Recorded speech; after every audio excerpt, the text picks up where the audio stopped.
Aquarius Houston. What? Over. 39.4, 1.26. Are you really going up there and looking at them? That's what the meters say. Okay, we copy, Jim.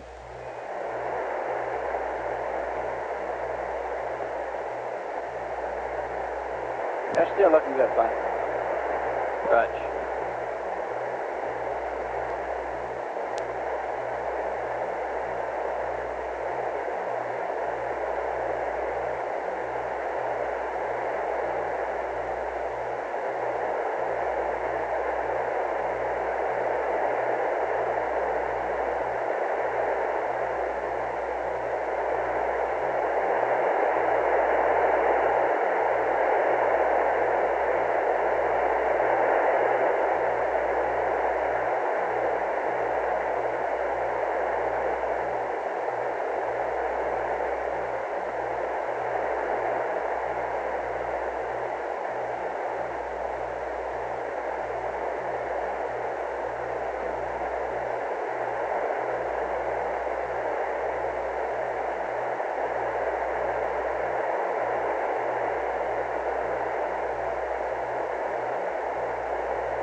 Flight Capcom.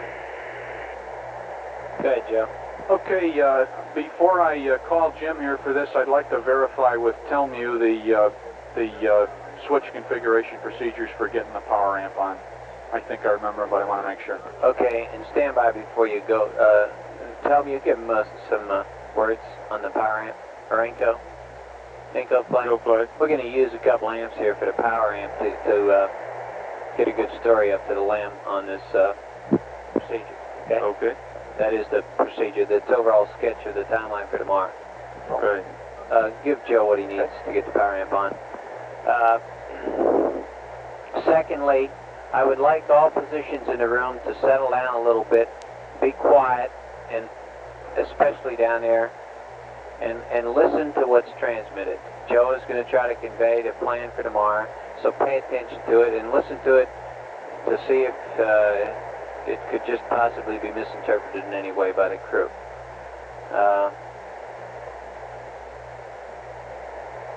And have all the people in the SSRs listen too. We want to get some care. As a matter of fact, Clint, you might call down to wherever Gene and the group of people are and tell them we're going to be doing this pretty soon. They may want to punch up the goss at wherever they are and listen to it. Okay? Joe, give us a few minutes to see if anybody wants to get, when you get any more people punched up. Oh, Roger. Flight Tommy. Yeah. It's not entirely clear to me now which procedure we're passing up at this time. We're going to give them the sort of talk them through the sequence of events for tomorrow. Oh, okay. That's the one I'm referring to, Bob. Okay? Capcom Inco.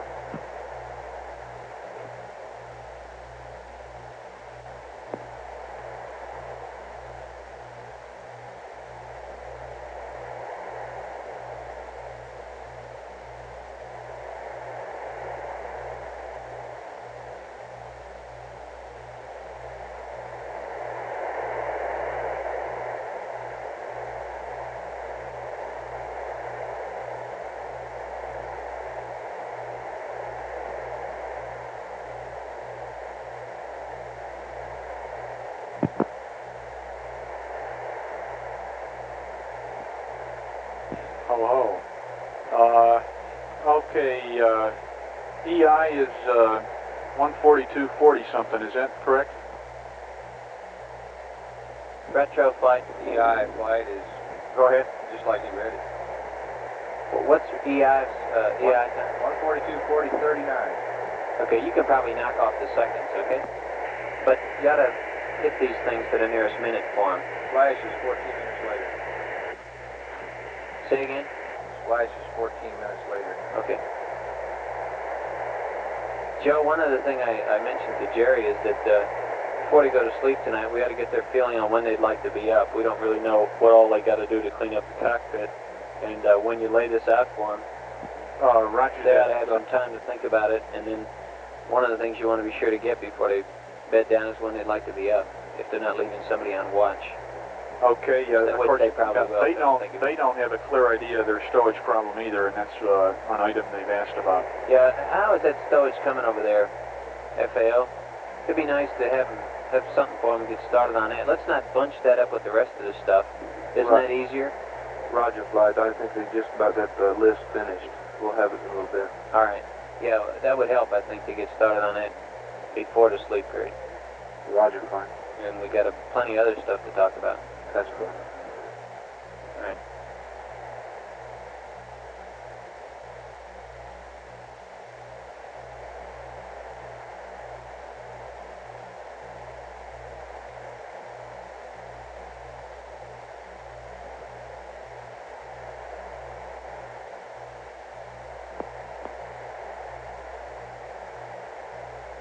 Okay, and I assume that all the black team has done their talking to the guys coming on duty.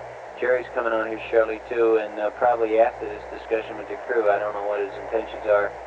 He'll go through the room. I suggest the black team operators hang around and see that everything gets transferred properly to the oncoming team. Flight, Tommy. Go ahead. We show the suit circuit relief valve is back to auto. We'd like them to Capcom, he's got to close that suit circuit relief. It's probably been bumped again by a hose or a guy asleep. Aquarius Houston, over. Go ahead. Okay, Jim, we show the circuit relief valve is back in the auto position, and we'd like to have it off for good scrubbing, over.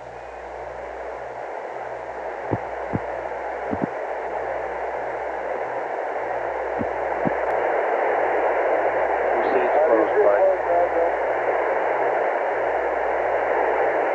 Okay, Joe, it's closed now. Okay, thank you, Jim.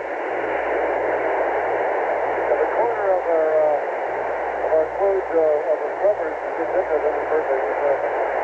Raj, no sweat. Jim, in a few minutes, I'm going to be coming at you with the overall timeline for tomorrow morning. You might want to think about taking a few notes, although we don't have detailed procedures for you at this time, and maybe you want to have Fred or Jack listen, over. Right, we're all set to copy. Oh, okay.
This is Apollo Control at 120 hours, 20 minutes.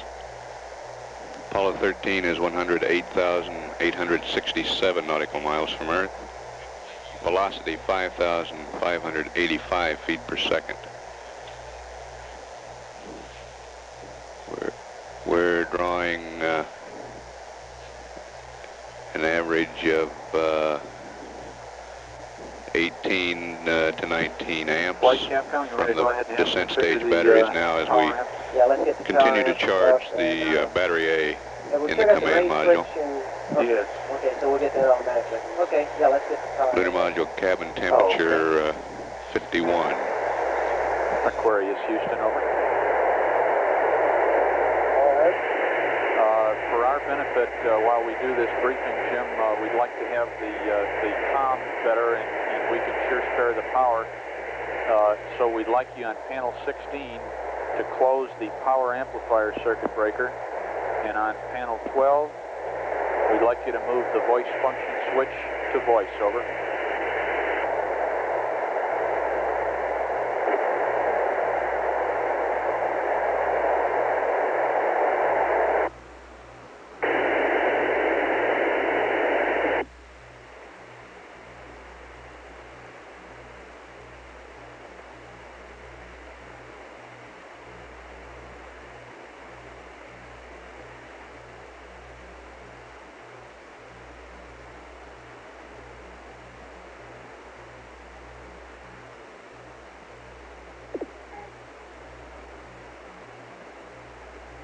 That should be it, Flight.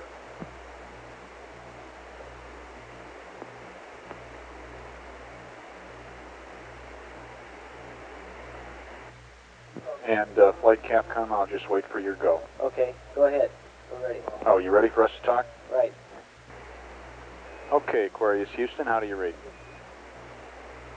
Read you loud and clear. Okay, and you're real good. It's a pleasure not to have all that noise. Let me tell you what I want to do, Jim.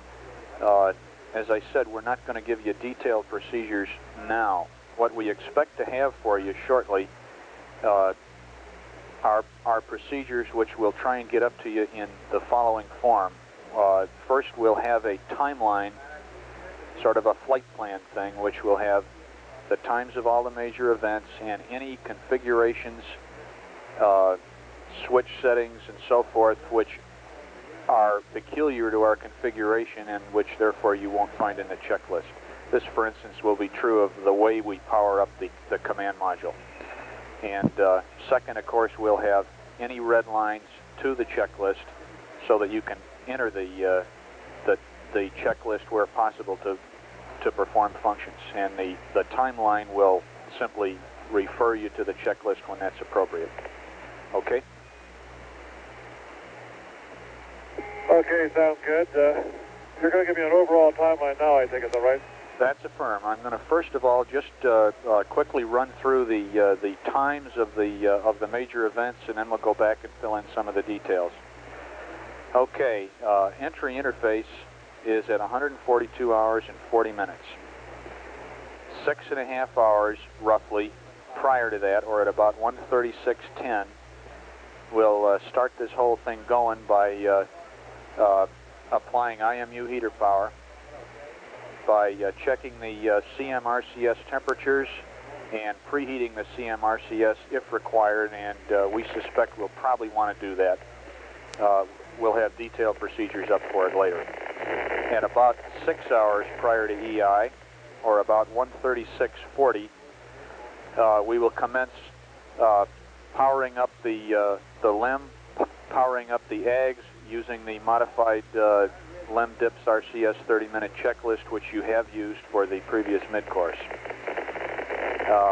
Then shortly just before 5 hours prior to EI, or at about 1:37:40, we'll want you in the attitude for a LEM AGS body axis alignment using the Earth terminator like we did before. And as soon as we have that, we'll perform MCC7, which looks like now about a 2 foot per second burn, or about 15 seconds of RCS. And I'm told that it's down to 1.5 now. So it's comfortably within the RCS margin. Okay, when we do that, we'll immediately start the maneuver to the service module jettison attitude, which will be in plane. Since we're jettisoning it earlier than we usually do, we don't need and don't want the out-of-plane component. So it'll be in plane with the service module pointed back out along the radius vector. We will then commence to get the command module ready for service module SEP, including command module RCS checkout and a hot fire. And at approximately 4 hours and 30 minutes prior to EI, or 1:38:10, we'll jettison the service module. We'll pitch the LEM up until we acquire the service module in the hatch and try and get some photographs, but we're not going to fool around with LEM translation maneuvers or pictures because we don't want to foul up your flight path angle at that time. Okay, that gives us 2 hours to more or less open time here to finish up if we're late on that, to run over the checklists. We're doing fine. For He's powering up the the CTC. command module. When you get over the edge of the We're going arm, to start the it's command module full power up at EI minus 2 hours and 30 minutes, or 1:40:10 GET. We'll get the computer on the line, we'll get the IMU up, we'll start uplinking your state vectors and so forth, and aligning the command module platform. At about 1 hour and 30 minutes at the latest, giving us an hour to do this command module stuff, we will start the maneuver to the LEM jettison attitude. We'll then start to close out the LEM. Of course, we hope to have our stowage all configured way before this. We'll close the hatch, do a pressure integrity check, and at EI minus 1 hour, or 141 hours and 40 minutes, we'll jettison the LEM. As soon as we do that, you can start the maneuver to the entry attitude. When you're there, do a sextant star check, take down the optics, and At that point, we'll be giving you your final entry pad. You can initialize the EMS, and you will essentially be right back on the checklist at that point. There's one little difference from your nominal entry. You're a little bit earlier in the morning, so it's going to be nighttime when you get to PI. However, we're fortunate enough to have the moon in the perfect position for a horizon check. We'll give you a moon check instead of a horizon check, and you can track it right down to moon set, which is going to be at EI roughly minus 3 minutes. And that's it for the quick timeline. Do you have any questions right now?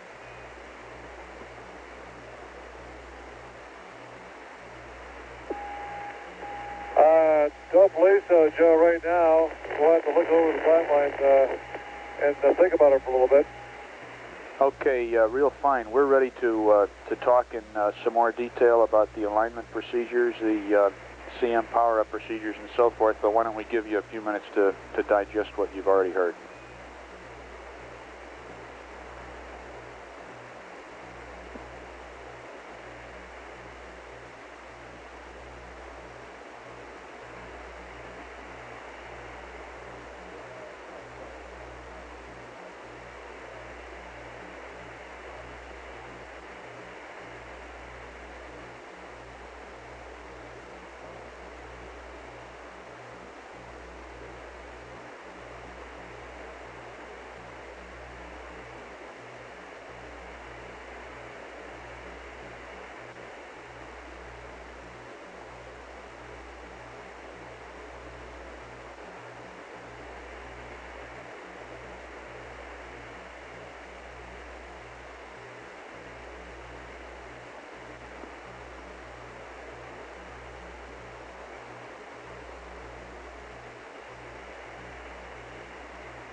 Houston, Aquarius.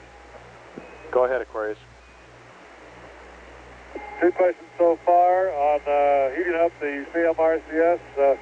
We assume that's LEM power, and we assume that we're going to have to power up both CM buses, right? Okay, Jim. I didn't want to talk about that because we're not quite ready to recommend a procedure.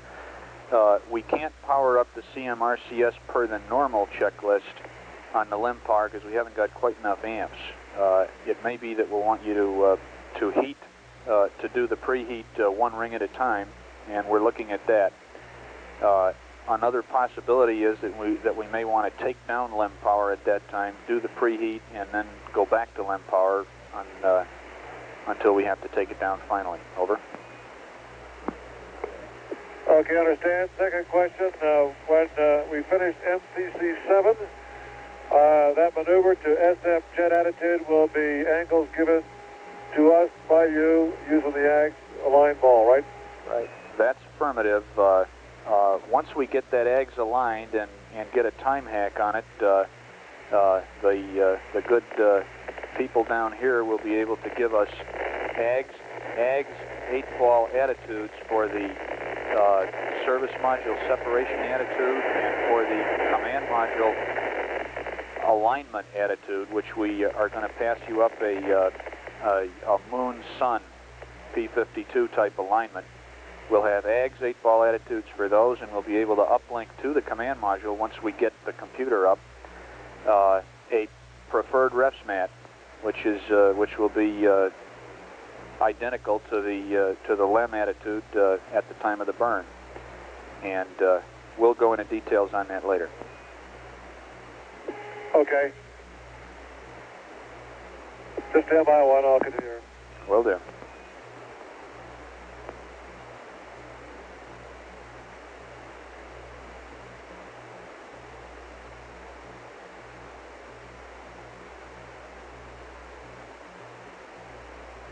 Flight FAO. Go ahead. The entry storage list is being looked at, verified, and should be ready in the near future. Okay.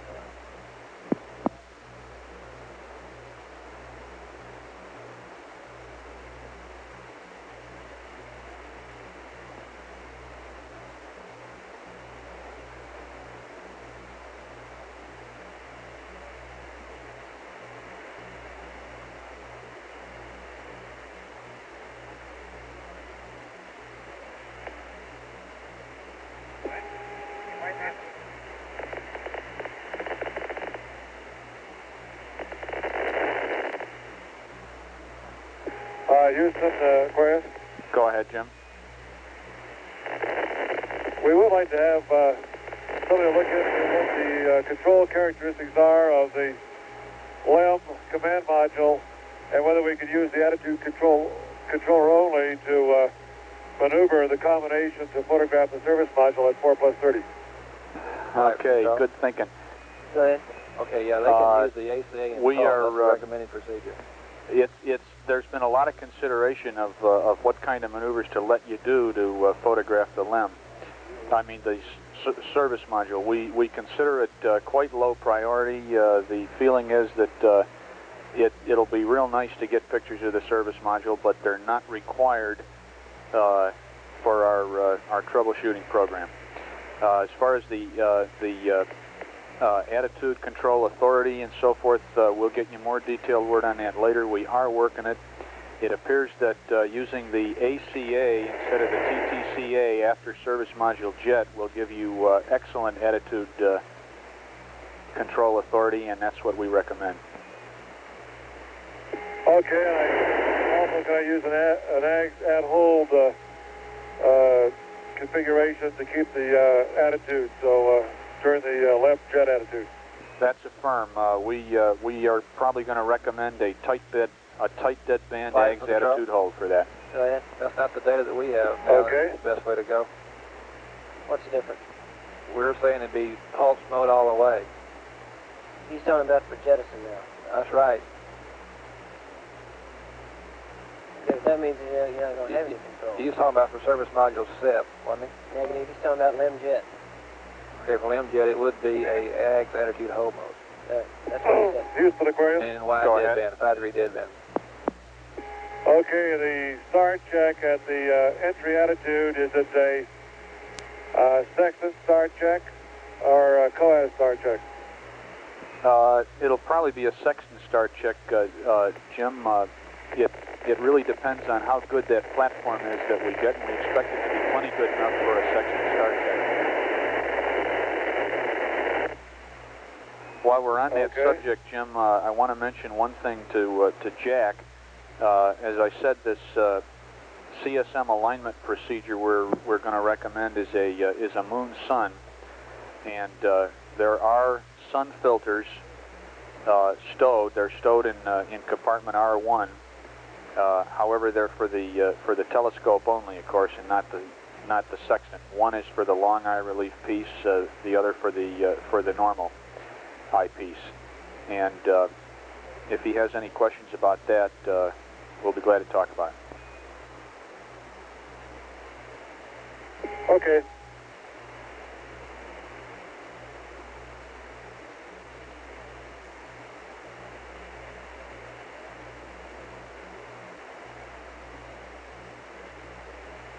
And because it'd be too late to do much about a hatch integrity check if it fails, you'll want us to have our suits on sometime during this period. Okay, Jim, we're laying for you on that one. It's a subject we wanted to bring up with you. We've been considering it, and our feelings are, of course, it's up to you, but as we see the pros and cons, you just put your finger on the pro. We do a hatch integrity check shortly before EI minus 1 hour, and if we busted, you'd have a hard time scrambling into the suits. On the other hand, the disadvantages of wearing the suits are that they might slow you down considerably, not even counting the time to don them. And someone has even raised the concern that after such and such a period of time in the suits, you might get warm, and we might have to power up the suit loop to ventilate the suits, and we don't particularly want to do that because it costs quite a bit of power. Consequently, our recommendation was going to be that you not wear the suits, since we have no reason to believe that the integrity check would show us anything but a slightly increased leak rate, and we can certainly hack that. What do you think, over?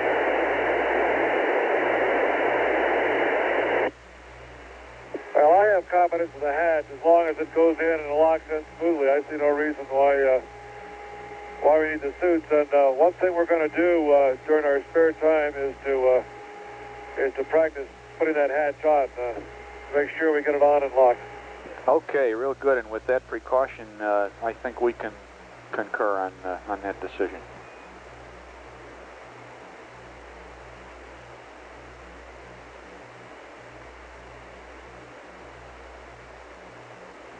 And that's all the questions we had about the timeline you gave us.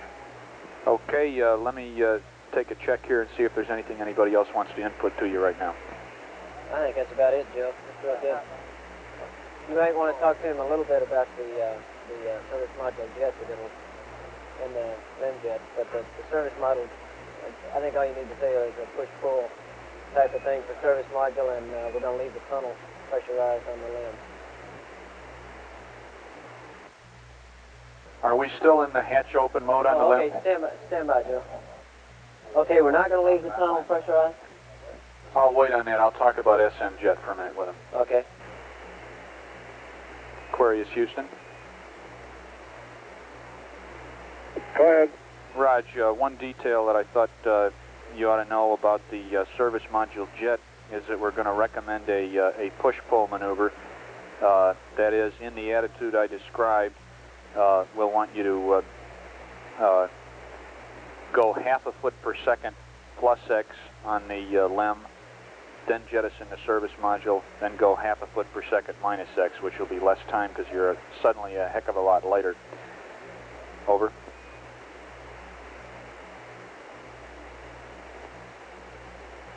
Okay, I understand you want me to go half a foot per second plus X, jet the service module, then go half a foot per second minus X. That's affirmed. We think that'll give you plenty of separation, and also will be a slow enough rate so that you'll have a chance to get some photos.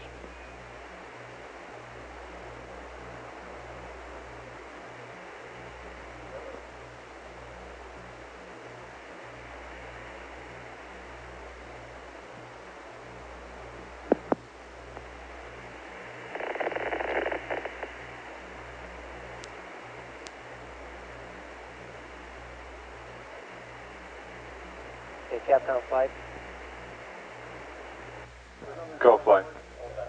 Okay, it looks like probably the way we're going on this LEM jet is we'll have the LEM overhead hatch closed, but the vent valve open, tunnel pressurized, and then pop it off. Okay, why are we closing the hatch? So we don't want anything coming out of the LEM, for one thing. Okay, understand. Now, okay, this is 45 degrees out of plane south. Got it.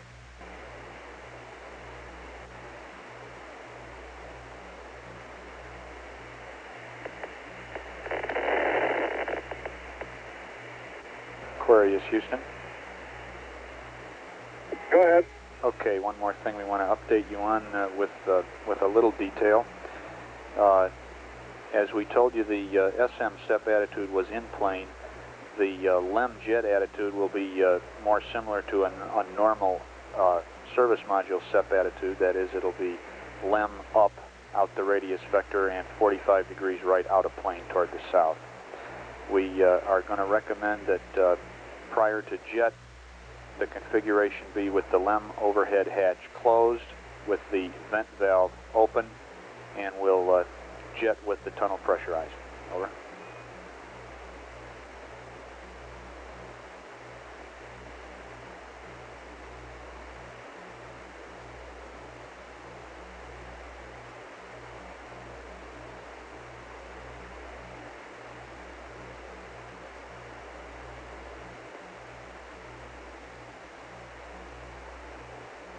Okay, Joe, understand that the LEM jet attitude will be similar to service module normal jettison, which will be up and out of plane. And as soon as I finish maneuvering the LEM jet attitude, I'll scramble up and close the LEM hatch, making sure the vent valve is open. And then we'll jettison with the tunnel pressurized. That's affirmative. And Deke says, don't forget to close the command module hatch on your way in. I'm always scared that Jack will have it closed before I get up there.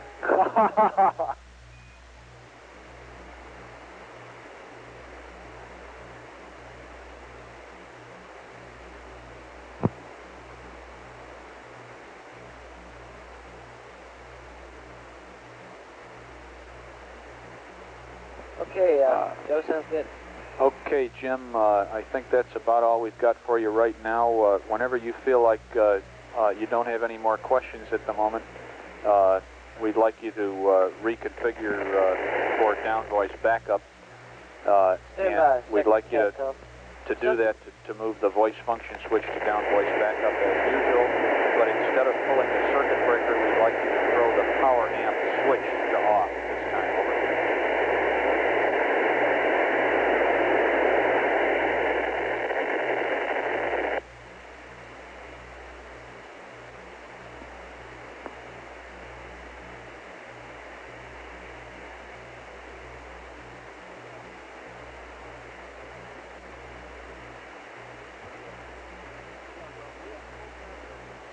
Okay, Joe, I have one more question here. If we get a little bit ahead of time on the command module full power up after we jet it to the service module, I'd like to go to LEM jet attitude early and make sure we get that part squared away and sit there for a while before LEM jet at 1 hour. Now, will we be using a LEM power up to that time? There's two cables which we'll probably have to disconnect on the way up through the tunnel if we're still going to use LEM power. That's affirmative. Let me get word on when we expect to go off LEM power. Flight? I think he's. I think it's. No, it's before that. It's on the order of an hour and a half to 2 hours, somewhere in there. Okay. We'll just have to get that answer. I don't know what the answer to that is. Queries, Houston? What, tell me? Bill? Go ahead. Show that we go off of LEM power at EI minus 630. We expect to go No, off LEM power but at you- the time we start but you'll powering come up back the to it. CSM, or about minus 2.5 hours. That is not a hard number, and we'll be updating you on it.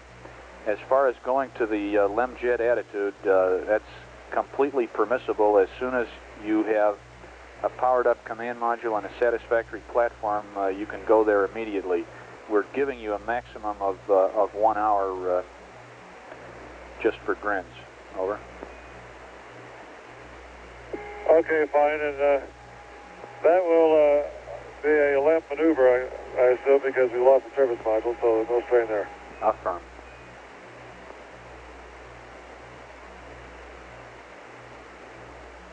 Oh, and Jack would like to know what entry angle the mid-course 7 will give us. 6.5. What's the entry angle after mid-course 7? It'll put us right in the middle of the corridor, Jim. 6.5. Okay. Minus 6.5. 6.50 degrees. And Jim, Houston, I guess as a last item, we expect that it'll take us about an hour to update your checklists and your timelines sometime later on today. And, high bit rate data. I think we could get the high we'd just bit like rate you to switch. consider that. I expect it'll be 3 or 4 hours before we have all that stuff ready. Okay, we'll be standing by for that, and now power amplifier switch is going to go off, and then I'll be going to down voice backup. Okay.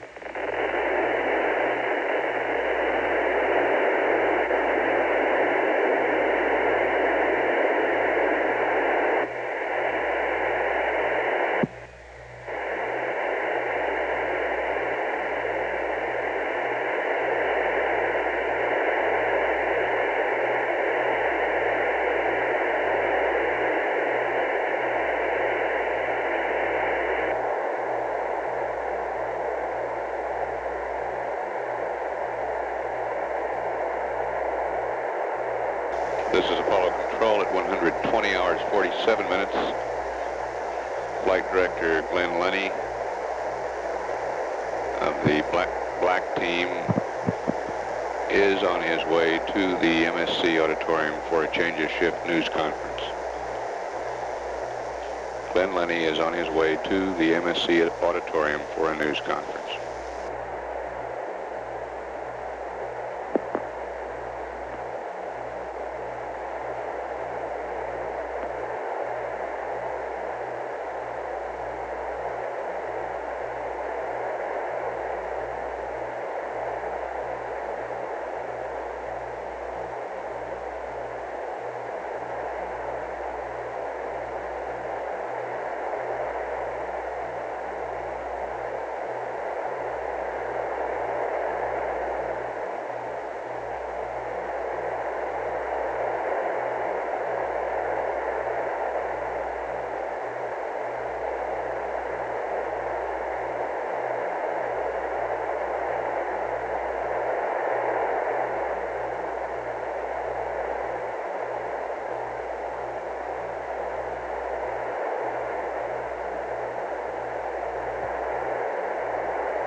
Okay, Flight Controller, if we got all the gold team here, I'm going to give you about another 5 minutes, and then I'll come around and summarize what we're going to do during the next couple of 8 hours.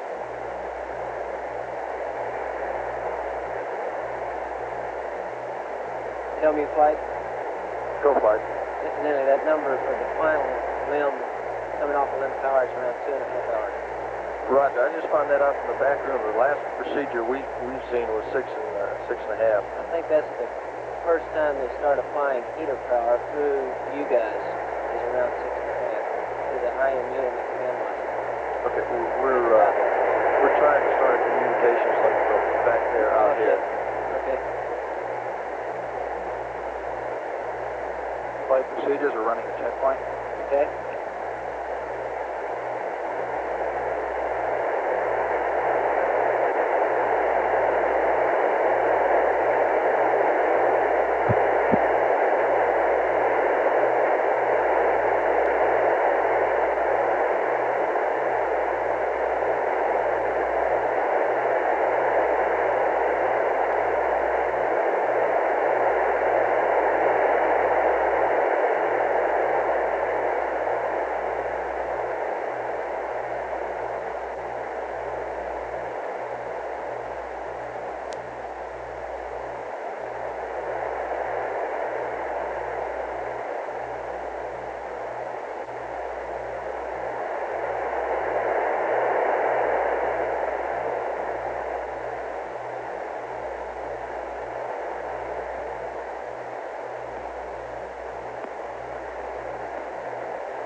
Flight procedures checkpoint complete.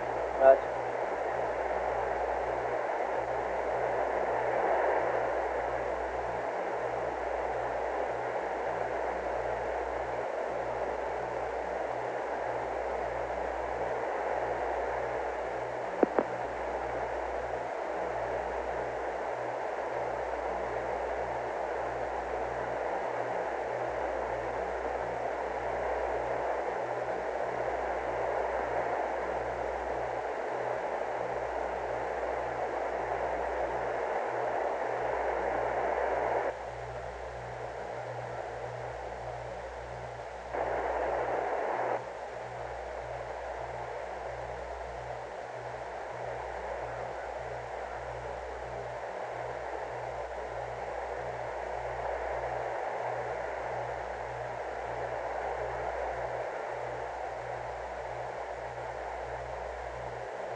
Flight Econ. Go ahead.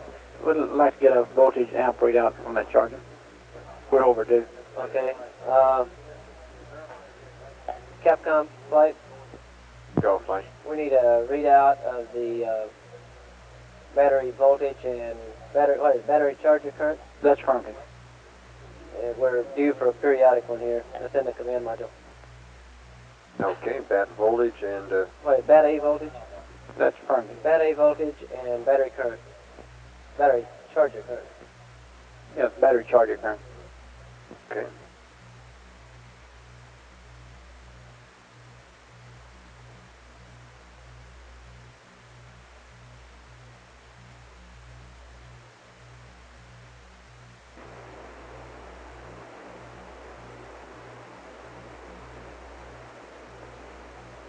Aquarius, Houston.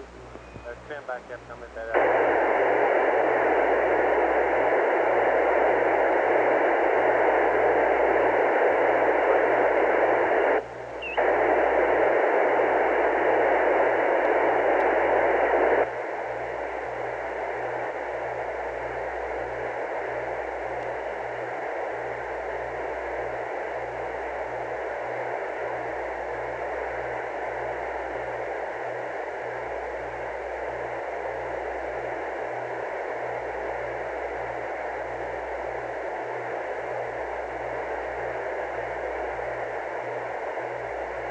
Go ahead, sir. Right. Did we lose lock or? Yes, sir, we have. Pardon? Yes, sir, we did. Okay, I'll stand by then. All right, sir, I'll give you the word as soon as possible. Say again if there's noise. Flight in, go. Go ahead. We've lost lock for a little bit. We'll have it back. We have that uplink right now. Okay. Sounds like we got him.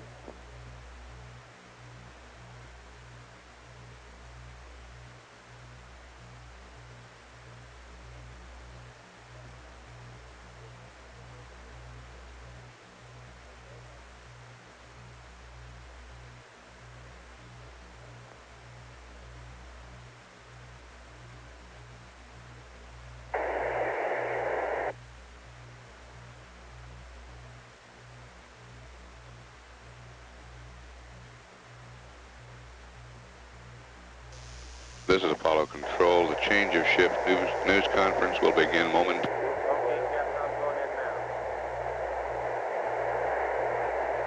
College advance.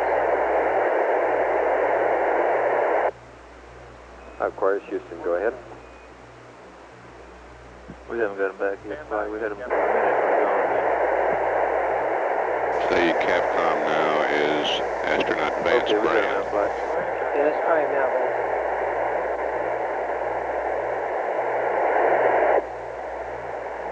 Houston, Aquarius. Hi, Roger, Jim. We're receiving you now. Go ahead. Okay, I thought you were calling. I guess we had ground switches installed down there. Yeah, we lost the lock for a little while there, Jim. Well, good day. Could you give us battery A voltage reading, please, and battery charger current, as you have been doing? Okay, man, so stand by. Okay.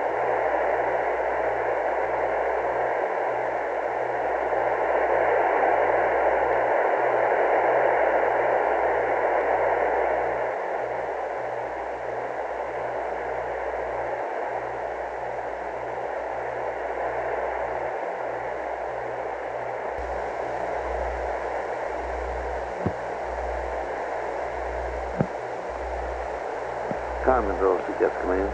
3 comm control.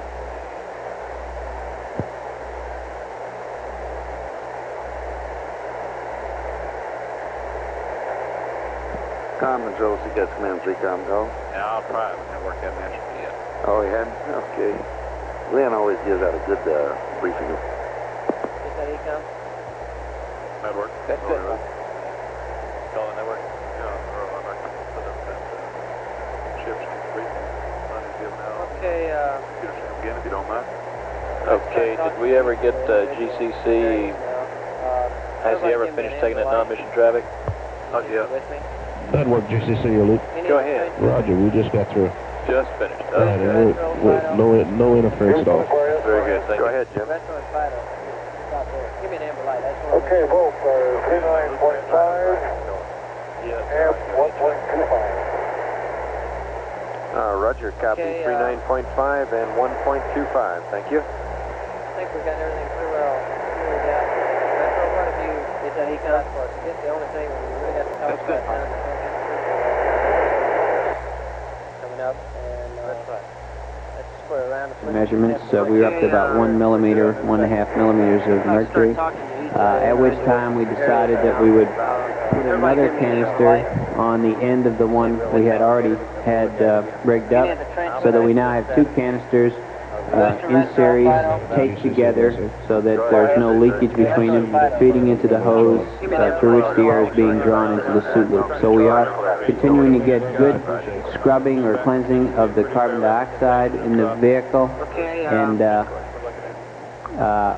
we feel that the present arrangement of removing the carbon dioxide will last just fine into the 130 hours sometime, perhaps 135 hours thereabouts, and by that time, if we see the carbon dioxide level going up a little bit, we'll probably go back and select the primary cartridge, which we still have available in the LAM, which will be good for about a day. So at the present time, that's our plan relative to the carbon dioxide.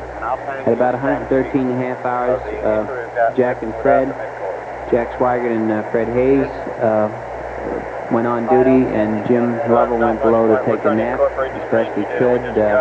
Fred reported he had 5 or 6 hours sleep. We have, since that time, not really been doing much with the vehicle. We have had the pilots going back and forth, who's ever on duty, down into the command module to look at the charger currents. This is to keep track of exactly what we're putting in the battery, so that we will know what we have in there and we'll know when to terminate the charge.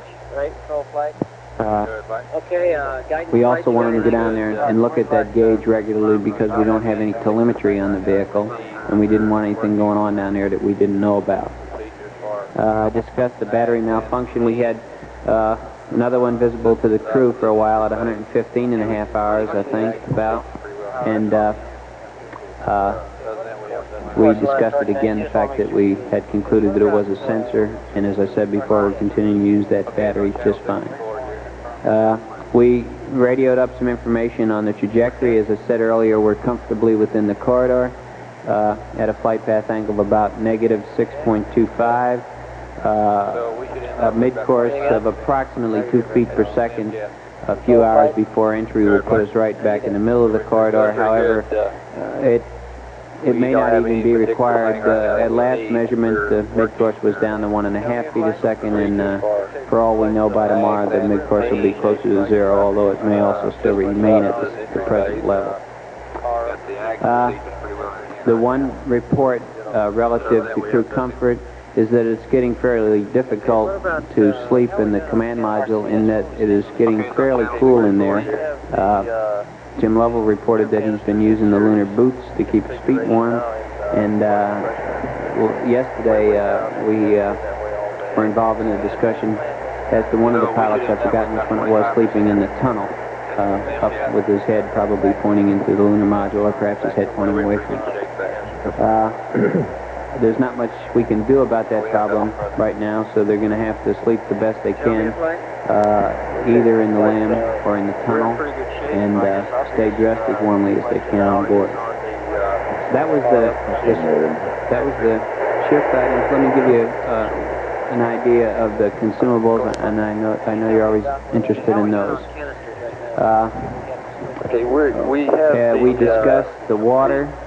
Yesterday, well, I should say consistently, the water has been running at about the same rate. It's running at just about the same rate now as it was before. You know, we're drawing a little more current out of the LEM batteries now in order to charge the command module battery, but the water profile is staying just about the same. So consistent with the kind of information I was giving you yesterday, assuming that we have to power up for one more mid-course, we're predicting a lifetime on the water of 160 hours, 159 hours. The oxygen is very comfortable. We have a depletion in the LAM of 271 hours, so that's well past the splash time. depletion of the power at the same rate, except for about 2 hours, if we assume that we continue to use power at the same rate, and add in a couple hours for a mid-course, we would have 170 hours of depletion. Now, it's probable that we will use more power tomorrow than the numbers I'm quoting here, and get as much useful work out of the LEM in terms of transferring its power over to the CSM as we can. The details of exactly how we are going to accomplish some of the functions tomorrow are not all completely resolved yet. We had a briefing just as I left the control center with the crew as to the timeline, the major events. I assume that everyone heard those.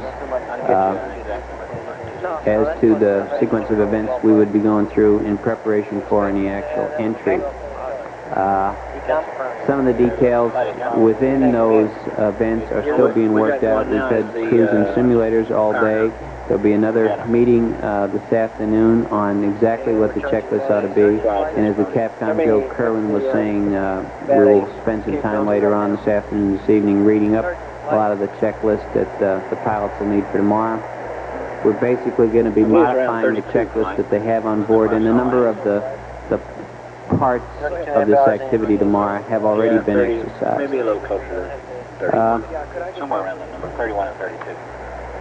There was one more thing I wanted to tell you. I can get you an exact number. The weather is very good in the recovery area. Oh, I know what I wanted to tell you. I had asked that somebody either in conjunction with the next 8 or 9 more press conference or separately to perhaps lay out as well as we can the timeline and the activity that will be going on tomorrow, so that you'll be as informed as we can have you at this time. I'm sure there will be a lot of questions. Some of them I won't be able to answer in the next hour, and I hope that sometime this evening we can satisfy most of your questions on the details of what's going to happen tomorrow. The weather is good in the recovery area. As a matter of fact, it's very good. And I think that's about all I have to say, and perhaps we can find what you're interested in by going to questions now. Okay, front row down here. Wait for the mic, please. Do you have a two-part question? Do you have an estimate of how cold it is in the command module? And number two, if, as I assume, the lunar module is reasonably warm and the command module is cold, why don't the temperatures sort of even out going through the tunnel between them? I don't have the temperature in the command module. I think it's running about 40 or 45. It was 52 at 102 hours, but it's probably cooler. So it's probably cooled down. We will be turning the telemetry on here in about another hour, so we'll get another idea of what's in there. I guess the reason that it doesn't mix too well is because the tunnel is fairly narrow compared to the two volumes on either end, and there is not a lot of flow out of the hose that would force circulation. There's enough circulation in that there's no problem with the carbon dioxide level in the command module, but there's nothing working that forces the flow between the two ships. Yeah, we would like, if at all possible, It's about 3 feet. another crew staff. Mark Bloom. We still Well, really if you do MCC7, and assuming it's a 1.5 feet per second, how will this move the ground tracks from which? Or what's it for? What would it be for? It would be simply for what is called corridor control. The flight path angle, or the angle at which the velocity of the spacecraft, the velocity vector is coming back in, is currently at a negative 6.25. Now, if we do a mid-course tomorrow, the purpose of it will be to put that flight path angle at a negative 6.5, which is the nominal entry angle. The current angle is very comfortable. We could fly the same range without a mid-course at all. We could fly the trajectory right on down. We could fly the same range and probably land at the same place. The reason for wanting to put it in the middle of the corridor is just to give you the most room for dispersions on either side, plus it's the most familiar set of conditions for the pilots in that they've seen more nominals than they have dispersed trajectories during entry. Okay? Fourth row back here. Could you tell us, please, the astronauts who are taking part in the simulation other than the Apollo 14 crew? That would be a long list, and I haven't kept up with them. The 14, the backup, the Apollo 13, seeing the Apollo 15 crew members around. Deke and Tom Stafford are helping all they can.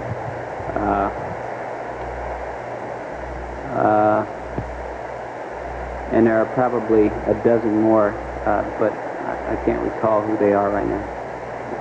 Front row over here. Have you seen any signs of anything you might describe as fatigue in the crew so far? No, I don't think so. I think they've been, I think they improved through yesterday and today. They seem to me to be at the same level of operation, and I think tomorrow they will go through their own process of bringing themselves completely up for the entry, much as anybody has to do to prepare themselves for an event like that. And I think the best indicator is the voice. It's been very good. Were they fatigued earlier, or did you get that impression? I didn't really get the impression that they were tired. Somebody asked a while back, I recall Fred Hayes, I believe, answering that they really felt pretty good and they really didn't feel tired or fatigued. And back here. If it's so cold inside the command module, why aren't they wearing spacesuits? What are the advantages? The primary disadvantage to putting the suit on is that it is bulky and it limits what the people can do. It's cumbersome to try to squeeze around in either the LEM or the command module, especially if you're trying to squeeze through the tunnel. And we've kind of had, with one man on watch, we've had him busy moving back and forth, so that they just haven't felt the need to put the suits on. Now that's entirely up to them. If they feel that if it is just so cold that they want to do that, they certainly go ahead and do it. John Wilford. Under the plan for the separations that you have now, where will the lunar module re-enter and where will the service module re-enter in relation to the command module? Well, I hope that the men who come over this evening, can tell you some more about that. I don't know offhand. Of course, we fully expect both of them to splash down in the Atlantic. The separation sequences that we have are primarily designed to be sure that they're away from the command module during the coast above the atmosphere and during the reentry portion. I'm not answering your question, but I hope that they can help you better with that. Back here. Why aren't you going to be using the normal technique for jettisoning the LEM rather than letting it be pushed away by that pressurized tunnel? Well, the reason for that is that we don't have the service module. We would not have the service module with us. The normal procedure for separating from the LEM is done documented and then translated away with the service module thrusters. At the point of the flight that we'll be at, we will have already detached the service module. The command module does not have a thruster configuration that allows it to translate. It can just rotate, pitch, or yaw. Okay. There was some discussion about the possibility of the astronauts getting into their spacesuits just prior, I believe, to jettisoning the LEM after they put the tunnel hatch in place. What was the final decision on that score? Well, to clarify your question, the question really is whether they ought to put the suits on before we get into all the engine tests for tomorrow or not. As Joe Kerwin, the capsule communicator, discussed on the loop, the advantage of having the suit on is if there's any problem with a leak in the command module hatch. We have not experienced any problems like that, and we are able to exercise closing the hatch now, and as Jim pointed out, they will do that a number of times. The disadvantage with putting the suit on is the same one I discussed earlier, that the suit is indeed a cumbersome thing to wear, and in the sense that it is cumbersome, it actually becomes a limitation or a compromise in getting the jobs done that you have to get done to accomplish the entry. So it's a question of trading off inhibiting or making more difficult the task, which is already difficult that they have to do tomorrow, versus the confidence in the hatch? Carl Abraham. Just about the time we were getting started in here, the recommendation was made that from the ground that they not wear the suits during the separation of the limb. And the reason that was given was that the wearing of the suits would cause the astronauts to generate more heat, and that heat would have to be dissipated, and there would be a commensurate power drain for that function. Then water requirement. And I'm wondering whether or not the numbers that you've been giving us on the water and on the power really indicate as large a margin as one might think if you don't have enough to be able to handle suited the heat generated by suited activity.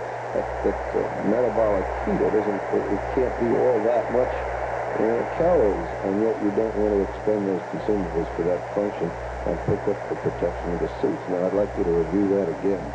You'd like me to what? I question the. You give us some numbers which would seem to imply that there is a large buffer in some of these consumables, or at least adequate for doing the mission without any sweat.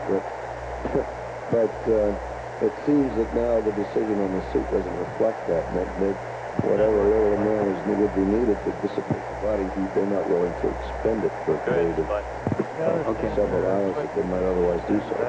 Each time that at least I've quoted the numbers to you, I have tried to carefully explain that they are based on the current rate of expenditures, allowing for 2 mid-courses 2 days ago, and allowing for, from this period forward, a couple hours for 1 mid-course. The numbers that we've been quoting are consistent with that. Putting the suit on is an additional load. I don't think it's an overriding factor in determining that the water availability would be much more marginal than it is right now. I think the primary reason for not wanting to put the suit on is that it definitely encumbers the operation of the astronauts in getting the ships ready to do the task they have to do. An additional argument for not putting it on is that they'll get warmer and they'll have to dissipate the heat, but I personally don't consider that an overriding reason for not wanting to put the suit on. Mary Beth? Well, I have several questions on the crew and how they've been living in space. You mentioned that they're having difficulty sleeping in the command module. Where have they been sleeping, first of all, and wouldn't those beta sleeping bags provide some warmth? Well, I assume that they have continued to get on into the command module to sleep. I don't know what all they're doing to stay warm while they're down there. Jim talked about putting the linen boots on for his feet. He talked about wearing a couple sets of underwear. I don't know how much good they're getting out of the sleeping bags, but they generally seem to be getting cooler and cooler as they sleep in the command module. In other words, they definitely seem to be noticing it at this time of the flight. Somebody remarked that they were rubbing their hands when they came up from the last sleep shift down in the command module. Then, secondly, on the food, in the hurry, to transfer into the limb and what have you, there seemed to be, they were sort of snacking there for a while. Do you know what kind of stuff they've eaten, and have they been able to use any hot water, or have they been eating cold stuff, or? I don't know. Do you have any comment? I have really you heard any comment? Hot water in the limb. There's no hot water in the limb, no, but I really don't know what they have been eating. I just assume they've been working about through their regular menus, or deviating as they see fit. Mm-hmm. The other thing was, outside of the comment that Lovell made that there'd be a long time before another moon mission, which he made several days ago, I haven't seen any comments from the men, particularly on their flight in space. Have you heard any? On their flight? Yes. Well,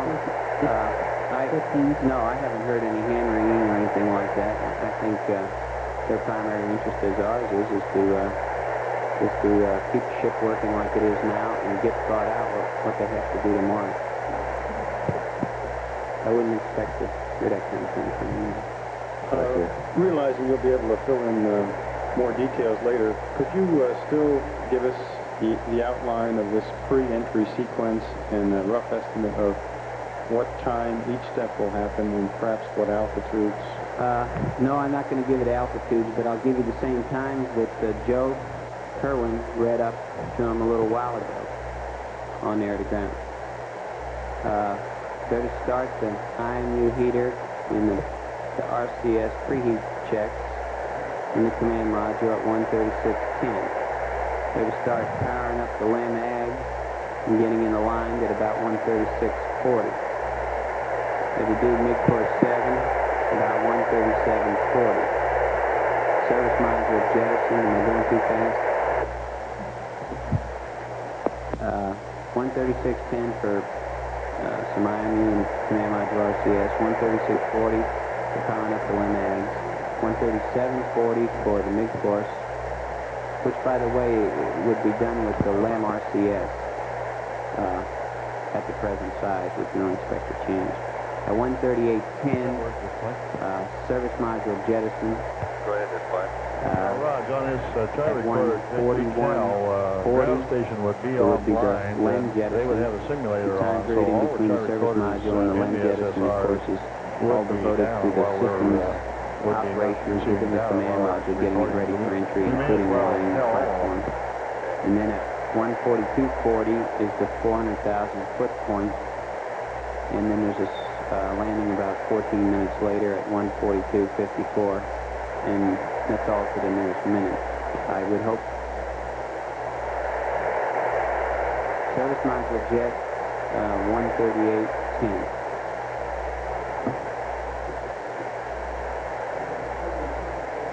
Talked about earlier. Is it still the what? It's still going to be a push and pull exercise. It will with the service module. Okay? Yes. The service module jettison will occur in plane. I haven't looked at the pictures of the drones, but I think what they will do is as they're coming down, they'll point the service module behind them. Service module will be trailing, and they'll be in plane. I don't know what pitch attitude they'll be at. And what they'll do is translate that way half a foot per second or a foot per second, and then they'll separate the service module, and then they'll translate with the LEM thrusters in both cases back the half a foot or a foot per second that they put in with the push.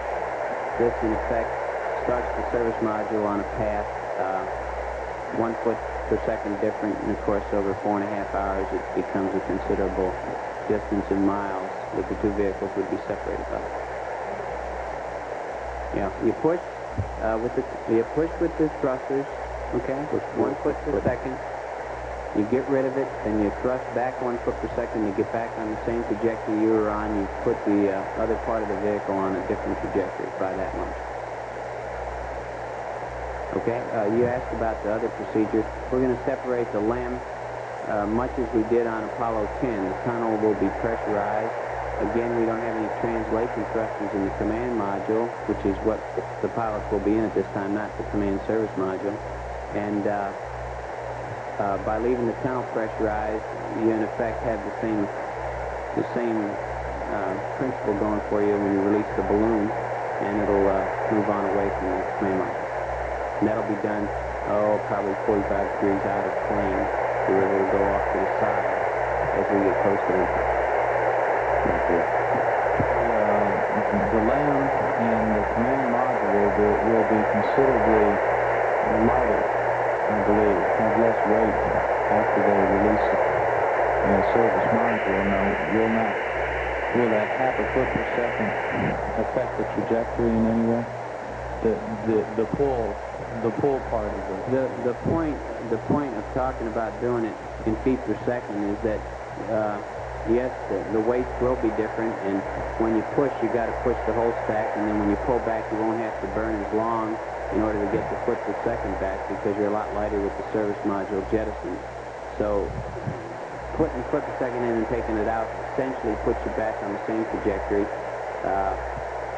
It will be a longer duration burn when you're pushing with the service module on than when you're backing off without it, if that answers your question. Harry Pease. Excuse me if you've already answered this, Glenn, but where are you, Harry? Over on your right and way back. Okay. Will you leave the lens systems up and the eggs in attitude hold when you do that off bottle thing? Yes. The idea being to control the attitude of the LEM with the control system so that the effect of the pressurized tunnel will be to continue to thrust the vehicle away from the command module. Brief by weather. Glenn, did you say what the separation rate will be for the lens? I don't really recall. It's on the order of a couple feet a second. Maybe it's 1.5, something like that. Okay, Weather, do you have anything to add to that? Go ahead. He's worrying about the next one. Okay. I've got 3 questions. First of all, are there real possibilities to make pictures of the service module after jettisoning? And second, can the crew keep up with what they have to do, or have they time which they can't use just to do nothing? And the third question is, after jettisoning the LM, could it start rolling over a kind and then... recovery conditions. Okay, we have planned a pitch maneuver with the LEM to take pictures of the service module. However, as we brief the crew, we consider that at this stage of this mission, the low priority item that we would not want to interfere with the conduct of the operations that has to go on to get the vehicle ready for entry. There are people working on what kind of cameras and what kind of lenses to do, but we have tried to convey and will continue to try to convey to the flight crew that we don't want them to spend too much time or jeopardize any of their sequence getting those pictures. As far as the timeline for the crew goes, I think they're going to be tight parts to the work tomorrow, and I think there'll probably be some periods in there when you'll be able to tell that we're just waiting for something to occur. I have not heard yet completely the results of the simulator work today. As a matter of fact, the astronauts were still in the simulator when I left. No, we don't expect the LEM to go tumbling all over when we fire it away with the tunnel pressurized, because we have left the control system on, and that should continue to maintain the attitude of the lunar module.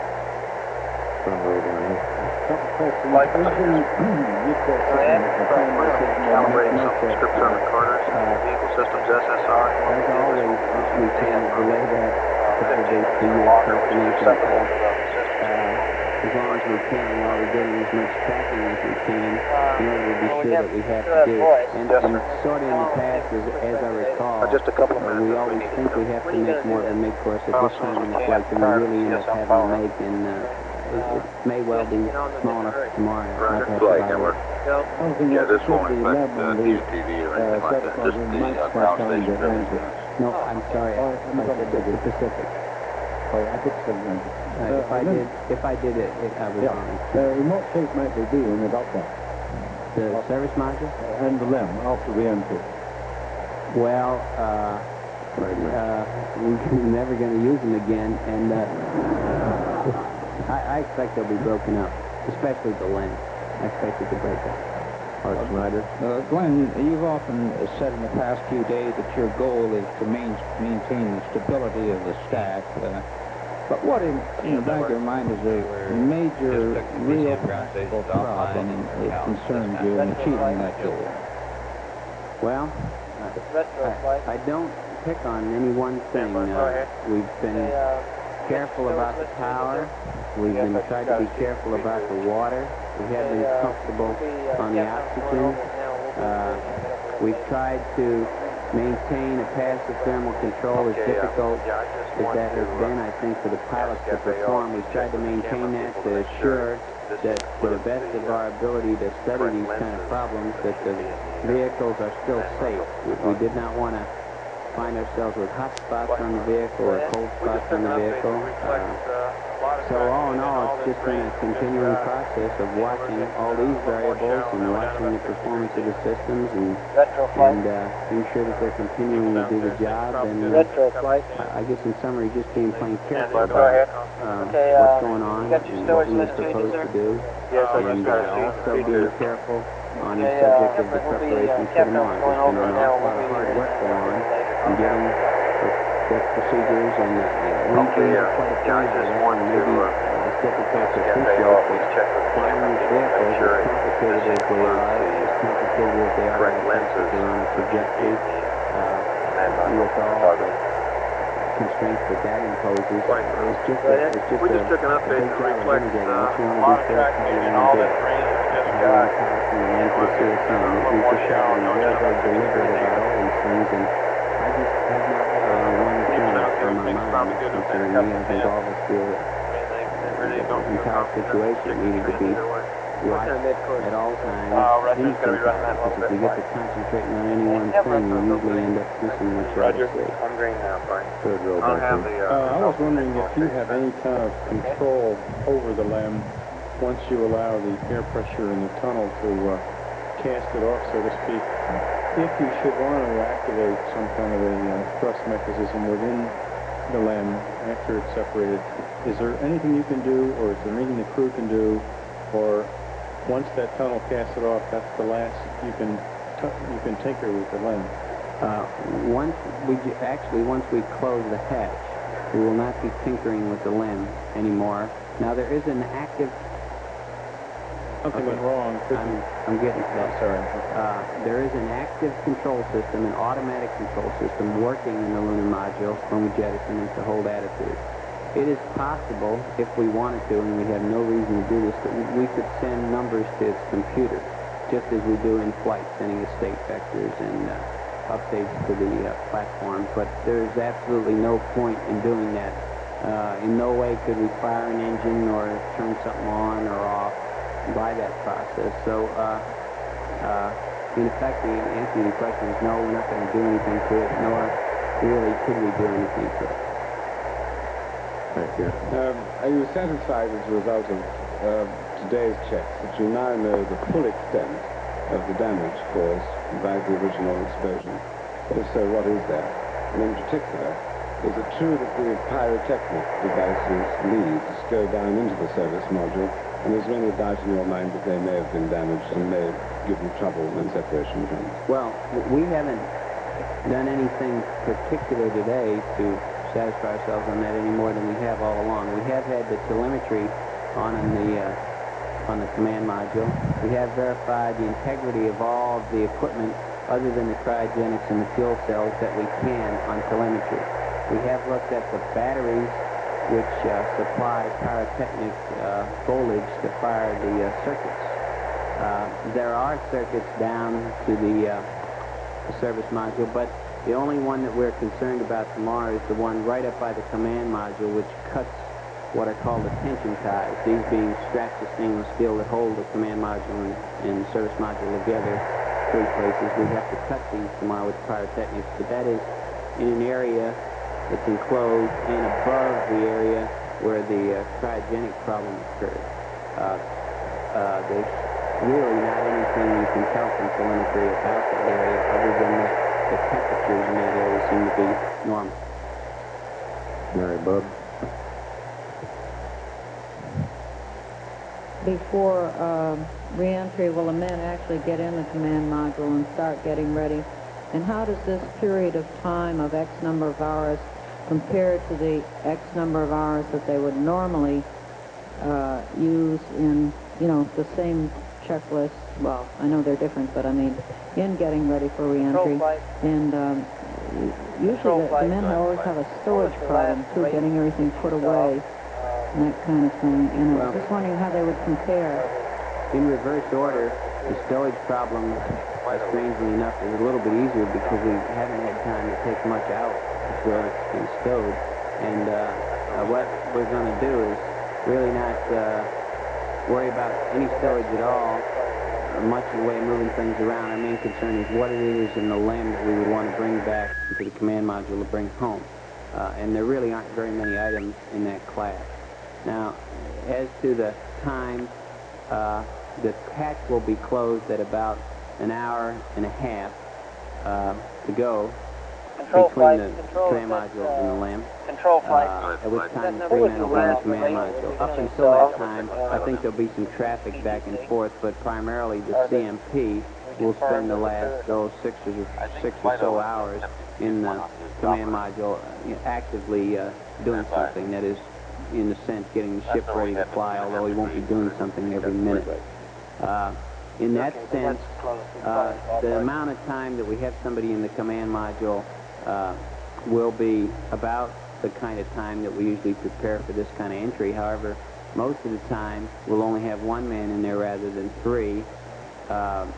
Secondly, we have a lot more to do in that most of the equipment is usually up when we come back from the moon at this Control, stage of the flight. For example, the guidance system, the cooling system, the batteries, fuel cells. In this case, none of that equipment is up, and it all has to be brought online slowly to be sure that the batteries warm up to support the increased load. So tomorrow, I think you're going to see primarily, and the other new thing that the pilots will have to worry about, as we will in the control center, will be the fact that the LEM is really the thing that's doing all the steering until we separate with the command module alone, so that we will have effectively two vehicles to fly most of the time that we normally have only one vehicle to fly, and normally that one vehicle is 95% ready for entry, and there's just a few things you have to do. In this case, we have to power it up from the beginning. So there's quite a bit of work to do tomorrow, and the pilots will have a fairly busy task. Now, the effort that's been going on here for the last few days is to be sure that the way in which this is laid out is a reasonable thing for the crew to do in that order. 2 men in the LEM and 1 in the command module, and we think we have that. But they'll be, I think, a fair bit busier than usual preparing for this entry. Any further questions? Front row down here. Let's take 1 or 2 more and close it up. Glenn, despite the fact that Dr. Payne has called the mission a qualified failure, you must have learned a lot of new emergency procedures, new ideas on the capabilities of the spacecraft and the man. Can you comment on that first? Well, I guess we've learned a number of things, certainly in operating the LEM like this. Now, we had in the past considered how we would do some of these things if we had to go in and use the LEM in the present fashion that it's being used. I don't know as I can come up with any specific examples, anything that we really learned. Some things are difficult. We learned those. The control tasks from the LEM with the entire stack are difficult. We kind of knew that, but sure appears that they can be difficult for the pilots. I guess all in all, I'm just going to wait until tomorrow before I start thinking about what we have to do for the next one and what we learned from this flight. Back here.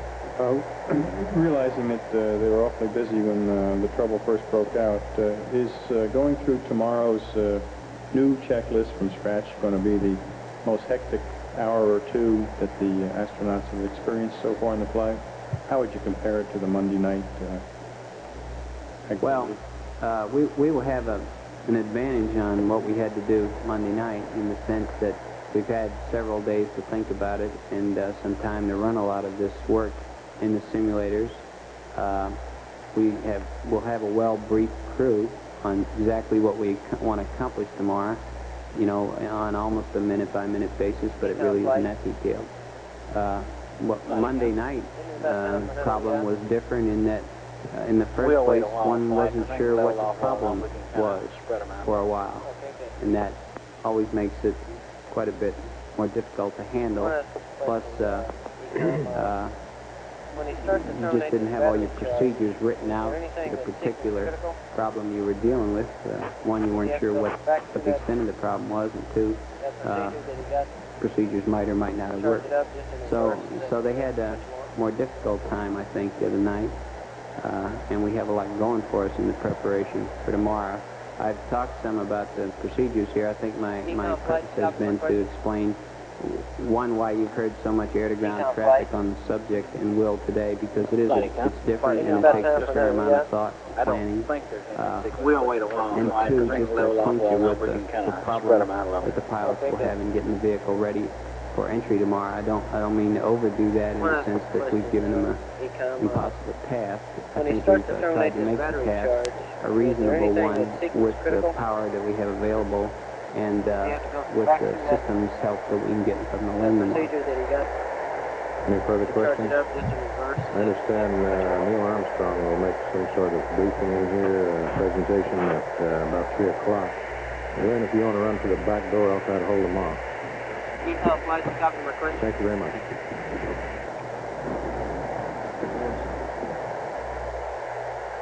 Friday, Commodore, just a minute on that. I don't think there's anything sequence critical, but let me check that.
Plenty, Con.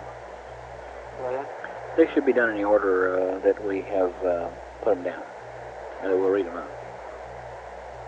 In the reverse order? No, they should be done in the order. We've got a procedure for charge termination. It should be done in that order listed. Oh, we do? Okay. I didn't, I can't find that in my notes.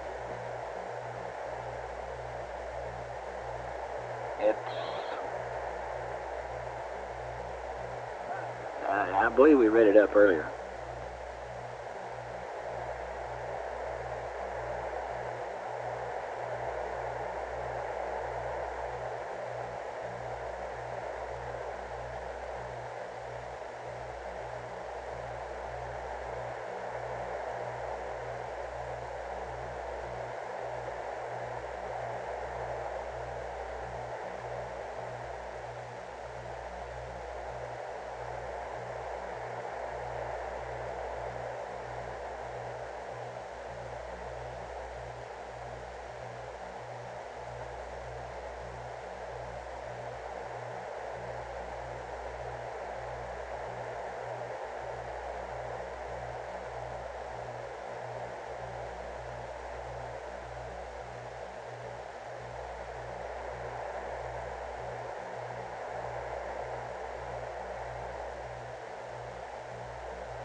Flight Econ.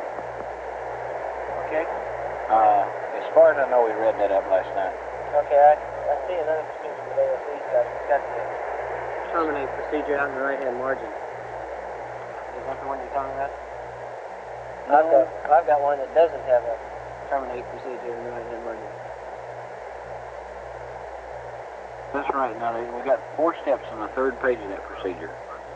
Do that, and then go back to square one with these things in the right-hand column. Okay, then the AFP's got the right one. I got the wrong.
Lady, huh?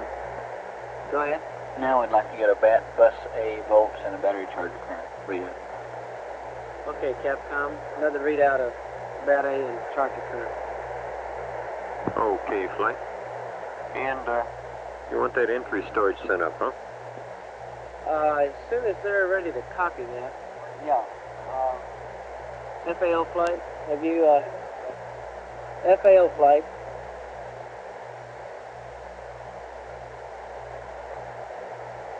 Go, Okay, Flight. are you satisfied with the storage list now? Is it, Yes, sir. It's been properly checked by all the We're gonna appropriate read it people.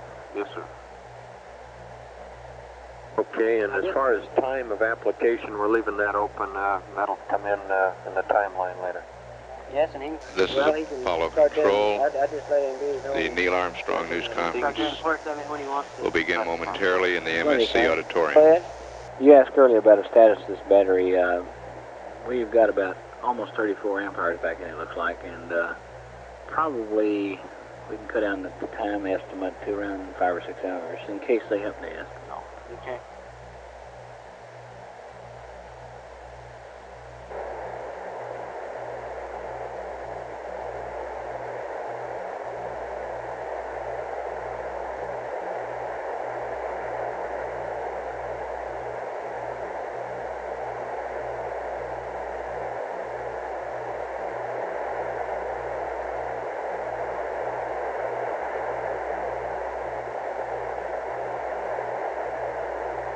Aquarius Houston, over.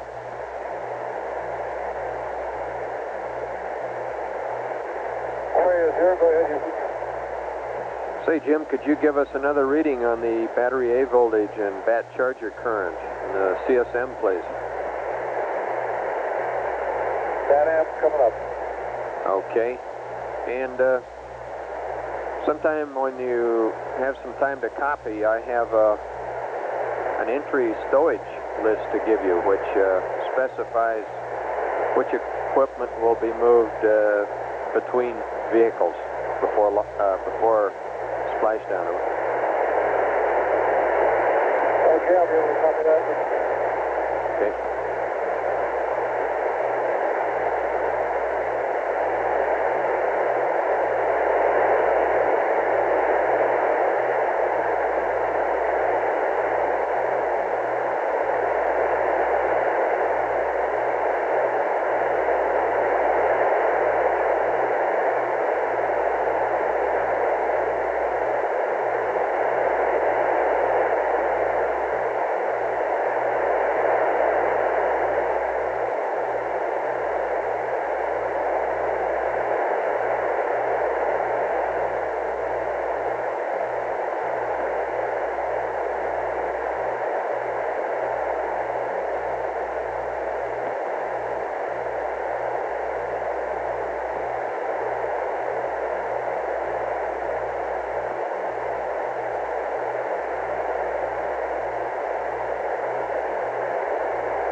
Houston, Aquarius.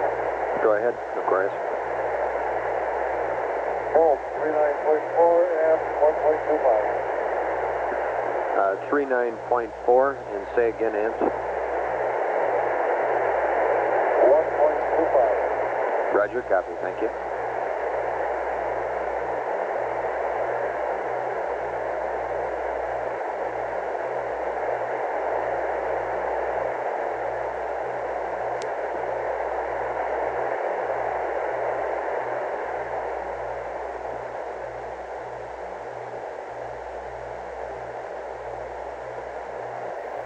Which is now, I think, empty, left empty, be used for extra consumables.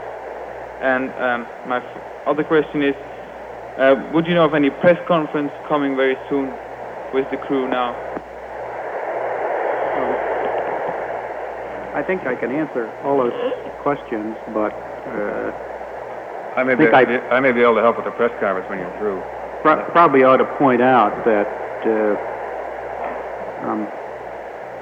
probably not the most expert person to answer some of those questions with respect to Apollo 13. I am not. I do not have a assignment in Apollo 13, except when I'm occasionally called for conference.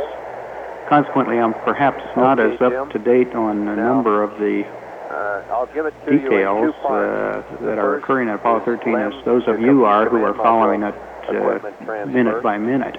The second part will be the reverse command so I'll module have to LEM equipment transfer. Preface my answers with Both parts those represent statements. I'm not here. the launch stowage. These were requests for interviews that really didn't have to do with Apollo 13. LEM to command module equipment transfer. I'm not here attempting to be an expert on Apollo 13. On the question about the press conference of the 13 crew, the best thing is to keep checking with the news center across the sidewalk because there's no final decision on that, but they'll know before anybody else will. We are still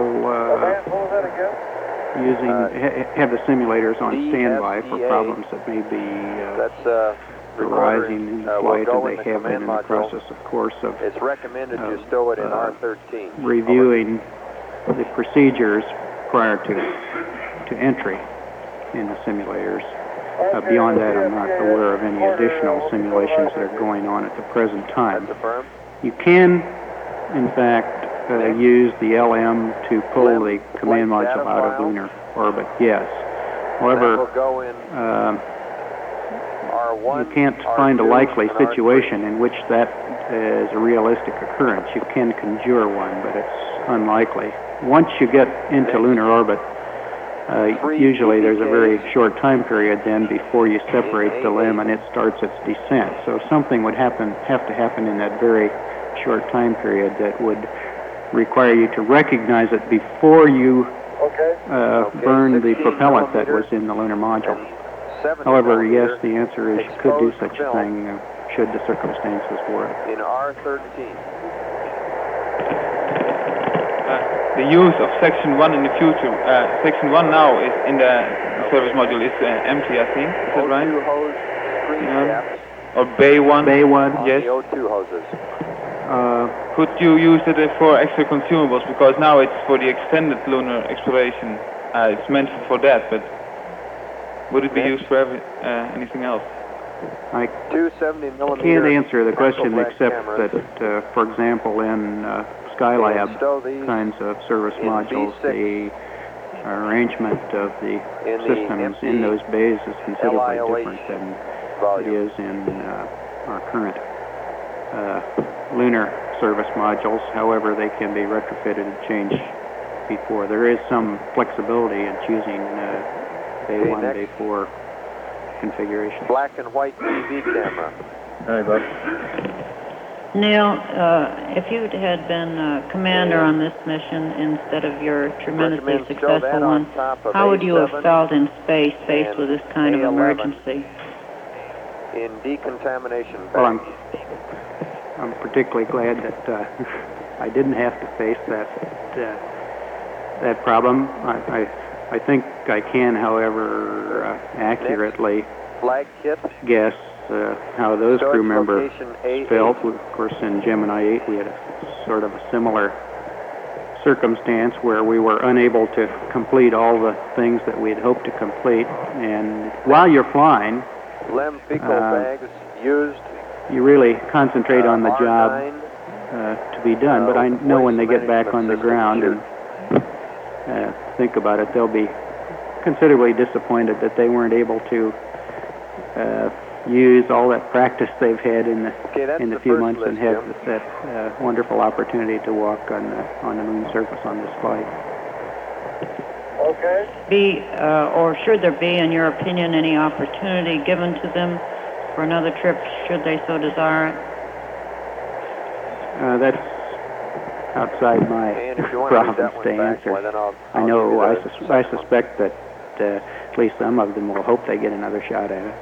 It's not practical to stick them right back in the next spacecraft since configurations are different and so on, but I know that at least some of them will like to get another shot at it. I certainly did. Once I got on the ground, the thing I wanted to do most was get right back in the spacecraft and try to do identically the same mission profile over again. Not the emergency one, but the planned one. Neil, in a situation such as the one we're faced with now in Apollo 13, the crew members have not talked of concern or anything like that over the radio. But what really goes through an astronaut's mind when he's faced with this type of situation? Is there a concern that you don't speak, but yet you do feel as to whether you'll be able to get back safely, and whether any other mechanical failures will come up to hamper you? Well, that concern is a real one. It always exists in the back of your mind, but I suspect that the attitude that they reflect over we had a lot of noise over the communication loops reflects what they're really thinking. Namely, they're trying to do each and every job precisely as well as they can, not overlook anything, such that the situation that you conjure won't happen, at least as a result of their own doing. It would have to be unavoidable. This is CM to LEM. I ask if you ever felt any similar doubts, any doubts that this sort of thing could happen to you just as you were about to begin your mission, or while it was underway for that matter? No. When you're flying, you don't concern yourself with those things. Those judgments and decisions are made before flight. Okay, next. When you are reviewing the systems and the flight plan, and any time you find what you think might be a weakness, you attack it at that time during the preparation phase. And once you lift off, you don't worry about those alternatives anymore. You just do the best job that you can if you don't have mono with the already. commitment you've already made at that point. To the ISA. Right here. Yes, sorry, I'm French. Try to ask you a question in English. If they go back safe on the Earth, I realize you do you consider it as successful as your first foot on the moon? I'm sorry, would you repeat it, please? Yes. If they go back safe on the Earth, do you consider it as successful as your first foot on the moon? Used in the LEM. You understand my question? And yes, I go understand in the question. Jettison bag in the LEM. Well, I feel quite certain that from an overall mission standpoint, they nor anyone else will consider it as successful. After but loading from the a ISA, performance point of view, secure it to the both on right-hand restraint the system. part of the crew members that are flying and also the people on the ground who and the control center that are supporting them, they're every bit as successful, and perhaps more so in terms of doing a perhaps even more difficult job. Secure the jettison bag to the plis on the floor. Do you think the Apollo electrical system should now be restructured?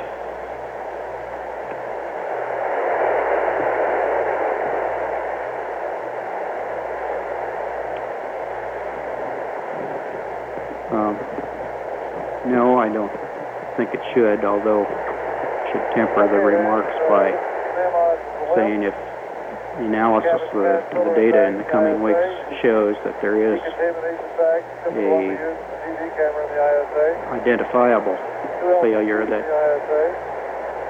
could be prevented by a simple design change, I'm sure that would be seriously considered, and I would support that sort of a change. There's always a balance in the design of systems of this nature. One is that you will take the design approach that is the most simple and straightforward and therefore the least likely to get you into difficulties. The alternative is one that by design minimizes the possibility of these kinds of problems. For example, they could have the components that were affected simultaneously in widely divergent parts of the spacecraft, for example, such that local catastrophic failures would not tend to knock out 3 fuel cells at the same time. That's certainly a consideration, but it's a much more complex design problem to do that, so you buy yourselves additional problems as well as solutions. So again, it's the old matter of a compromise. I think we can see in this case what is a good demonstration of the worst kind of things that can happen to you if you select the way in which this design was selected. You don't think then that something was overlooked? You do good work. That a contingency was overlooked? I'm not aware of it, but it's certainly possible. I don't think so, but it's possible. All right, now we'll take the EBU questions in series, and we'll just go through. Would you just begin in your own order? Mr. Armstrong, if this accident had happened after the moon landing, the crew would not have had the LAM as a lifeboat, and presumably would have been killed. Is there any way for future missions that the command and service module could be adapted to meet this situation? Do you have any proposal to this? You do notice that that's a pretty good jump in gamma that we've got with this new vector. I haven't reviewed the possibilities extensively. I know that should you get in this situation that you describe, that you would in fact turn the batteries on in lunar orbit and fire the SPS engine and get on a trajectory coming back to Earth. Then of course you would be faced with the problem of maintaining life support, temperature and oxygen and so on through that 2 to 3 day period without benefit of very much power to use, because there'd be very little left. You would certainly try that, and I wouldn't say now that it's impossible, but it might be unlikely that you could successfully complete such a return. We, of course, were aware of these risks throughout the design phase and felt they were acceptable. Following that up, Mr. Armstrong, do I gather that you rather discount any idea that it was a meteorite strike? And if that's right, do you think moon missions should be suspended until this is sorted out?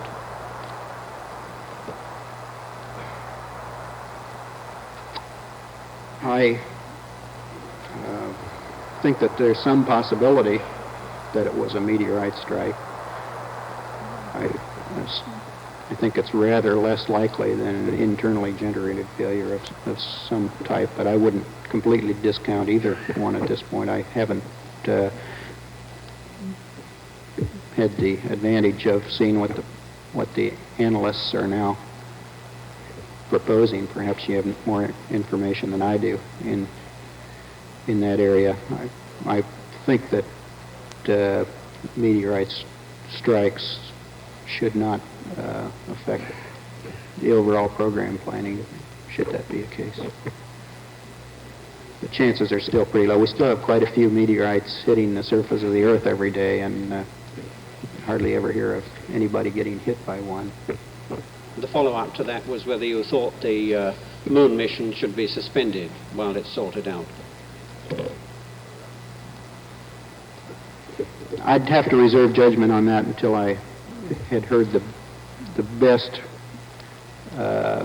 summary that we have available from the analysis of the data, and I just don't know what that is. Do you foresee any fundamental changes in the Apollo program and the follow-on programs on account of the emergency?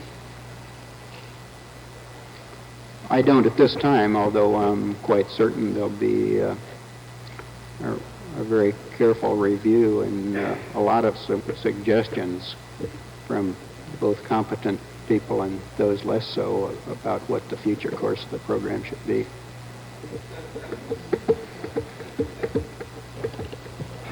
If you were in the spacecraft during re-entry, which would you regard as the most critical moment of all from the point of view of the commander and the crew?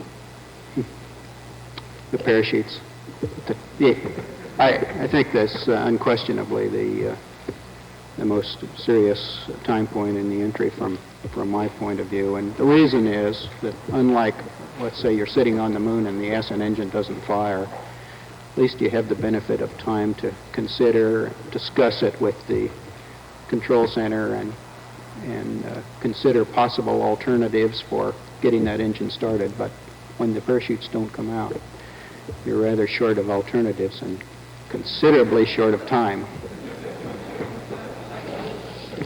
I've got kind of a personal question, Mr. Armstrong. How do you yourself react to the haggard astronauts riding, wildly swinging ship type of stuff? In the a report put in this kind of a context. Well, I suppose I'm somewhat more conservative than the writers who choose to put it in that context, and I guess I would not write it that way myself.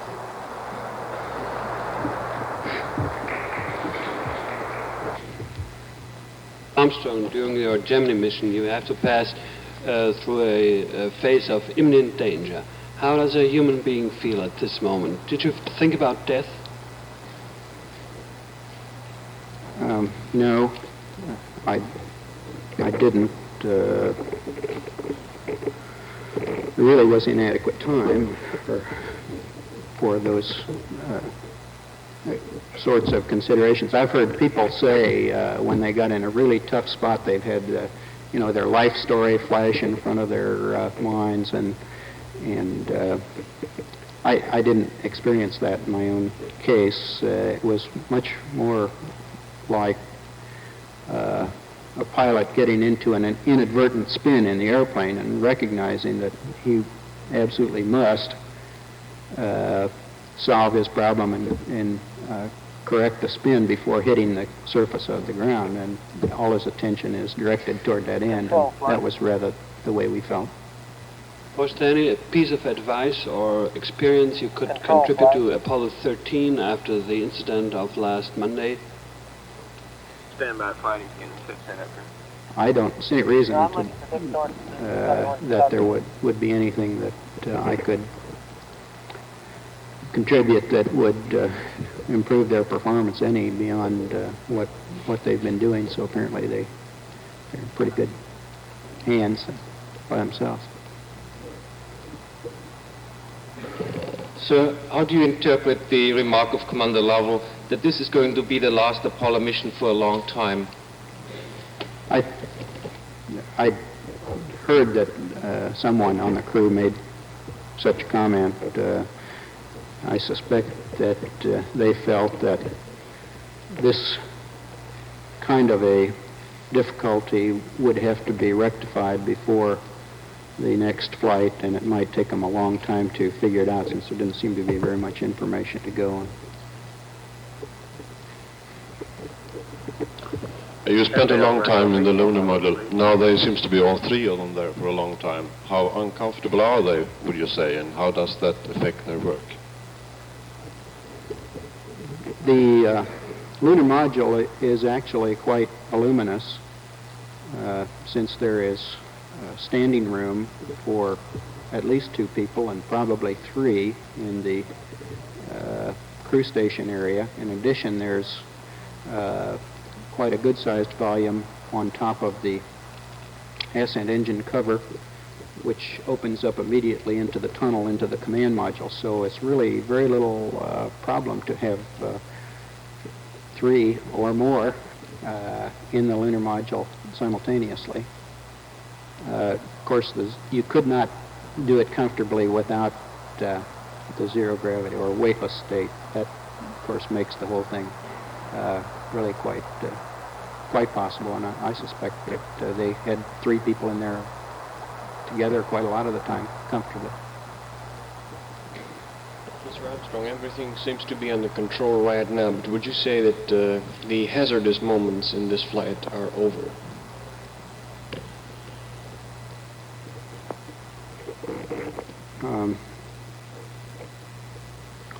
I think all the difficult hazards are behind them. I wouldn't say that the remainder of the trip is hazard-free. Certainly this last 6 hours before entry tomorrow will be quite critical in terms of performing that series of events properly in order to prepare for what we would hope will be a normal entry procedure tomorrow. Should all those things occur as expected, though, it's a considerably more favorable position to be in than we had a couple days ago. believe that completes the EBU series. We'll go to open questions now again. Mr. Armstrong, can you say, on behalf of all the flying crews, how an accident like this affects your faith in the adequate control and supervision of the engineering and design of the Apollo program?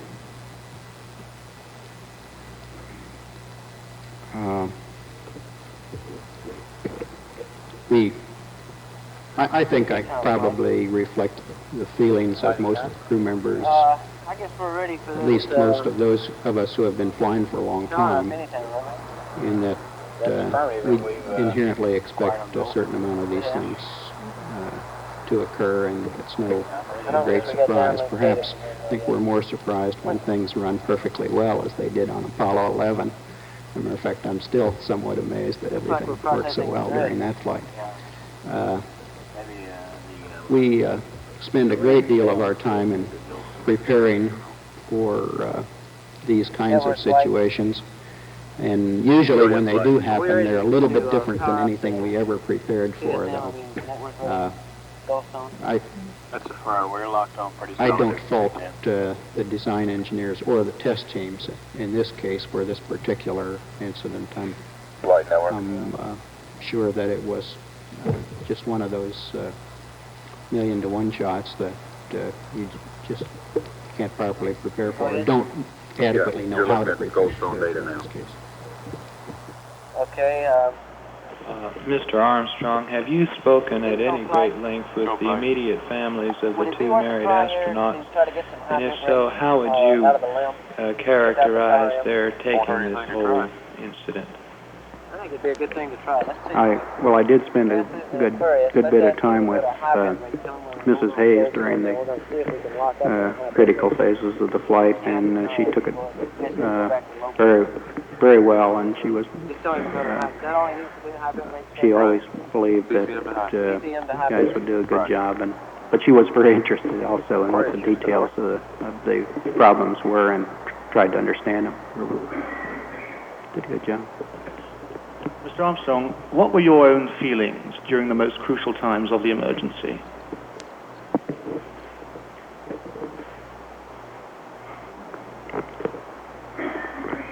I think my own feelings were very much those that I saw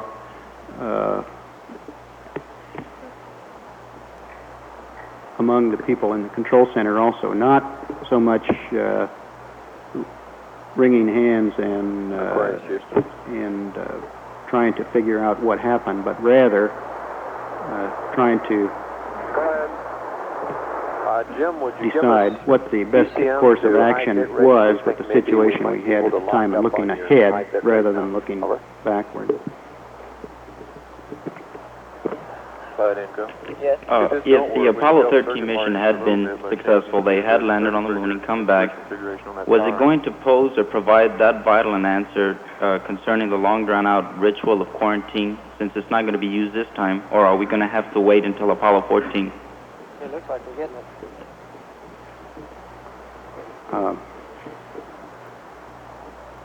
I guess the crews have never had anything to say about whether or not the quarantines existed or not. Okay, I want to open the circuit breaker. I really don't know what they'll decide. I suspect, that would be my guess, And place the switch on panel 12. The same switch to primary. people who made the decisions on the quarantine for this flight would probably make the same decision for the next one on the same basis in the absence of any new information. Panel 16 opening. Take one or two more. Circuit breaker. I realize that you and most of the people here have been most concerned with getting the crew back safely, but you must, with your intimate knowledge of the spacecraft, have some idea about what happened yourself. What is your best guess?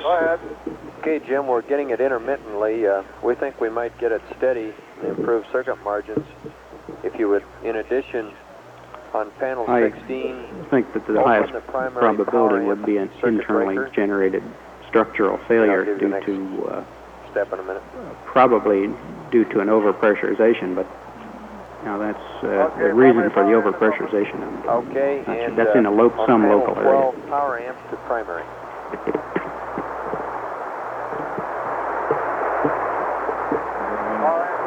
Right here, yes. Roger. Mr. Armstrong, where do you fit into the program now? Are you going to make another trip to the moon? Well, I'm just standing by for assignment at the present time. To check the backup system for re-entry, and if so, if they have to go to another alternative, what do you think that would be?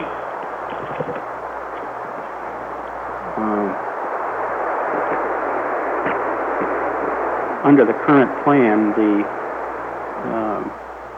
spacecraft will make a normal entry on the normal primary guidance system, and hopefully then would arrive in the vicinity of the ship as previous flights. Now, the alternate procedures of there are actually several available should that primary system not be available. All of these alternates will not land you. None of the remaining alternates will bring you to the ship or the area of the ship. They have some predictable and built-in biases. However, the trajectory itself will be largely the same. Geometrically, it'll be approximately the same, and the accelerations involved, temperatures, and so on will be by and large the same. Okay, Is there anything that can be done manually? Yes. First, there's the entry monitoring system, EMS, that can be used that allows you to, in a closed-loop fashion, guide yourself to the proper downrange distance, and you will then land proper downrange distance. However, you will have an error in cross range. In other words, you'll land out of plane to the north or south of the recovery fleet. Should that system also be inoperative, you can make a successful entry on the accelerometer alone, a independent, normal manual accelerometer like you find in aircraft.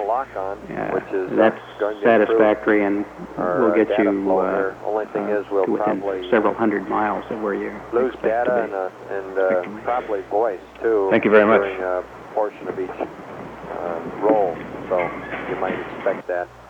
The other thing is, if anyone has on any biomed, would you switch your switch to your biomed switch to that position? Understand the first, Vance, and no one has on any biomed. Okay. And Jack are maneuvering things around right now, and mine is long since departed the scene. Okay. Copy.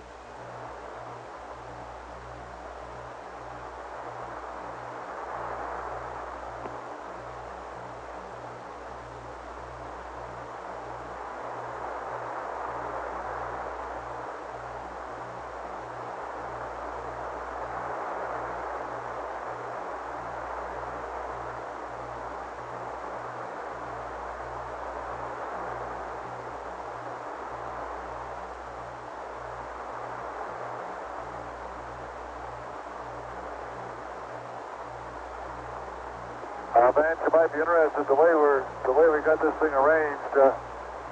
We have one helmet attached to the comm lines, attached to the LEM hoses, and the guy that's got the duty wears the helmet. The other people are free to maneuver.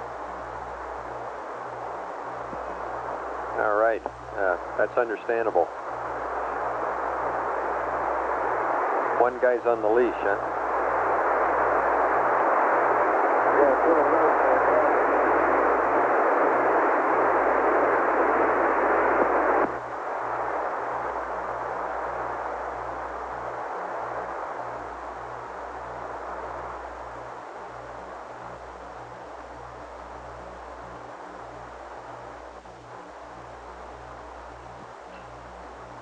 Okay, Capcom flight, I think we ought to tell him at their convenience. They're probably moving their stowage around right now, sounds like. But at their convenience, we're ready to go into the command module, terminate battery charge per the procedure he's got, and we want to go through the powering up of the TM. Now, before we do that, econ flight. Flight econ. Okay, let's go over one more time, make sure that he's got the right checklist read up to him to, first of all, terminate the battery charge, right? And then secondly, and then he's going to make sure Capcom's got the right checklist with it. You got him? Yes, ma'am.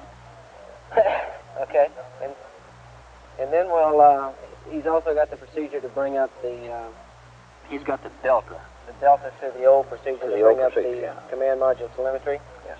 And you can tell him that we'll want to look at that for about 10 minutes. After we get a good look at it, then we'll give him a go to go back to battery charging Bat A. Okay. And just tell him... Do we really need 10 minutes? Or? No, we'll look at it 5 minutes or 10 minutes. We'll give you a go to turn it off, but it was on 10 minutes yesterday. Just almost exactly. So it'll be on that order. I just want him to know that we're not going to stay this way very long. We're going to go back to charging Bat A as soon as we get a look at the data. And this is primarily for another thermal look at the command module. We're going to give the people all the data and let them run off with it and do what they will. The thing about it is, it's not particularly time critical today. We're not using the CSM power, which is the real critical thing. That's why I want to tell them to do what they want to, do it when they want to. Okay, and just for info for them, how many amp hours are the CM batteries up to now? That's up to about 35 on that one Bat A, isn't it? Hang on just a minute and I'll give you a new Hankel flight.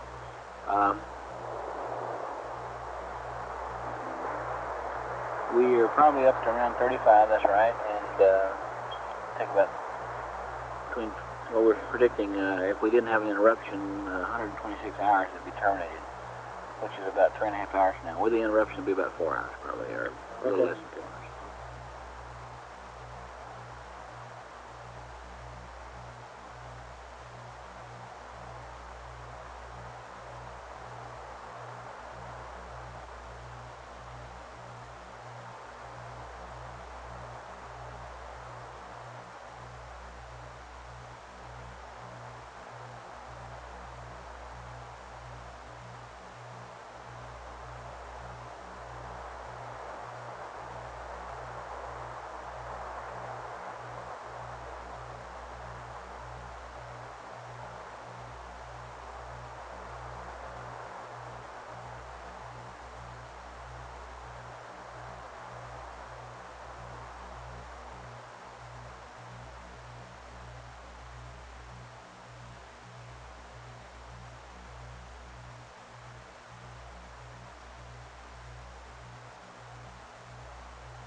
This is Apollo Control at 122 hours 24 minutes.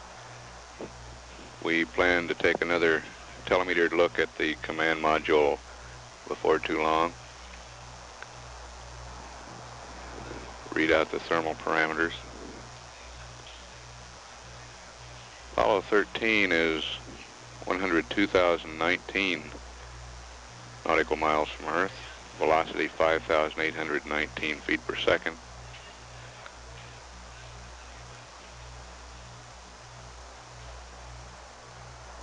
Current load now is about 19 amps.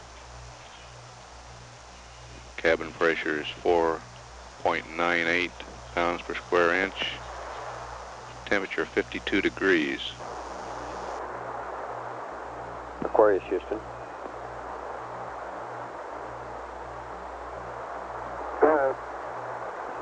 Jim, when you get finished moving your stowage around and it's convenient, we'd like to terminate the battery charge for a little while to bring up the CM TM so we could take a look at the temperatures again like we did yesterday. Advise that Right now, on your batteries, you have 111 amp hours, and eventually we hope to have them peaked up to about 116. One other point, we can either read that procedure up again, which involves cranking up the telemetry, or if Jack still has it, we can use his notes, but I have one or two changes to make on them. Over.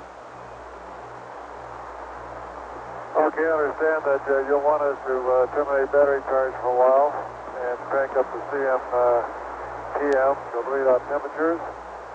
And you have a few changes to Jack's checklist, and I'll turn the con over here to Jack shortly. As soon as he's finished, and we'll get on it. Okay, we'll be standing by. There's no hurry on it.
Aquarius. Go ahead, Jim. Just out of curiosity, Vance, what's our distance to velocity now? Stand by, we'll get that for you. Hey, Flight stand by 1. Go, flight. You're speeding up, I think. I didn't hear it, flight. We're working. Go ahead. Distance and velocity. Roger, flight. Okay, flight. We seem at 101,000 miles. Velocity of 5848.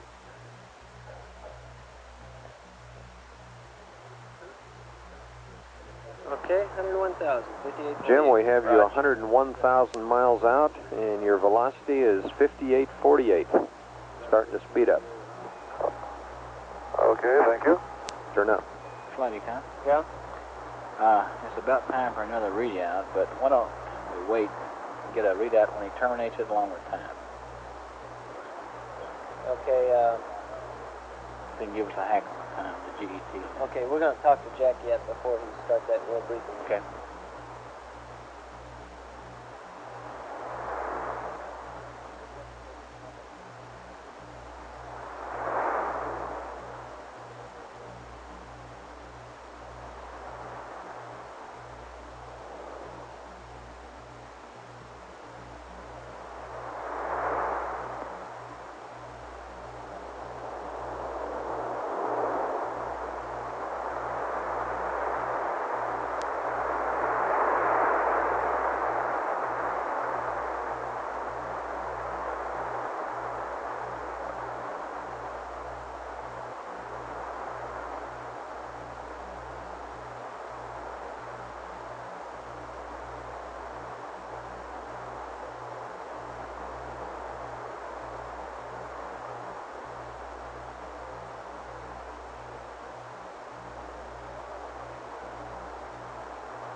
Capcom flight. Capcom flight. Go. When you brief Jack on these deltas to his checklist, also tell him before terminating the charge to get a bad A and a charger readout and just report it and get that from him when he gives the other readouts to us also. Okay, a last reading before we terminate. And the time he terminates. And the time he terminates. Okay.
Okay, Houston, Aquarius. Go ahead, Jack. Okay, Vance, Jim said that you want to terminate battery charge on battery A. That's affirmed, Jack. Request to, before you terminate it, get the usual readouts on voltage and current. And we'd also like a time of termination. And understand you have the termination procedure. Is that affirmed? Okay, that's affirmed. Stand by. Let me just make sure I've got everything here before I go off on a tangent. Okay, Jack, and your battery charge termination procedure remains unchanged. But when we go to power up the CM and look at your TM, we have a couple of additional steps.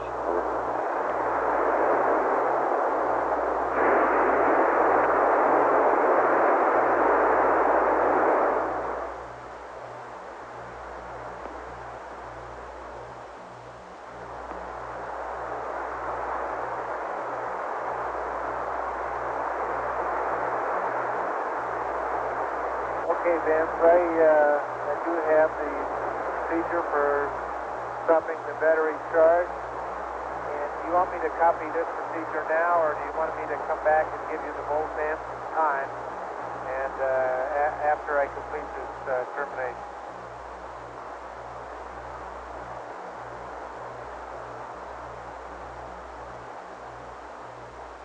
Okay, just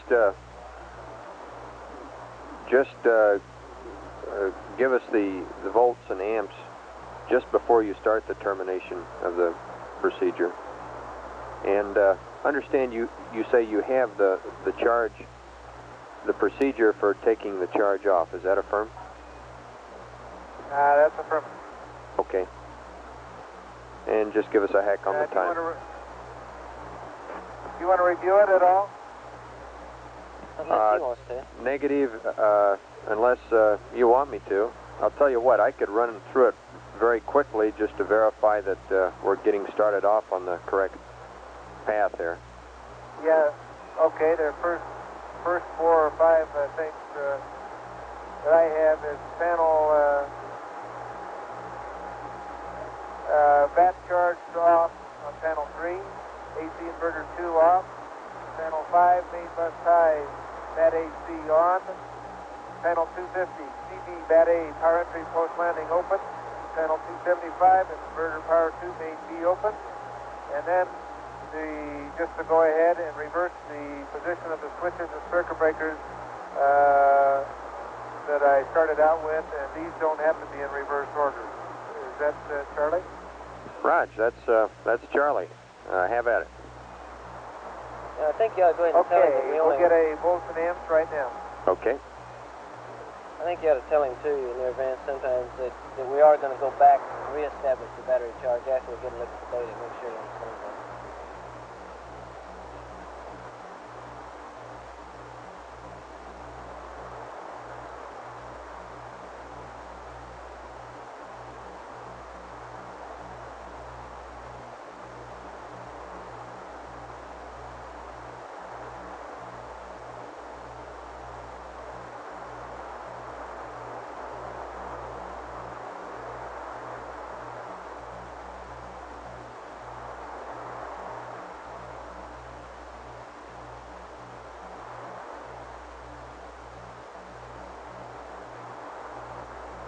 Tell me, Fly.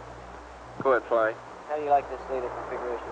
We'll stay with it a little while, Fly. It seems to be pretty solid. 39.4 amp 1.25. Okay, Jack, we copy that. Incidentally, okay, we're going up to terminal. Quiet, Dan. never mind, Jack. I'll bring this up later when you finish the procedure.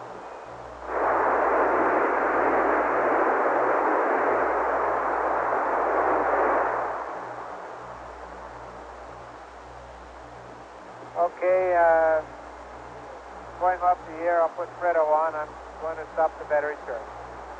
Okay.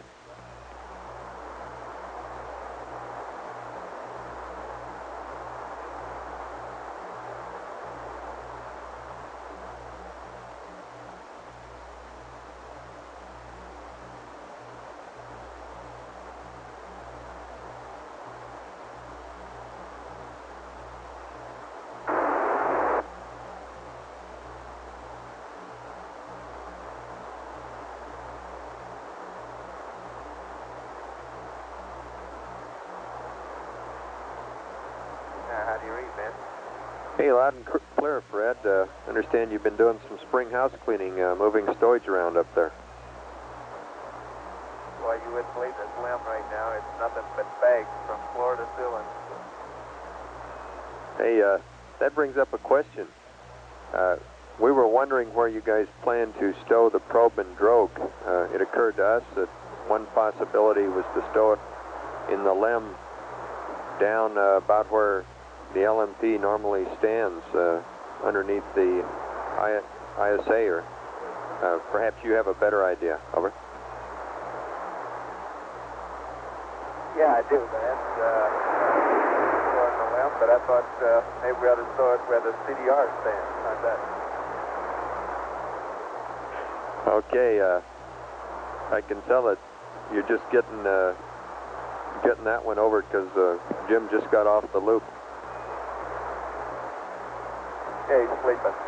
Now that's actually where we normally had been stowing it for normal LEM jets. Okay, and hey, we just we'll record that and report back. Figure that you'll stow the probe and drogue over in where the CDR stands. We have a change to this equipment transfer list that I just read up to Jim. Why don't you make a note of this one item? Forget about the LEM. Stand by one. Okay. Bill? This data's getting awful ratty now. We better go back to low bit rate. Okay. I think Jack hauled off the piece of paper with that all that on it. I want to hold it so Jack What do I tell him? Charlie Butcher's PCM switch below. Okay.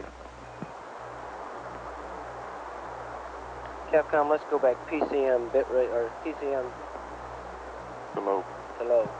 Low bit rate. PCM low bit rate.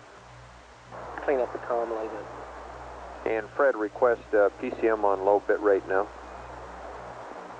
Okay.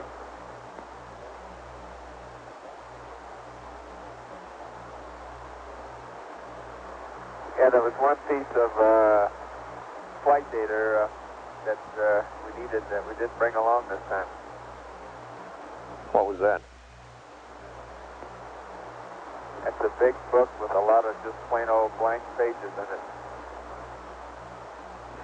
Yeah, when you get off nominal, why you just need scratch paper, don't you? Yeah.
Okay, Vance, I got the storage list now. Okay, I gave you two lists. And Jack said he's completed the securing the battery charge now. Okay, Econ, mark the time. He says okay, he's and finished terminating we're the battery recording the charge. time that was complete. You have two lists there. One is LEM to CM equipment transfer. The second list is a reverse. Request to scratch the last item on the first list, which is returning used bags back to the CM. Okay. We didn't have any of those, so it didn't pose any problem anyway. Okay.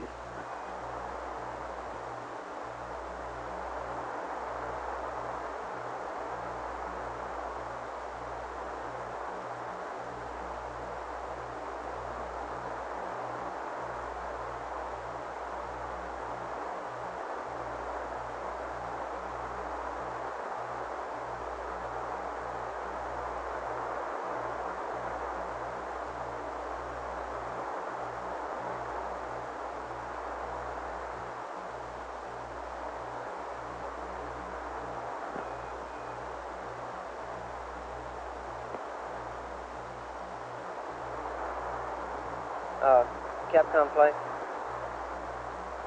Go. Did you get the deltas for the power up to Jack? For the power up of the CSM? Negative, but it's about enough time to send those up. Yeah, why don't you tell Fred that we've got a couple of deltas before he starts that power up, just to make sure. I know you told Jack, but so Jack doesn't get into the thing. Aquarius, Houston. Okay, Vance, Aquarius is back on. Okay, Jack, I understand you completed the securing the battery charge. Now, if you're ready to copy, Jack, I'd like to give you the two changes that we have to the power up for the TM procedure. Over.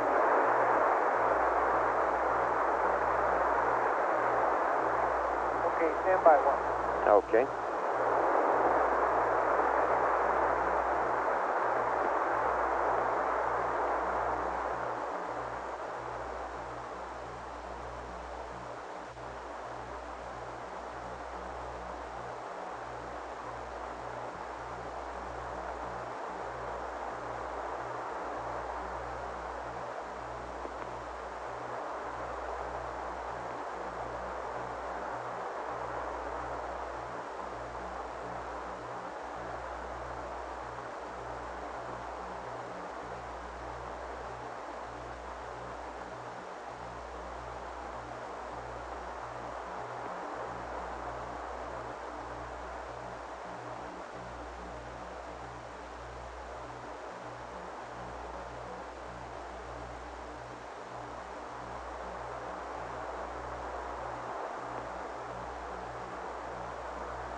Okay, Vance, you say you have some changes in the procedures that I used before to get telemetry and check out the CSM system? Yeah, that's correct, Jack. They're pretty simple.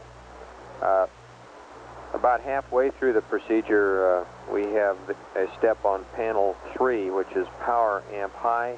We'd like to change that to power amp low.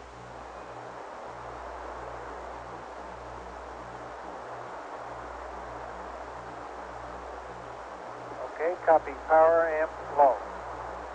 And the next change, Jack, is panel 275.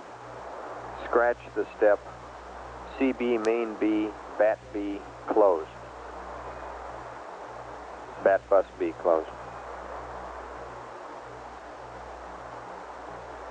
Okay, you want to delete the step CB main B, bat bus B closed. Raj, as you know, we're going to do this on LEM power, so this reflects that. Okay, real fine. Okay, and have at it. We'd like to have the TM up for about 5 or 10 minutes to look at the data from the CM, look at your temperatures, etc. And after that, we'll go back to charging the battery again. And the charge will probably go till around GET 126. Okay. Do you want the same readouts from me that I gave you before? Affirmative. That's affirmative, Jack. And just to make sure that there's no mistaking the procedure, it starts out for the back out part, panel 3, power amp off, transponder off,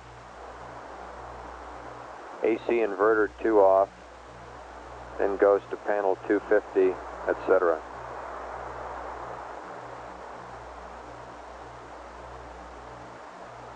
That's the way I read it. Okay. Okay, going back up into the refrigerator. Hey, I thought it was the bedroom. Well, it's got a new name now because it's about 30 degrees cooler. Roger, returning to the deep freeze. Is on the stowage list where you have us putting the black and white camera on top of A7 in an A4 decontamination bag. I was wondering if it would be possible, or if there would be any problem in putting it into B6 along with the 270mm Hasselblad cameras. Just tell him we'll work that one and give him an answer. Jack, I don't think there'll be any problem if you can get it in, but let us work that and get back with you, okay? All right. I was just thinking I'm trying to get as much weight as possible down in there in that LED. We have no FRCs, and then our waste tank is, rather depleted. I think it's about down to 40% or so. So I'm trying to get as much L over D as I can, and any heavy items we can get down there, I'd be greatly appreciated if you bring it to our attention. Okay, we copy that, and we owe you an answer on your last question. Okay, and I'm in work, going to give you some telemetry. Okay.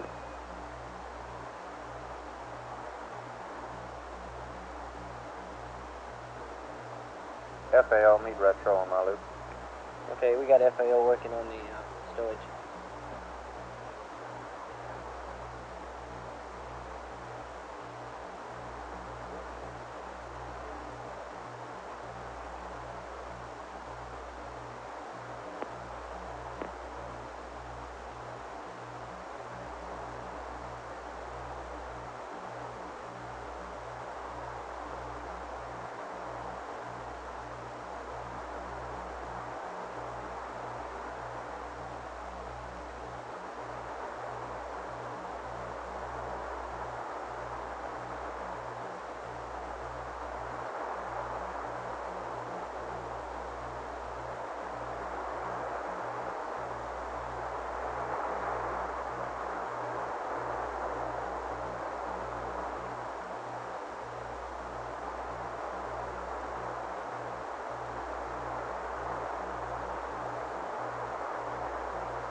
FAO, meet retro again, please.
Network flight.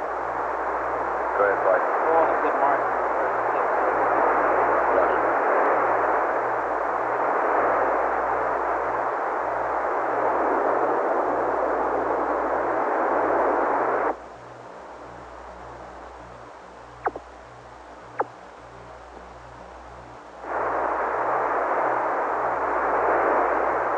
This is Apollo Control at 123 hours 2 minutes.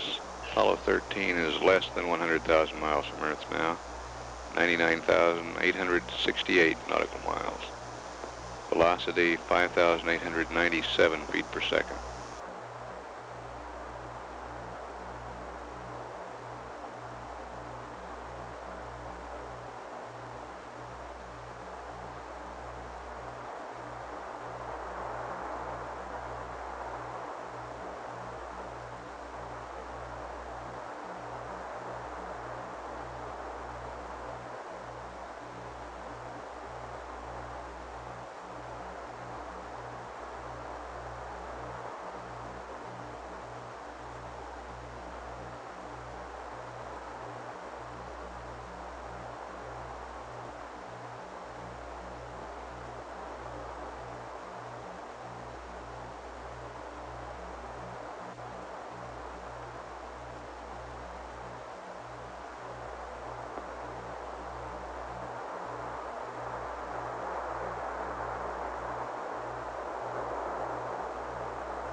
fan flight.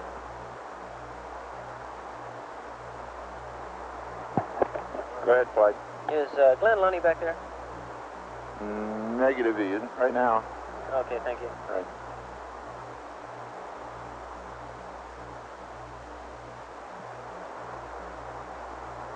We're getting CSM data, flight. Okay. Hey, flight. Say again? We got it. AOS CSM. Vance, tell Aquarius that we're receiving CSM data now. We've got good lock on the CSM. Okay, understand we're receiving CSM data. Aquarius Houston, we're receiving CSM data now. Roger.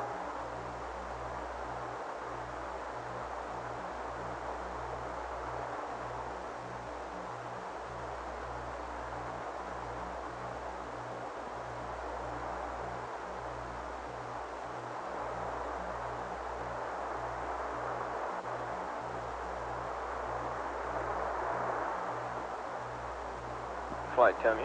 Go ahead. Okay, our current's up about 24 amps and the voltages are holding good. Okay.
Flight Echo. Yeah? We'll need him to give us the best omni from these signal strength meters. I believe that's in there, but we lost data. Okay. Capcom flight. Go. Would you ask Aquarius to have Jack select the best omni? We've lost data. Okay. Aquarius Houston. Flight income. Say again, Ben. Go ahead. Fred, we just lost data on We can go ahead and Aquarius turn it off on whenever we get ready. Jack. Okay, Would you have him select best omni, so please? look at a little more while he's... Okay. Okay.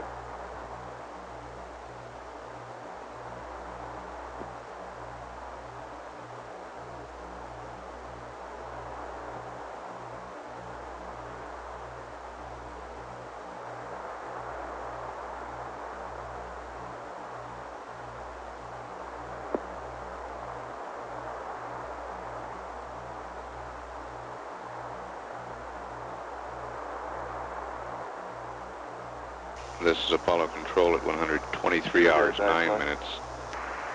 We're using LEM power for this command and service module telemetry check. And the current's up now to 24 amps.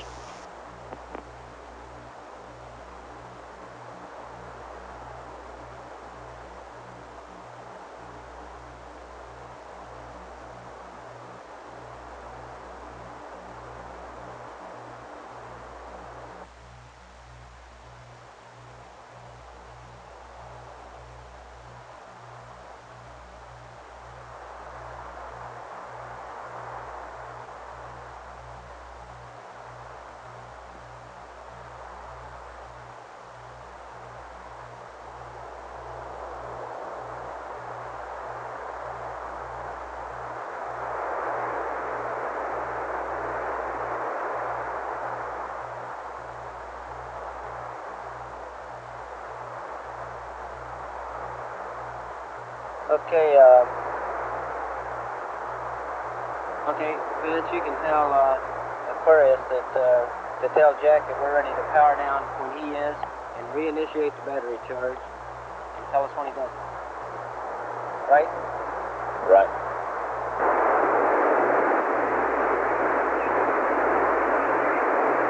Just give us a time after when he does it.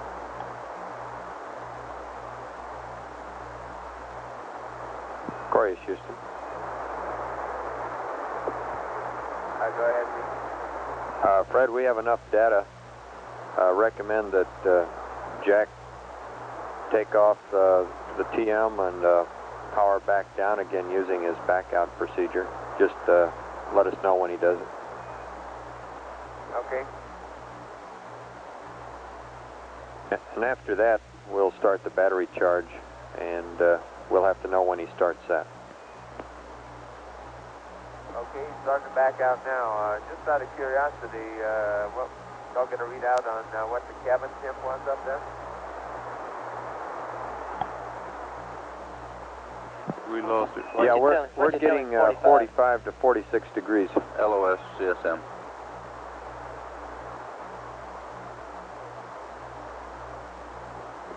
Now you see why we call it the refrigerator. Yeah, it's kind of a cold winter day up there, isn't it?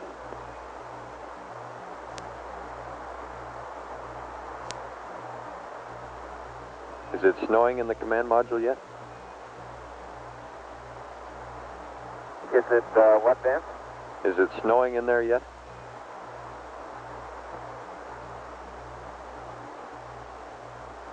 Oh, snowing.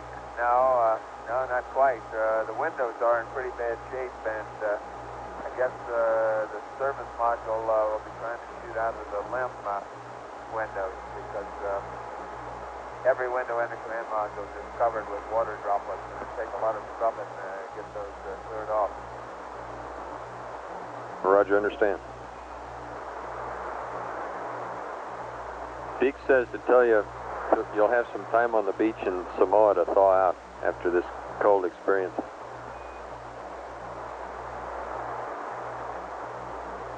Yeah, that sounds great.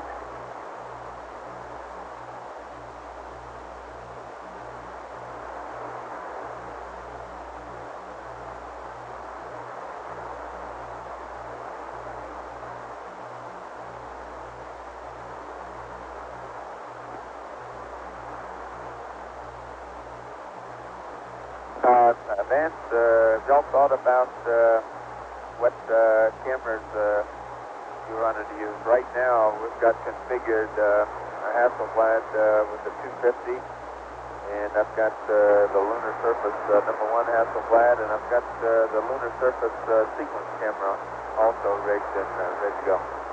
Did you have any other druthers about other options? You're referring to the photography of the service module, is that right? That's correct. We have some procedures in work, and I've seen them, Fred. I think pretty soon we'll be shooting them up to you to specify which cameras and settings. But that sounds pretty close. Okay, you might let them know that if they had thought of it, that we got this lunar surface sequence camera on board, which has its own battery pack set up and shoot quite a few pictures with, and that could also be used for this. Roger, I know we are planning to use that camera, among others. Okay.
Okay, Houston Aquarius.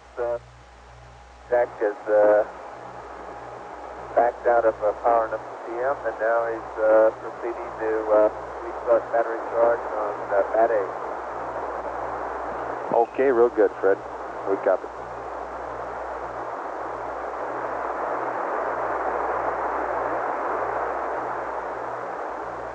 Flight procedures writing a checkpoint. Okay.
Checkpoint.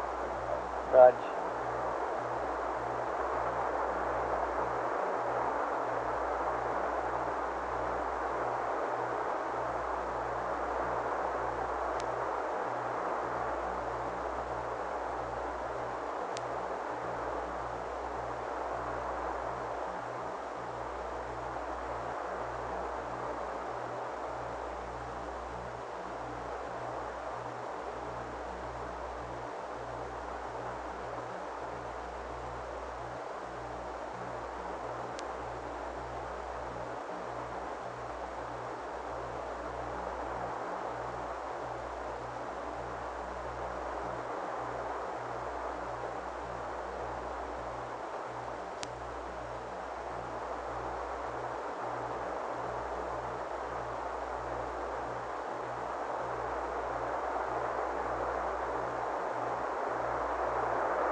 Okay, and we're charging battery A now.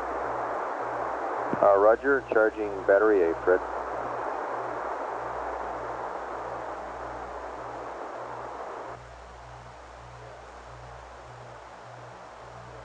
Friday, Cam. Hot light. Since we just started, I'd like to ask you for voltage and current readout.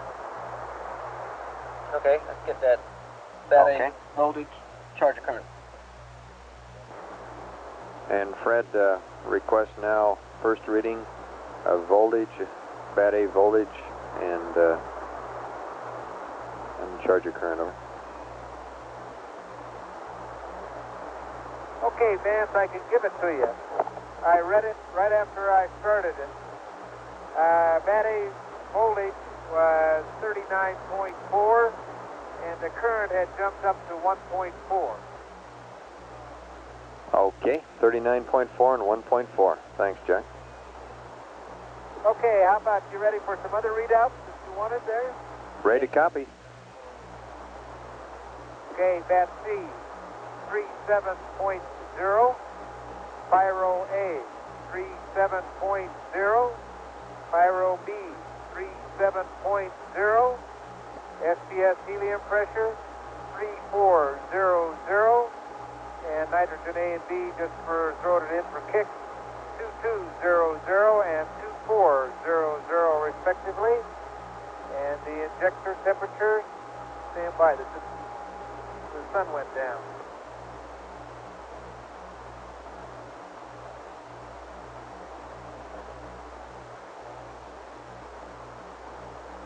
Okay, the injector temperatures, 5 Charlie, 3.9, 5 Dog, 3.2, 6 Alpha, 3.6, 6 Baker, 3.9, 6 Charlie, 3.5, 6 Dog, 3.4. The battery manifold pressure, 1.4. Okay, we copy all that, Jack. Thank you. Okay.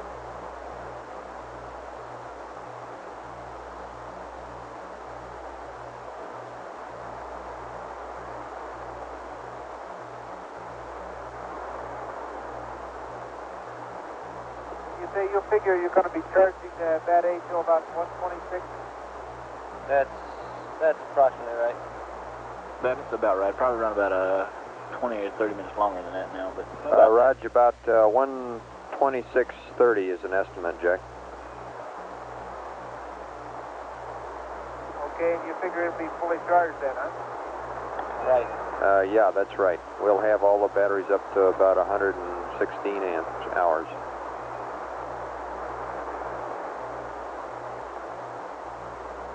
That's good news. That's better than 99, huh?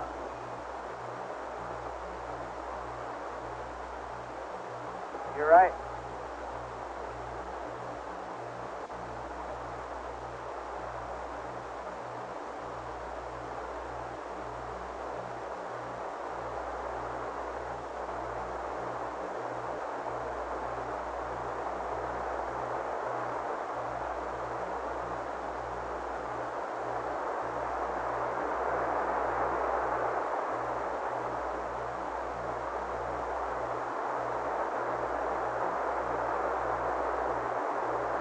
How did all the systems look on Monterey, Dan? I didn't hear any complaints, but just a minute. Let me make a detailed check. Say again, Ben. Flight, he wondered how the parameters looked on this TM check. Okay, we'll get him a summary of that. We'll work up a short one of some of the more interesting parameters and read them up to. But on first look, it looks like it's a little colder than it was the last time we looked, right, Ecom? But not too bad. What did the ambient temperature look like, Ecom? Yeah. 45, 46. About 45. It looks like it's dropped, everything's cooled off about 5 degrees from where it was yesterday. About, We were around 52 yesterday. yeah, it's about 6 or 7 degrees. But we'll get him some of the more important stuff later if he wants to hear it. But it looks like it's in good shape still. Aquarius, Houston.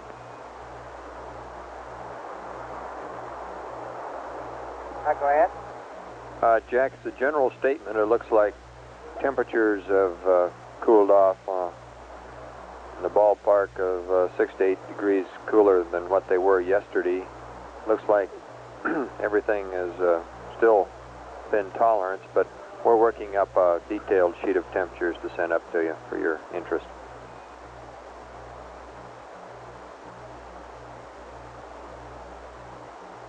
Okay, that sounds good. Span flight. Flight span? How about working up that list of some of the more significant parameters, temperatures? I would limit it to about 10 parameters. Just pick about 10 that sound kind of interesting, would you? Roger, we'll do that.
Flight, FAO. Go ahead. On the restorage of this black and white TV camera, the word we're getting right now is the camera, even if you took the lens off, wouldn't not fit in the B6 location. It'll only go into A7. Has somebody tried that? Or is that just... That's the storage people. They've apparently tried it, yes, sir. Go ahead, Aquarius. Okay. Okay, Vance, Joe brought up the alignment at EI minus 2 plus 30. Were you going to set up or have a discussion about that later on? Yes. That's correct, Jack. We just about have procedures in hand, detailed checklist type procedures to send up to you. In other words, a timeline with reference to entry checklist and any changes in the entry checklist. So if you have a few pages of scratch paper, why, I think we'll have that to you within an hour. Okay, I'll be standing by. Okay, would you tell him, too, that our storage people have looked and said that that camera, even with the lens off, will not go into B6. It's going to have to go into A7. One other thing, Jack. You still with me? Yes, go ahead. Our storage people have tried out this black and white TV camera into B6 idea. They say even with the lens off, they can't get it in. So still recommend that it be stowed where we had it on the list. That's A7. Okay, no problem.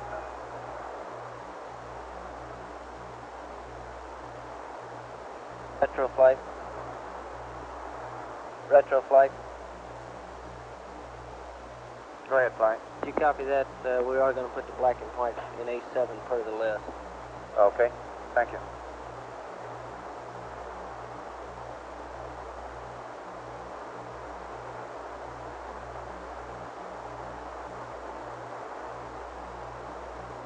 Flight econ. Go ahead. We'd like a readout of the charger current and bus A voltage. We'll get a kind of frequent interval levels on. Okay, when you want that? Right now, we can get it. Capcom flight. Go. We'd like another readout of bat A charger current. We need them kind of frequently here till that thing levels off again. See what we've got back in here. I suspect it's going to end up. We anticipated flight.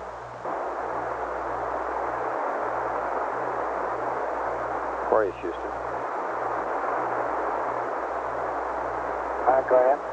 Jack requests another voltage readout on bat A and current on bat charger.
Okay, Vance, the volt 39.3, amp 1.3.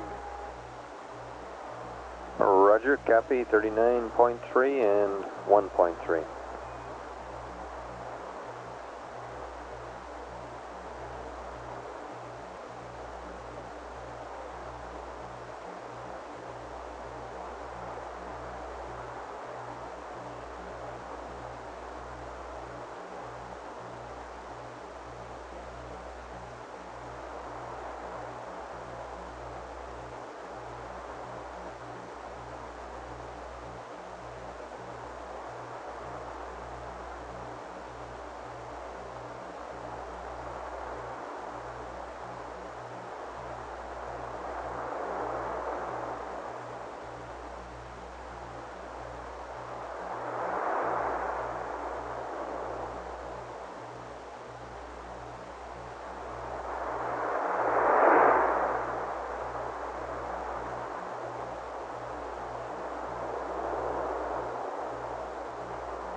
Decon flight. Flight, tell me. Go ahead. Okay, I guess that suit relief valve has been bumped again. We need to get it closed. Okay, Capcom, suit relief valve's been bumped to auto. We want it where? Off? Closed. Closed. Okay. That's the third time that's happened.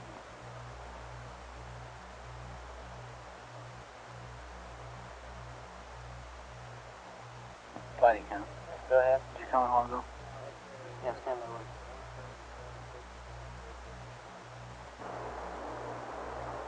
Corey's Houston, over. Go ahead, Ben. Jack, looks like the LEM suit relief valve has been bumped to auto again. Requested. Okay. Closed, over. In work. Okay.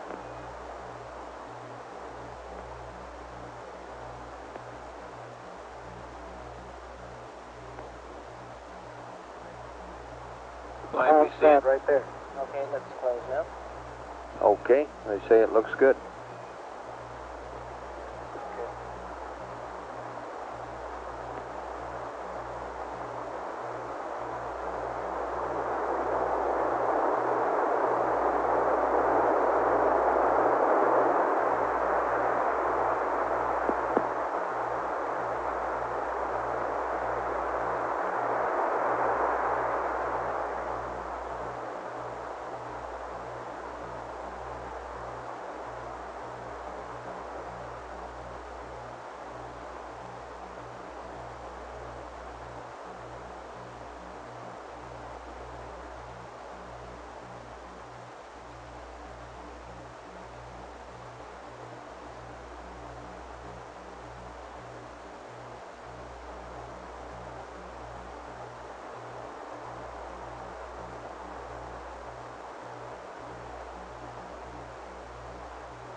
Flight count. Go ahead. Need another readout. Already?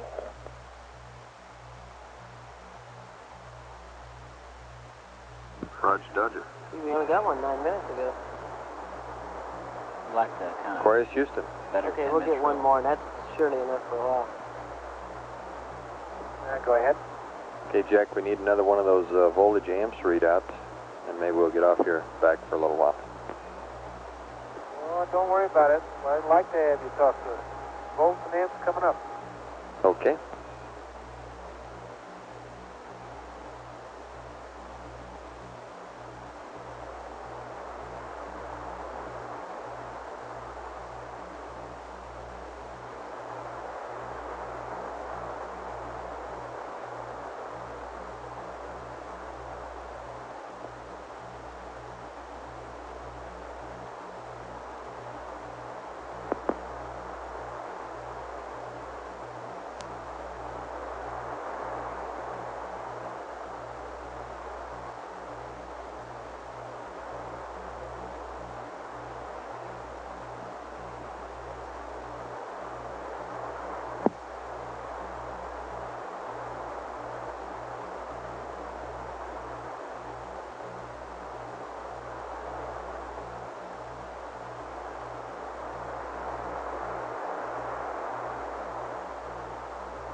Okay, Vance, the volt, 39.4, amps, 1.25.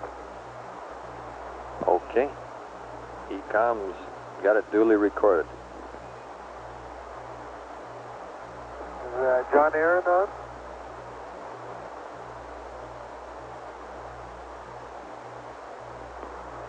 No, see, I don't know what shift he's on, but he comes in later, I guess.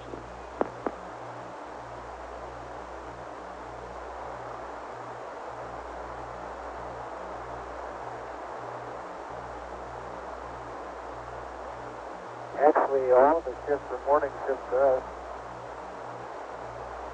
Say that one again. The sun is always shining.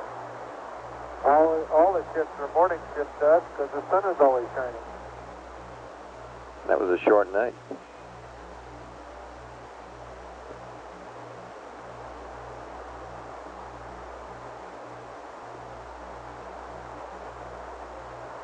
Just for curiosity's sake, we still holding the entry angle of 6.25?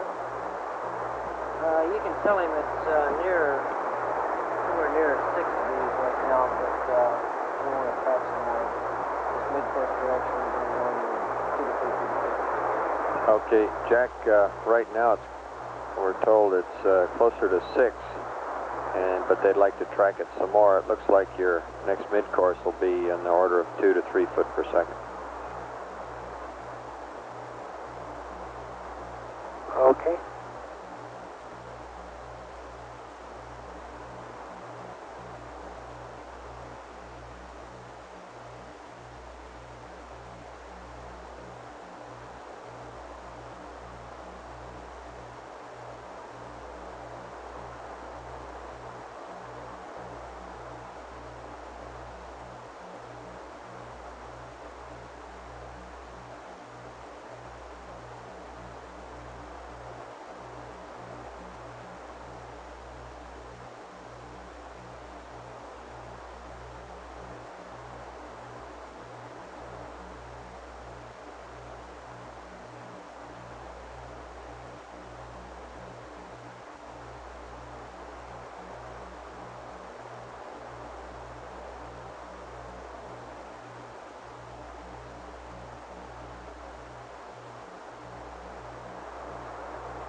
This is Apollo Control at 123 hours 48 minutes.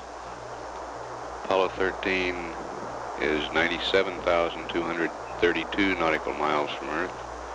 Velocity 5,996 feet per second. We're 18 hours 52 minutes away from entry at 400,000 feet. And if the crew is satisfied with the integrity of the command module tunnel hatch, they will make this re-entry unsuited.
just got a good view of the Southern Cross, Alpha Beta Centauri, and Atria.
Houston 13. Go ahead, Jack. Okay, we're still in good shape as far as water goes on the LEM. Roger, flight. What do you... Okay. We copy. Display 58 flight. Still good at 163 hours.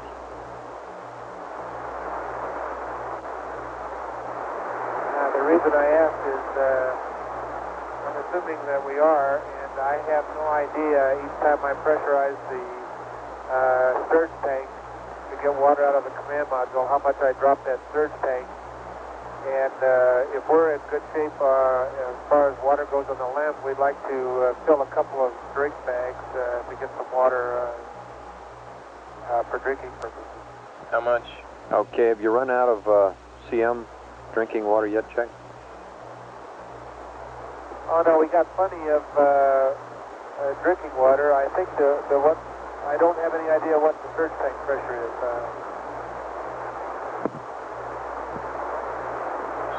750. Okay, it's 750. It's 750, Jack. Oh, 750.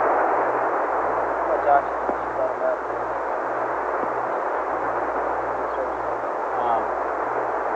Well, it went to around 3 or so. It's virtually full. Well, yes, it would normally be at 9. No, it's normally at 900 psi, you mean? Well, there's a minimum 850 now. Yeah. We're down 100. Aquarius, Houston.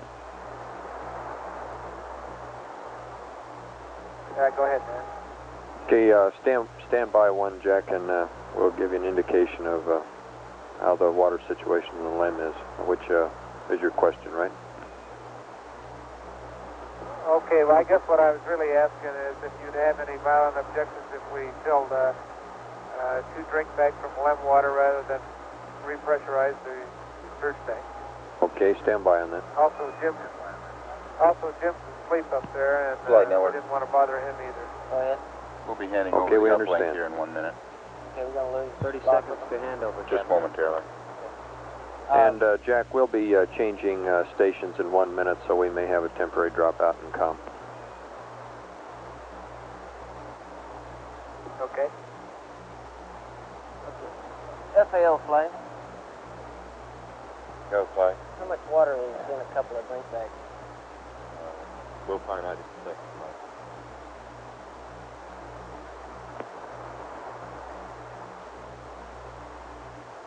What's that in terms of weight?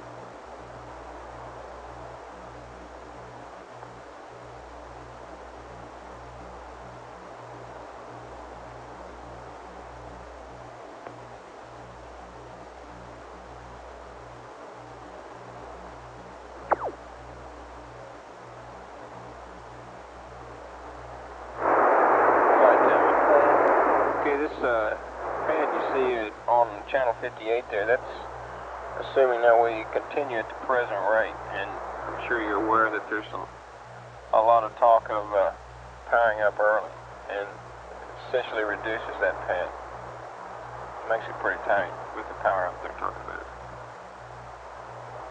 Well, what do you mean by early? They plan to power up to do the mid-course, you know, at a specified time, 6.5 hours.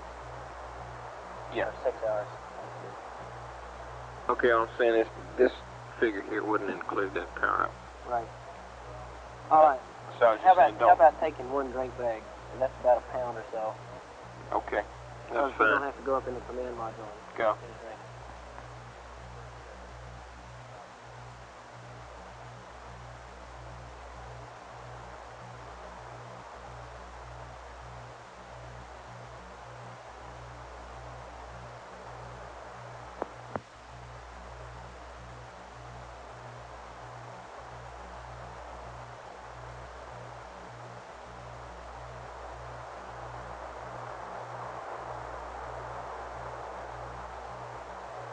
Tell me a flight.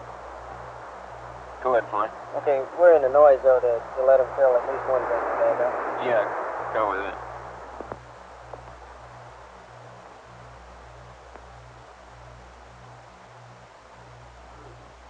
Okay, tell him that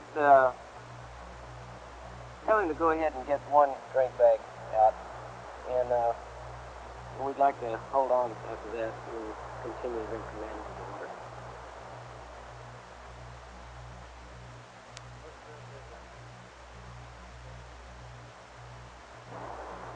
Flight, tell me. Aquarius, Houston. Go. I wonder if we could get a mark too when he does that, so we can makes our calculations a lot easier. Okay, Vince, go ahead. Loud and clear. Okay, Jack, we're going to bargain with you on this one. Instead of two, would wish that you just get one bag full. That shouldn't do any harm. However, Okay. we're not all that fat on water that we want to do any drinking out of the LEM as a regular thing after this one bag. So would you let us know when you get the water out and give us a mark on it so we can watch the TM over? Okay, Fredo's about to withdraw the water now.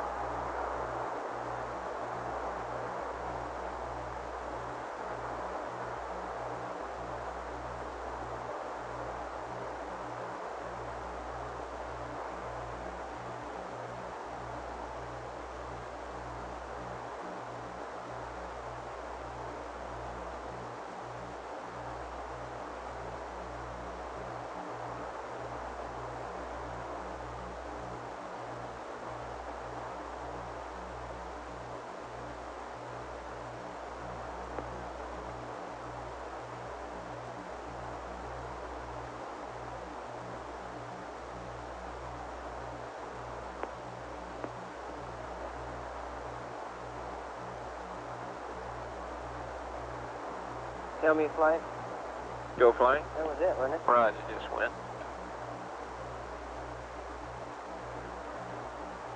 I saw the percentage change. What did the quantity do?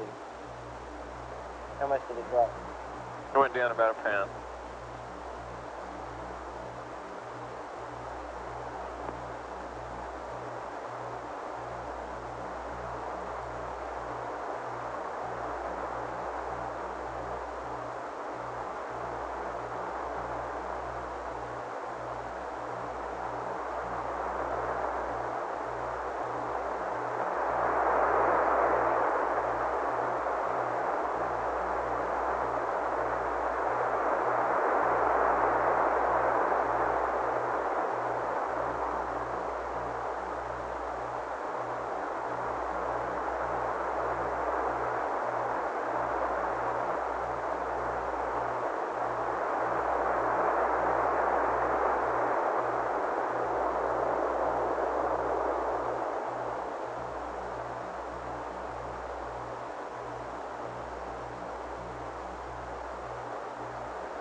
Okay, Vince, we would drawn about 8 ounces of water. Okay, Jack. How's it taste?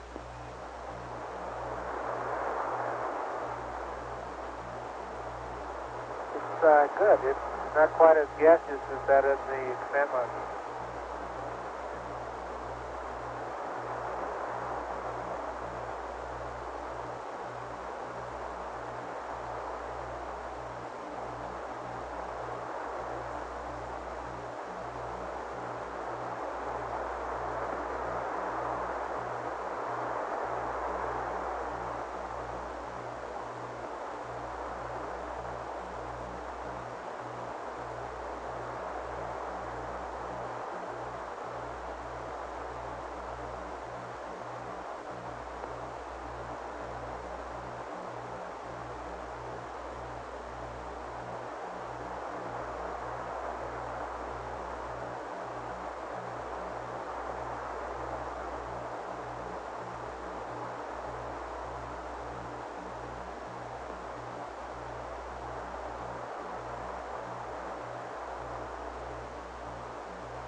Span, flight. Flight Span, go ahead. Stand by 1.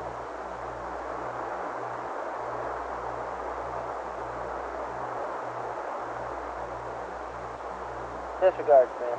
Roger.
Span, flight. Flight Span, go ahead. Hey, Ron, how about getting a copy of this entry sequence out here for SIG? Will do. It evidently wasn't in your list. Okay.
FAO meet retro on my loop.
Flight final. Stand by 1. Roger. Go ahead. Okay, just want to tell you we took another trajectory update, and the gamma EI continues to be less shallow, or more shallow. It's down to 5.93 now. This represents 2 more hours of data than we had before. Absolutely no prediction whether it'll increase, decrease, or stay the same.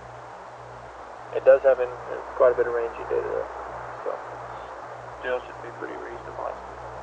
Okay. based on that last one you had, the 3.1, what RCS point is that? Delta T? Yeah. 24 seconds. Okay. The flight bomb. Go ahead. Numbers we had last night would say that we could do a dips burn if it was greater than 3.5 at 10%. But I don't know if we're there yet or not. We can check. But I'd hate to get into something that we don't need to. Yes. I don't know of any reason from a trajectory standpoint you couldn't do it either way. Doesn't matter. You might check with dip control as a preference. We'll hang with the RCS as long as we can.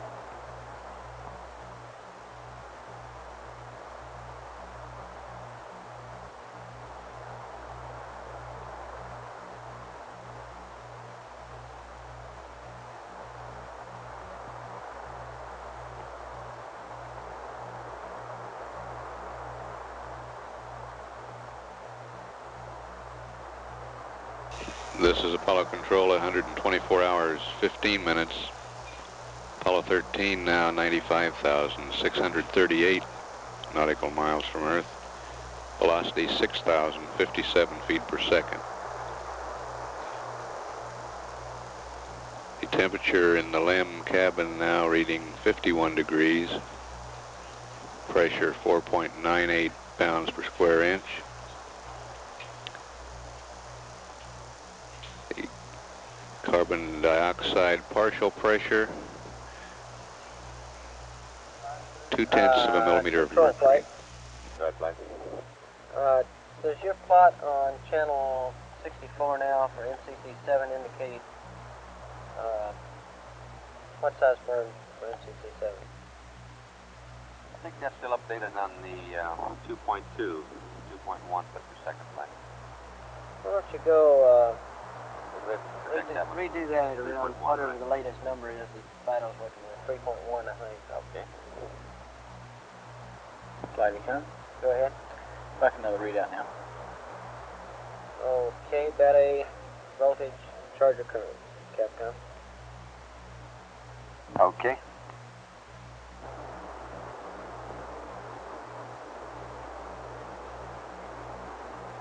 Apollo 13, Houston, or rather Aquarius, Houston, over. Go ahead. Hey Jack, we need another reading, volts and amps. Okay, coming up.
1.214 and 1.245. Okay, there he comes, recording those numbers. Charlie Dumas this time. Oh,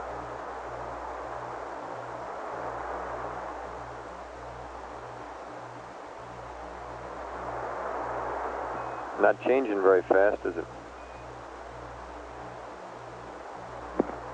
how far out are we? Is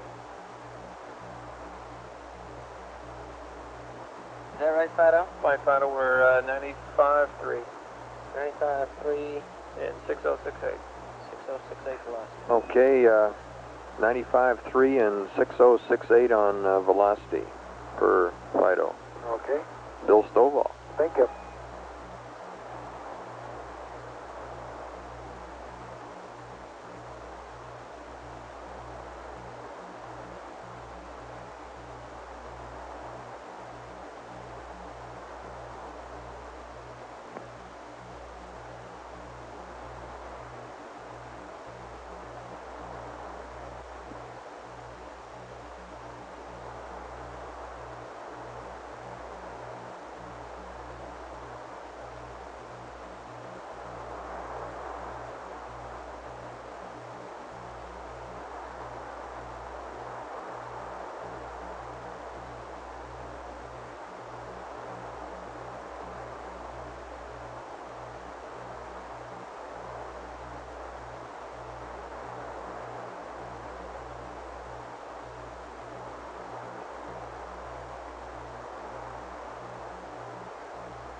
Life control. Calling flight. Control. Go ahead. The 3.16 Delta beam, of course, costs about 5.5% of RCS. The crude at 4 foot per second, about 7%. We'll get it injected on the top. Okay. Okay.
flight, Tyler. Go ahead. Control, I'd like to lay something on you if you got a second on this maneuver. Hold on just one. You bet.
Okay, what we got is that we could do, we're looking at 3.4 feet per second right now. And we could do that with the dips burn time of about 6.5 seconds. Now, if we followed the same procedures last night, we'd cut it off a second early, which would give you a dips burn time of 5.5 seconds. Let's talk in terms first of RCS. RCS, be on the order of 25 seconds. Your constraint is 40. Right? Control. Okay, we've built this checklist, which is a giant undertaking based on RCS maneuver, and I think we'll stick with that as long as we're within our fuel and burn constraints. I'm not listening to you. I'm not hearing you anyway. Yeah, there's very little change in the checklist he has now. All you really have to do is tell him either burn RCS or dips. What he's got now we gave for MCC5. And what's the advantage? One advantage I can think of is that he wouldn't have to keep that everything in the coax that much longer. I don't know how hard that is. That's not hard. I mean, okay, not sensitive. That's sensitive anyway, is it? No. If you seriously want to consider doing a dips burn, I suggest right now you get down to 210 and talk to the procedures people that are writing this thing up and see how that would fit in if it grows bigger. It has to be done with the dips. Talking to Charlie Duke earlier, he said that it wouldn't make any difference. The crew could use that one checklist. Well, I know it's not the same checklist, though, and we've got another engine that we've bought. And we're going to update this whole checklist now, and if you think we may end up having to make the same for dips, let's get some people looking at the procedure right now and see how they can fit in there. Well, I just think grows before flight.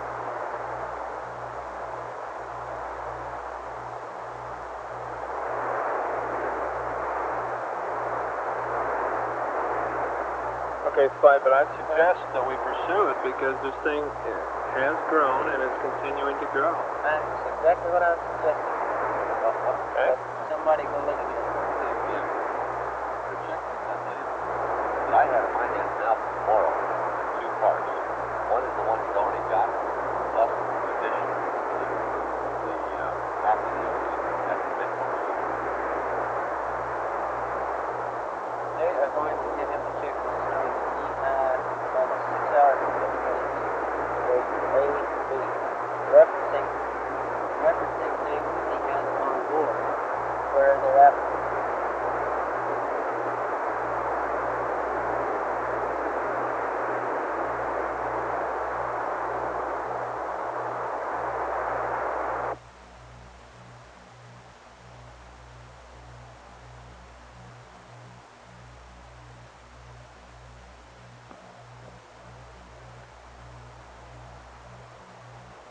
Okay, All I'm saying is you and Charlie Dick have talked about that. I think you better make sure that that is discussed with that group downstairs doing that checklist right now.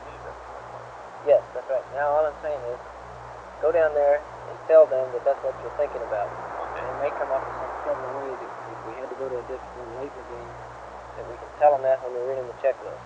Okay, you said Charlie's down there now. There's probably already talked about that. I'll tell you what, I'll excuse you for 10 minutes. You go check it personally and make sure that that's being done. Right. But one thing he might check with these prop people is that my rough numbers tell me it'd have to be about a 6 foot per second maneuver before we had to use the dip. Is that the numbers you guys came out with? Well, at 4 foot per second, at the 4 foot per second number, we have a 30 second elevation burn there, translation burn. Okay. So you're talking about at about 6 seconds. You're talking about our restraint of 40 seconds. Right. So it'd have to be a 6 foot per second maneuver. Now it is quite a growth, but I don't predict it to be impossible at this time. Yeah, we'll probably get that. But I do predict it to be improbable.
Flight, I really don't. All I can say is that I've talked to the navigation people, and this trajectory, I mean, this set of circumstances is so much different than we've ever looked at before that they're just afraid to make any predictions.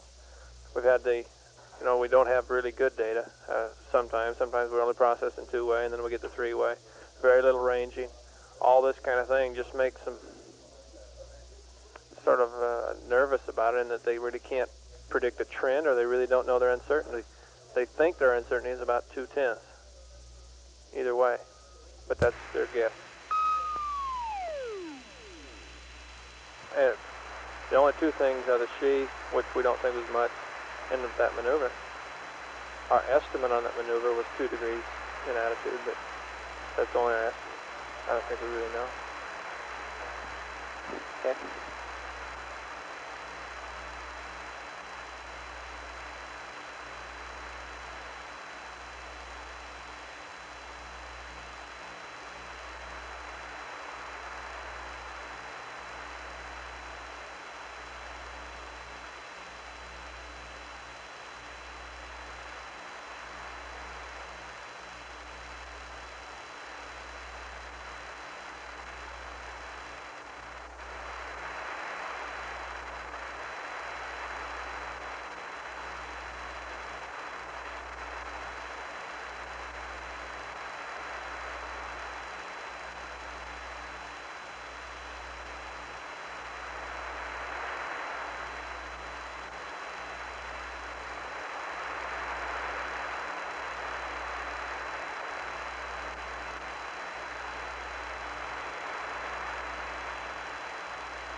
Go ahead, Aquarius.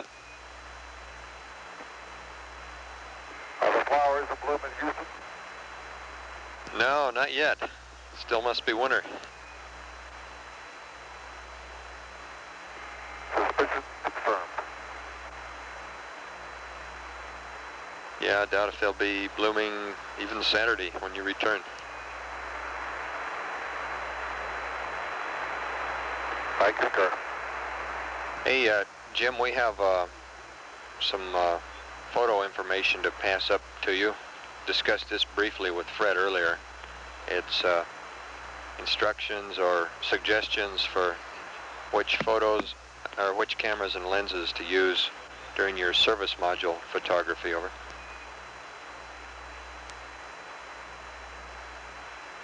Understand, stand by one. Okay.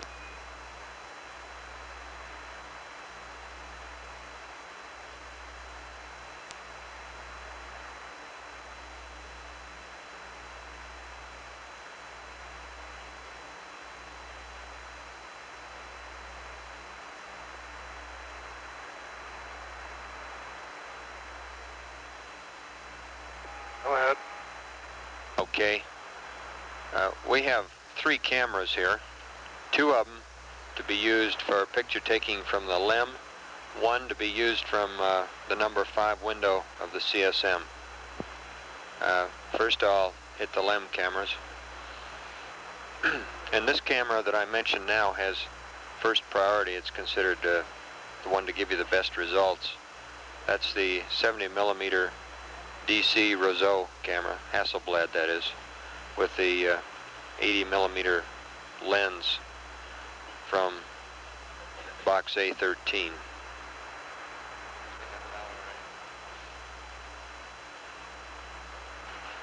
Suggest fresh magazine of 3400 black and white film.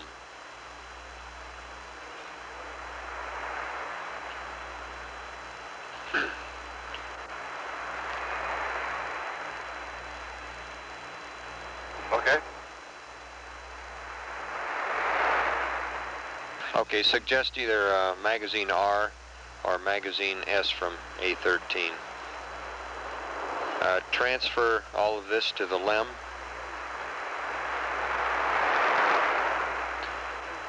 And recommend the following settings. LM/DC/80/BW 3400 in parentheses f5.6 at a 2/50th.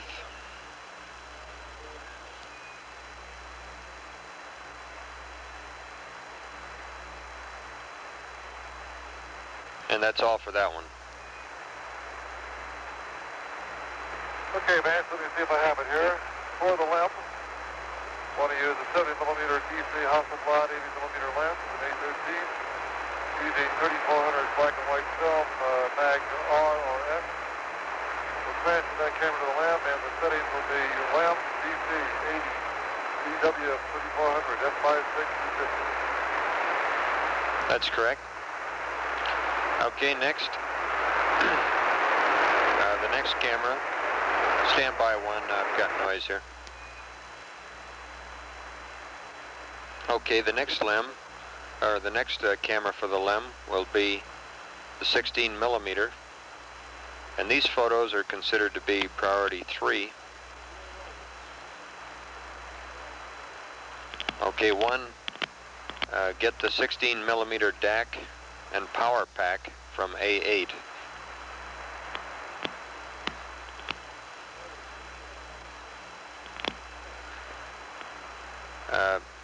Get the 10mm lens and remove it. Remove the 10mm lens and take the 18mm lens from B3 and attach it to the camera.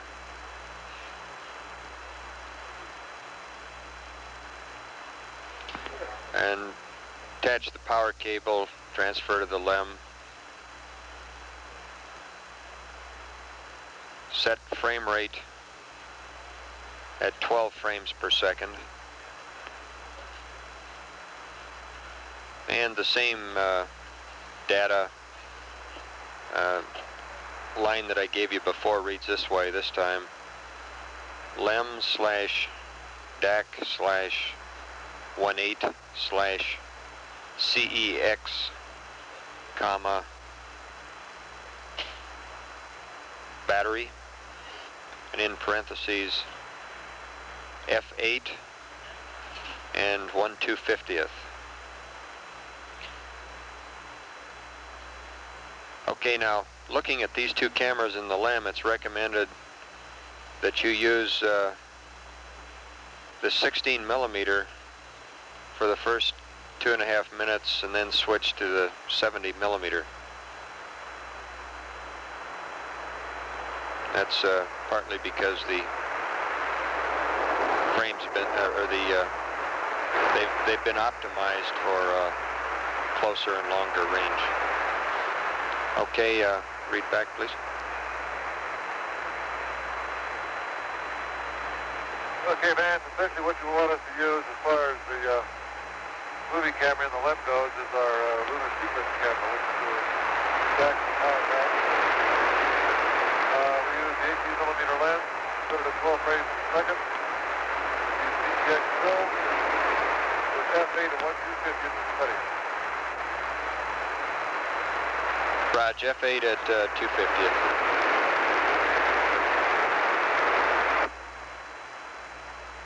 Right, F8 at 250th.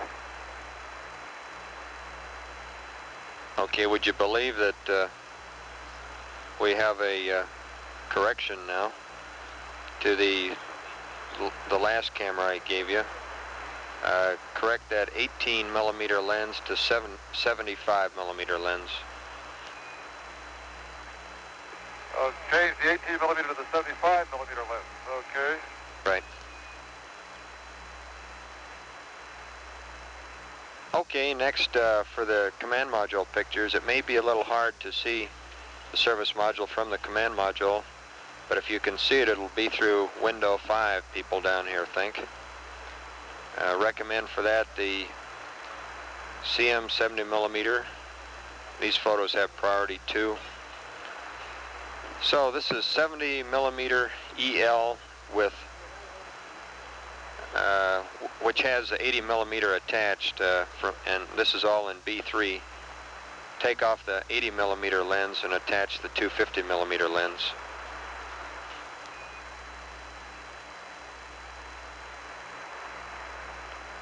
And the 250 millimeter lens can be found in U4. Use CEX film from A13. Ring sight from A7. And these pictures will be F8 at a 250th. And I think probably by now you probably all already have these cameras configured, and this may be redundant information, but here it is anyway. Over. Okay, Vance, you're right. We do have cameras almost configured like you said. For the command module, you'll think that the EL with the 250 lens, CEX film, F8 at 1/250th is the best bet. And you're saying now that where you think you'll see it is out to window 5, is that it? That's right, Jim. Okay, my procedure now, after service module 10 is going to be to pitch up in order to try to get the service module into the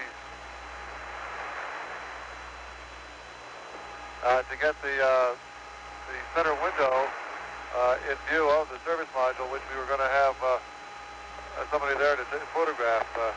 Why do you think window 5 will be it? Well, that's a good question. FAO, can you answer that? Where's Tom Holloway? Negative, fine. I'll get an answer to it. Ask Tom to come out here. Okay, stand by on that one. This is a question of geometry, and I'll get right back.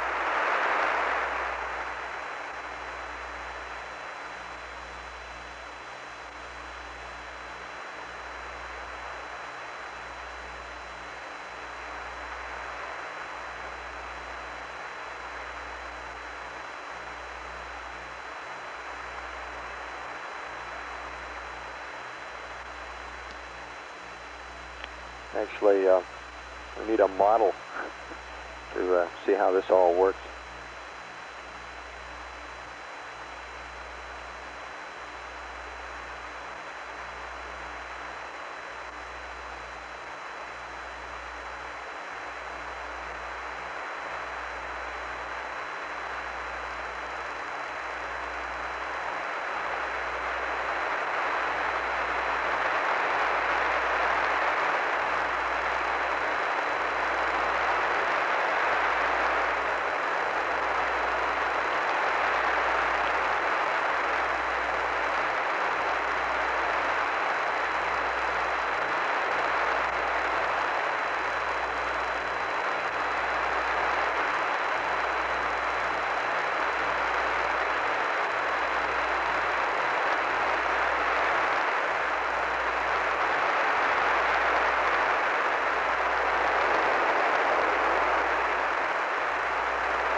This is Apollo Control at 124 hours 55 minutes. Apollo 13 now 93,329 nautical miles from Earth. Velocity 6,148 feet per second. We're 12 hours 45 minutes away from the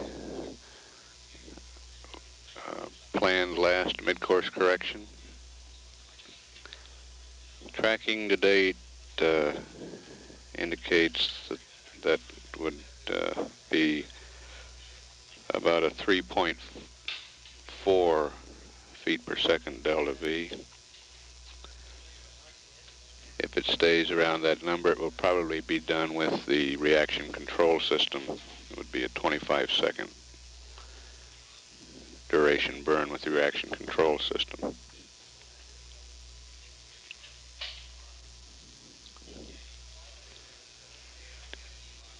Capcom Vance Brand will pass up more information here shortly on the photography task at service module separation. We'll stand by for that.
Flight retro. Go ahead. Yeah, did you ask John for a list of parameters? Yeah. I have the data here. Okay. Aquarius Houston, over. Go ahead, Houston. Jim, regarding window 5, I have a drawing here, and when you're docked and you have approximately a 60-degree angle between the z-axes of the two spacecraft, it appears that peering out window 5, you would be looking at the rendezvous radar on top of the LEM, which would, if you pitched, more or less give you a view of the service module. That is, if you pitched. So, and I think that this has been run by quite a few folks here, so offhand I can't see where any other window would be as good or perhaps even possible. Okay, I understand. Yeah, you're right. When we look out window 5, we get the rendezvous radar, and we'll try window 5. Roger. It presumes, though, that there has to be a pitch to be able to see it. You guys sound a lot more rested today. Well, I just went back and tacked out for an hour or so, then came back up. Very good.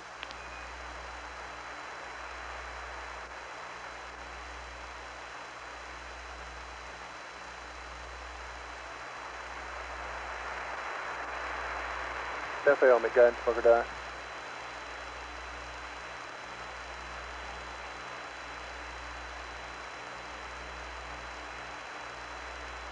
Retro flight.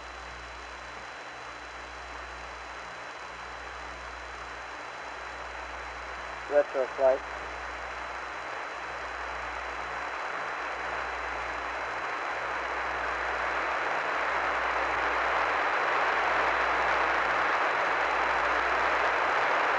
Did you also look at the fairing phase road, moon, and landing time? Inter-sequence time? Yeah. Assuming the mid-course. Assuming the mid-course. Roger. I have it on display. I just copied it off. In fact, if you'll just tell me what display, I'll start it up.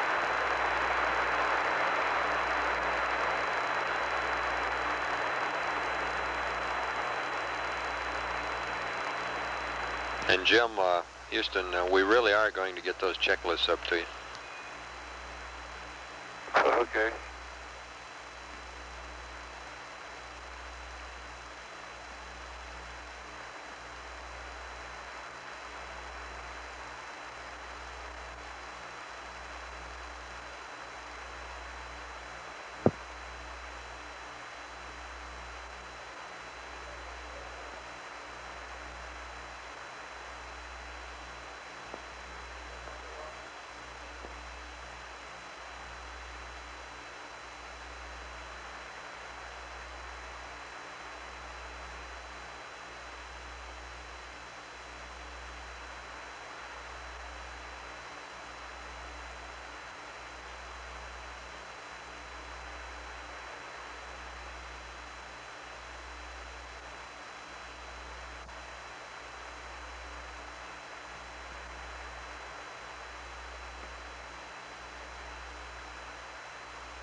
Flight retro. Go ahead. Channel 16 is the inter-sequence time. Thank you.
Retro flight.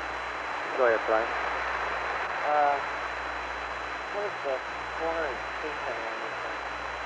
It's, Yeah, this is all based for the hour. it's, 1:42:40:40, right? 1:42:40:40. Yeah, if you look up there at the upper left, it's, re-entry reference time, RETR. Oh, okay, I got you. That's Okay. the 400K time.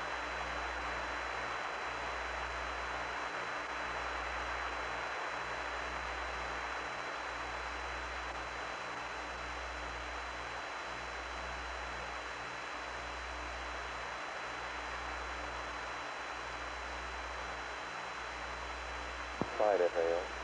Go ahead. Just to go back to when they asked about the drinking bag, that we had checked it out, and it does contain exactly 8 fluid ounces, which is about a half an ounce. So if they filled one, that's all the water you could have lost. Okay.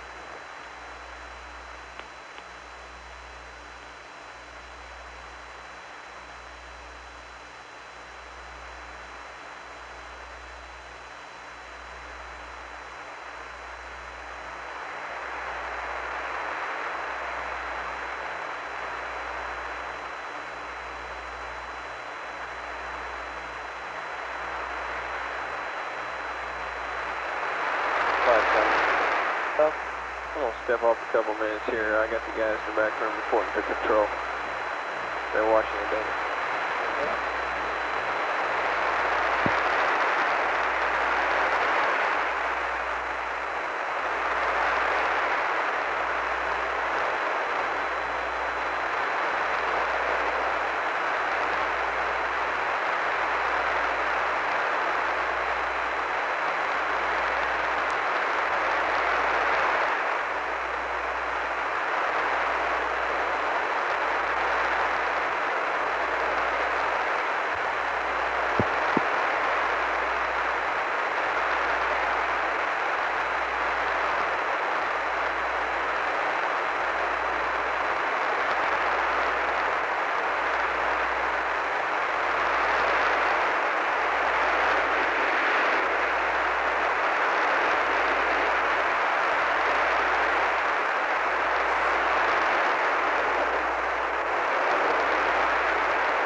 It's time for my readout. Okay, Capcom, readout on battery. Okay, Charlie, ready?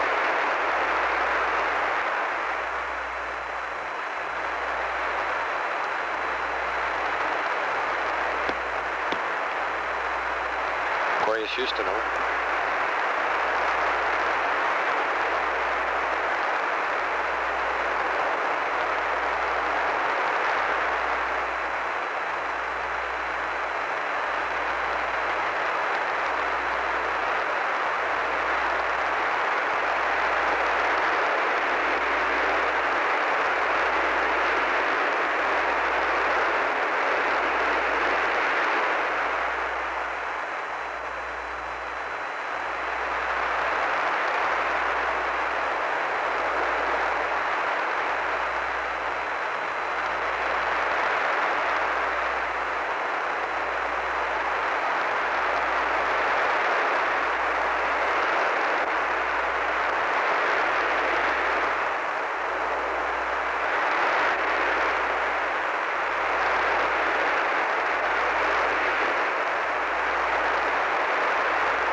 Aquarius Houston, over.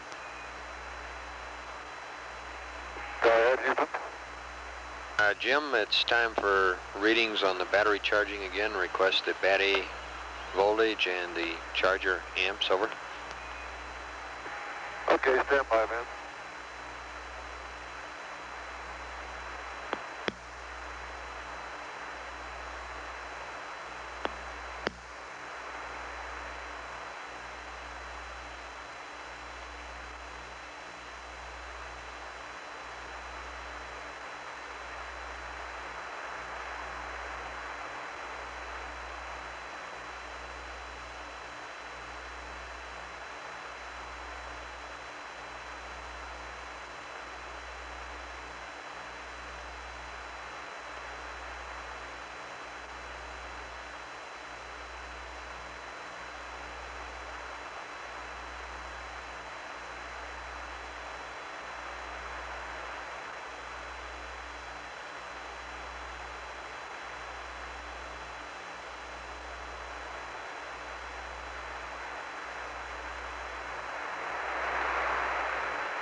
Houston, Aquarius.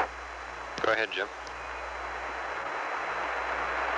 Okay, we have no more water in the potable tank. We tried to get some more out a few minutes ago, and there isn't any. Okay, understand you ran out of water in the CM potable tank. Affirmative.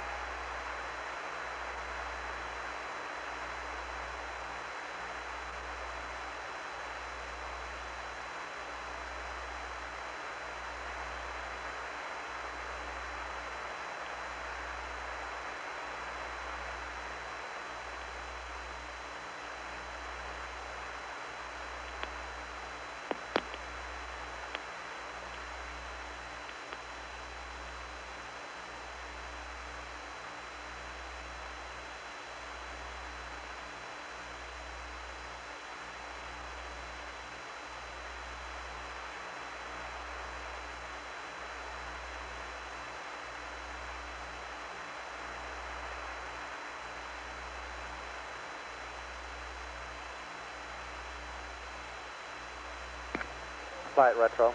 So? As a status item, we have taken the latest definition of stowage and gotten the inter-aerodynamics computed and loaded, and we're seeing the inter-displays with the aerodynamics that we predict to enter. Okay.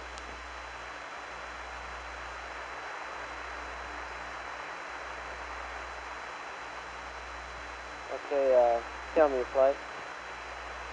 Go ahead and fly. Okay, stand over.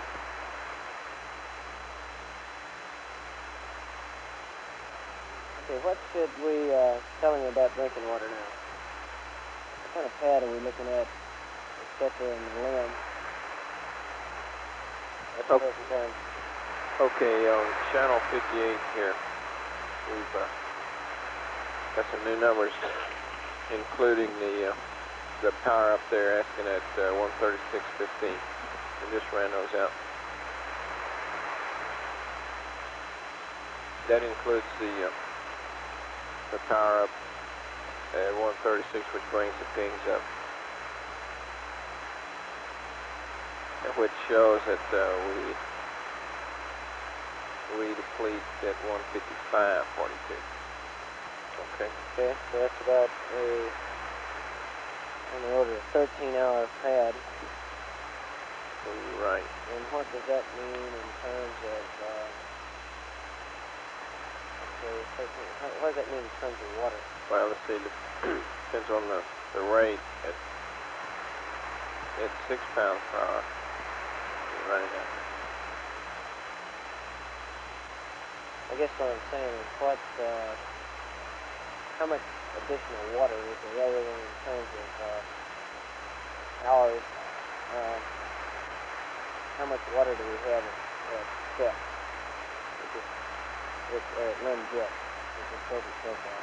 Yeah, okay, I got you. That's the pounds of water at Lynn Jet is what I'm really after. Okay, just a second. Because I assume then that much would be available for drinking purposes. For drinking. Well, we want to allow some pad, I guess. Oh, yeah, but just tell me what the total is, and then we'll kind of look at that. Okay.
This is Apollo Control at 125 hours, 24 minutes.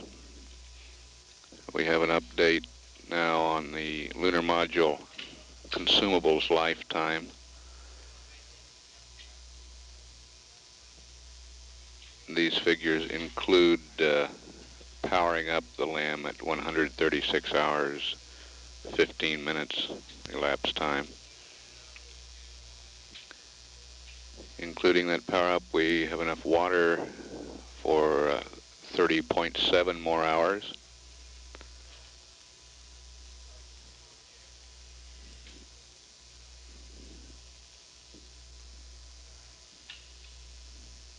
Enough oxygen for 140.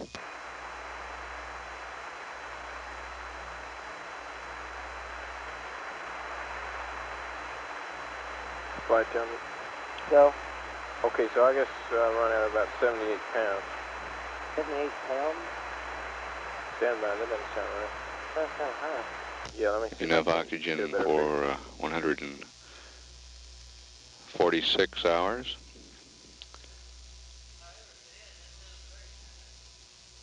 And Aquarius, Houston, over. Go ahead, Houston. Jim, were you able to get those voltage, bad A voltage and current readings? Bread's up enough. Okay. And we're ready to read you the first checklist installment. This will, what we're going to read up is going to be a LEM timeline, a CSM timeline, and checklist changes to conform with these. And right now I have the first installment of the CSM timeline ready to read up. Over. Okay, Jack, I'm going to get, Van, I'm going to get Jack on the line for that, and he'll stand by.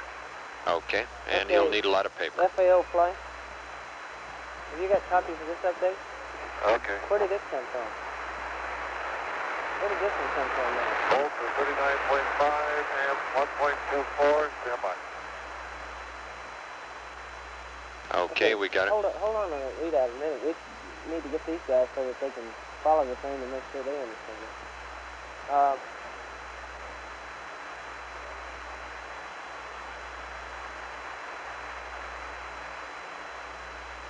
Span flight. Time remaining on the electrical power at 22 and a half hours, which would bring us to an elapsed time of 100. Can you check with room 210? Sure, try, Flight.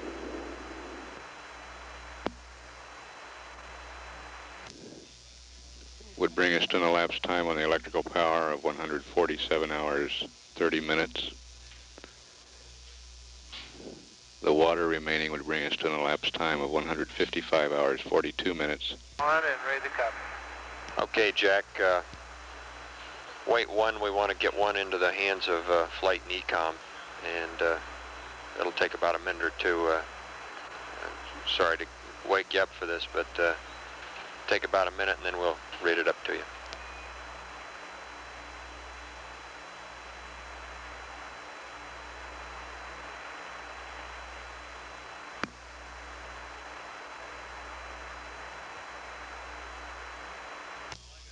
And we have 137 hours worth of lithium hydroxide left. The partial pressure of carbon dioxide in the lunar module now is at 0.3 of a millimeter of mercury.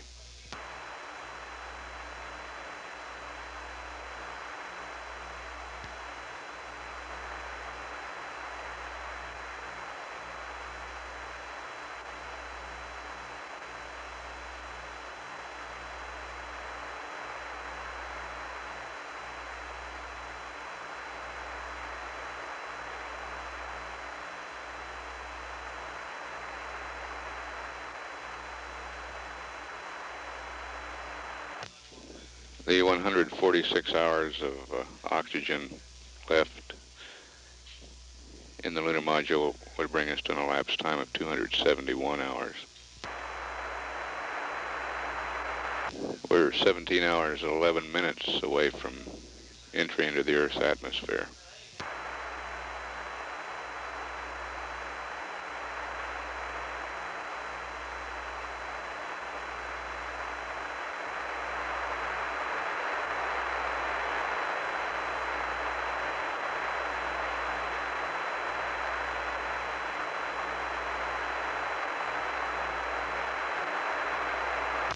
Jim Lovell reported a short time ago that the potable water tank in the command module has gone dry.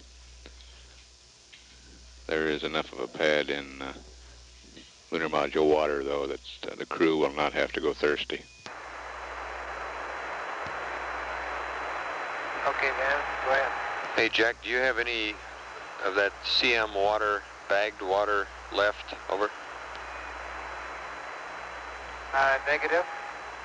I went up and tried to repressurize the surge tank and get another shot of water. I was able to repressurize the surge tank okay, but there was no water that came out of the water gun. Yeah, we understand that there isn't any more in the potable tank, but we understood that you had put some water from that tank into bags, and I wondered if any of the bags were left. Negative. Okay.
Okay, Jack, ready to copy?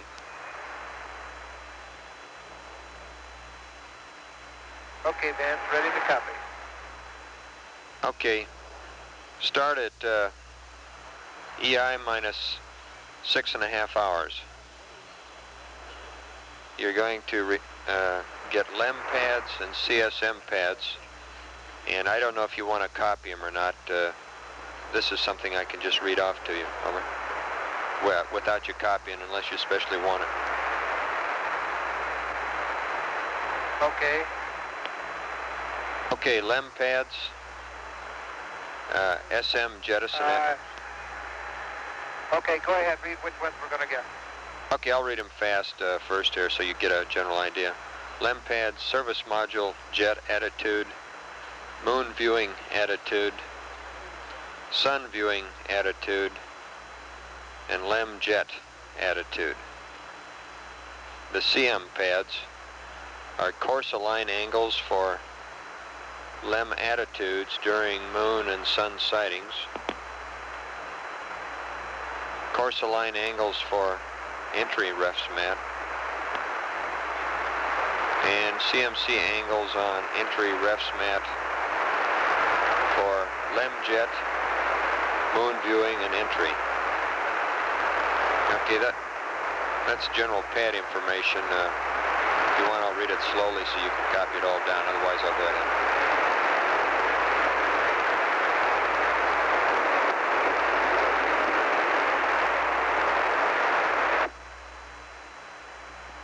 I was trying to copy it as you were reading it, Van. The LEM pads are surface module jettison attitude, moon viewing attitude, sun viewing attitude, and LEM jettison attitude. Is that correct? That's correct. Okay, I'll read the CM pads now slowly. Course align angles for LEM attitudes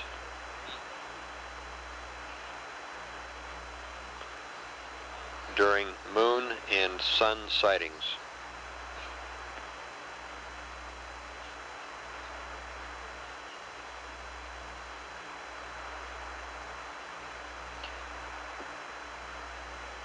Okay, the next. Course align angles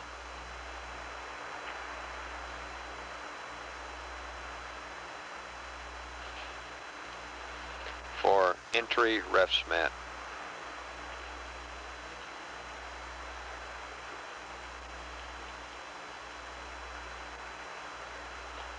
Okay, the next. CMC angles on entry refs mat for 1,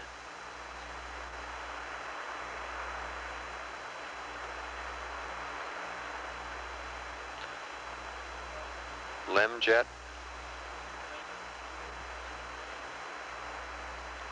2, moon viewing,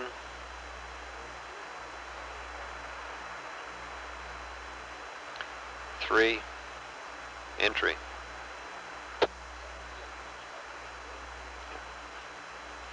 Okay, I'll stand by till you read that back. Okay, the CSM pads will be course align angles for LEM attitudes during moon and sun sighting. Course align angles for entry ref mat. CMC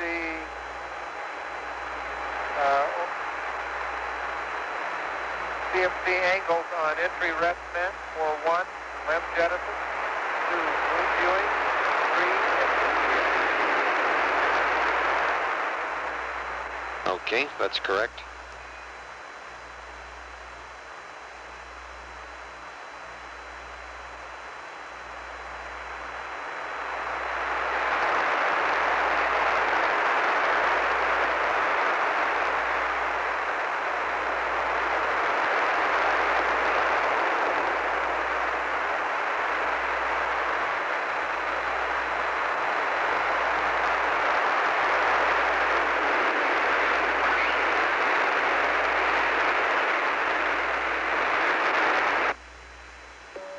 Okay, Jack, gonna hold up one. All the hordes of people that devised this procedure are gonna be coming into the room in a minute, and they'd like to hold up till everybody can listen in.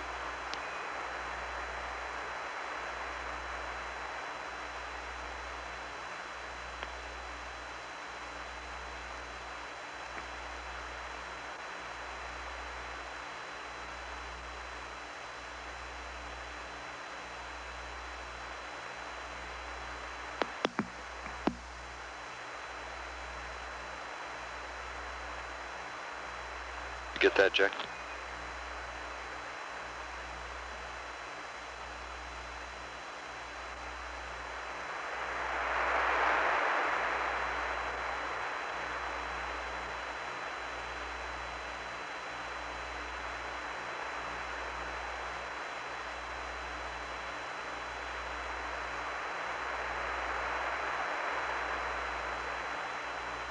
Okay, Vince, we're ready to go. Okay, we lost you there briefly while you were in an attitude, or we couldn't receive you. Jack, we'd like to hold off for about 5 minutes. We have some more people coming in to listen to this, and took a lot of people to devise this procedure, and a few people have been testing it out, so we'd like to have them all on hand while we give you the rest. Okay.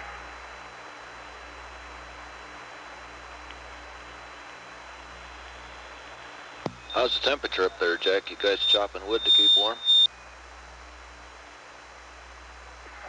It gets about 51, I think, or 50 in the lamb, and it's about, I don't know, 45 or a little bit less in the command module. It's a nice fall day, huh? Tell me, Flight. Tell me, Flight. Now, I tell you, we don't have to worry about chill down. Go ahead. It's pretty important we get all of this entry checklist up and read back correctly. What do you think about bringing up the power amp while we do this? Just kind of put it in a bind. About how long, Flight? It may be up to an hour, I would think. 30 minutes to an hour. Okay, well, that's about... Be about 3 amp hours, isn't it? Yeah, it's about 25 amp hours. 25? It's only 3 amps, isn't it? Oh, you're going to bring it, yeah. Just the power amp. Yeah, for about an hour. So about an hour. So we got 3 amp hours. Yeah, we can afford that, I guess. I'd like to get the comm as clean as we can, then it's fine.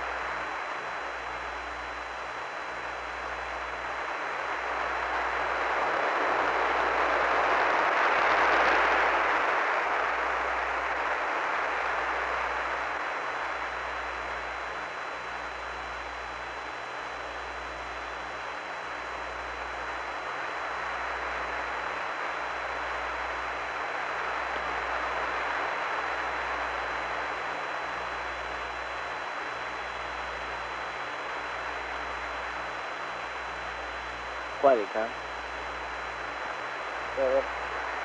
Okay, our calculations show that right at 126, this battery charge will be ready to terminate. And we're waiting around a little bit now.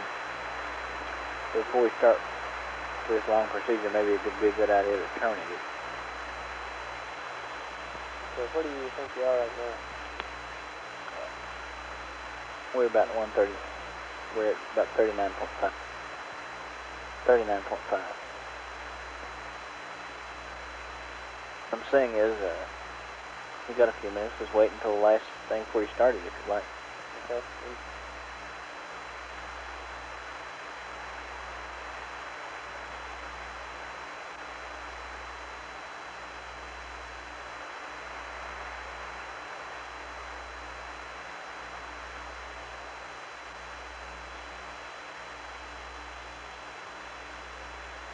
Just a couple of amps down, huh? A couple of amp hours now. It is. Okay, Van, while we're waiting, do you have there also what I can expect the ground to uplink me?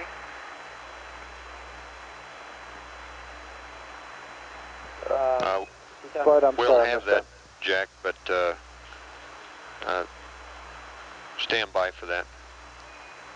But I'm sorry, I missed his question. He was asking, he said while we're waiting around, could we tell him what we expect the uplink to hit? Yes, that's in the checklist and comes up in the time frame in the checklist. We can give them all things now, but might as well just describe it as it comes up in the checklist. Jack, probably the thing to do is to give you all of the checklist, and it will include things like this.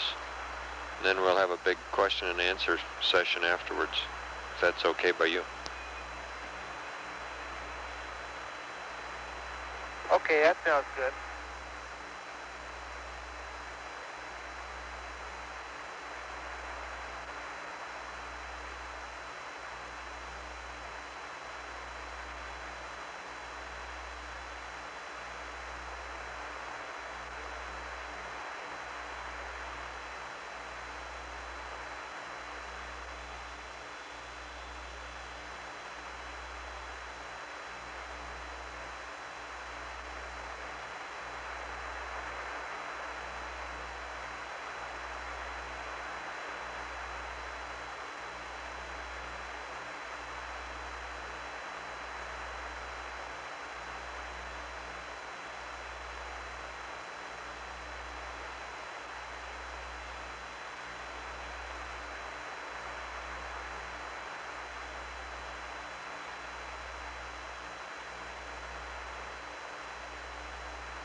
Okay, Vance, while we're waiting, just for your information, the command module has been stowed per your checklist, with the exception of the 2 Hasselblad cameras.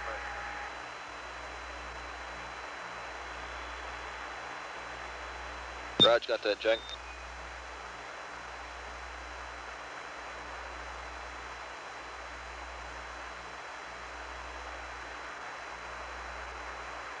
And the LEM is pretty well stowed, with the exception we have yet to bring in the probe and the drogue. Roger, got that.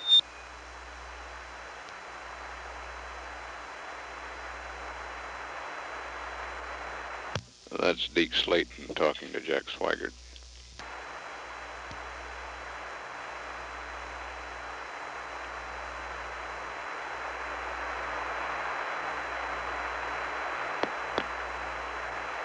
Relative to your water situation, Jack, we're going to have a pretty good hack on the LEM here in the next few hours, and we anticipate letting you fill your own tanks before we transfer over, so you should be in reasonably good shape there. Okay, we have a number of juice bags all cut and ready to go, and we tried to get some water out of the command module about 20 minutes ago and found out that the command module potable tank is empty. So we have no bags made up now, so we're dependent on LEM water, plus water. Raj, if you feel like trying the Bliss, that's all excess, and you might want to try that at any time. Yep. I'm sure it'll taste like Bliss, but you might as well try it.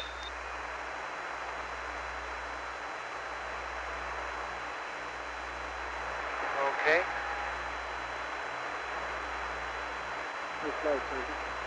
Go ahead. Roger, I and Calum, you are working out of steam now, with possibly bagging so much water. So if we can drink, we're working on it. Bagging it out of where? Out of the land. Flight attendant. Still? Yeah, we was just discussing it with Sergeant. And we have 16.5 pounds pad, as previously indicated. Surgeons have indicated that they require about 12 pounds. So we'll back off and say 9. Okay. Give you a better pad. Great. Now we're willing to do the pad. We'll go ahead and use this water for drinking, but kind of our position is not to take it all out and bag it all up. Oh no. Because you can always take it out, but you can't put it back in. I think we'll take it out If we need it. That's kind of what we'd like to do. But you ought to give them a standard then of how many bags that it's a 12-ring crew. So in that way, you know they can drink so many. Not remove it until needed, but then you can drink X bags. Yeah, well, what we really want to do too is kind of hold off the water intake till we get a little closer to it. You don't want to build up a deficit. I think it's better to keep drinking rather than waiting till the last minute. Yes, I concur, but we ought to keep that to a minimum because we want to make sure we this get 9 pounds is a minimum. Really.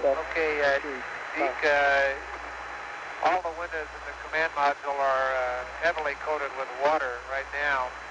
So I don't know what kind of pictures we'll get out of them, but I'm going to try and clean them off and do the best I can with the 250 millimeter lens on the Hasselblad. Raj, that's why we have the top priority stuff in the LEM. We figure you got a much better chance of getting it through there. Okay.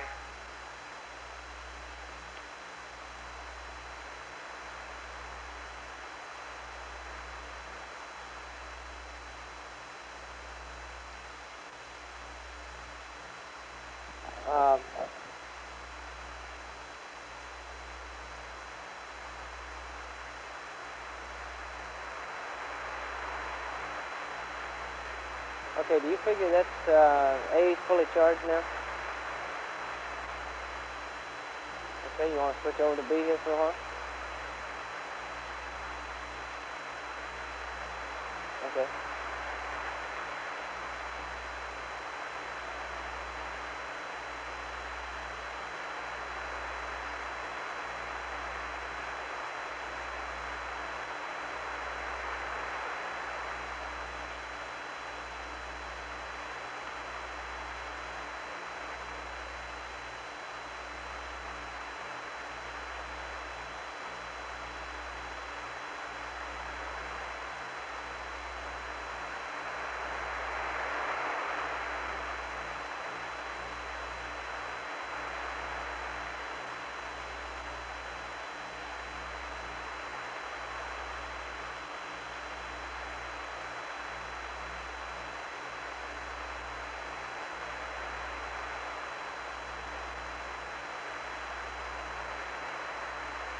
What do you think about going ahead and starting that now, Ecom?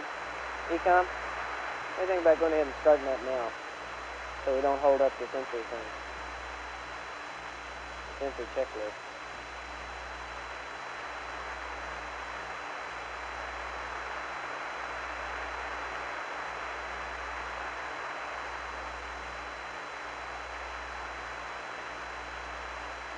Let's start it, Flight. Let's go ahead and read this procedure up to him, and he can go ahead and switch over and start charging bat B. We'll get 2 more amp hours in it, and top it off, and then we'll be ready to terminate altogether. How long will it take, Ecom, approximately?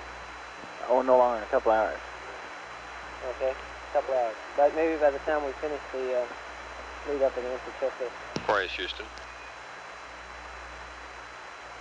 Are you ready to send it up then? Jack, before we start reading the procedure, we find that bat A is topped off and in great shape. We'd like to switch over and top off bat B some more. Give it 2 more hours of charging. Have about a 7 or 8 step procedure here to give you, if you want to copy that, for switching before we start recording the entry procedures. Okay, stand by. Yeah, let me get out my other checklist.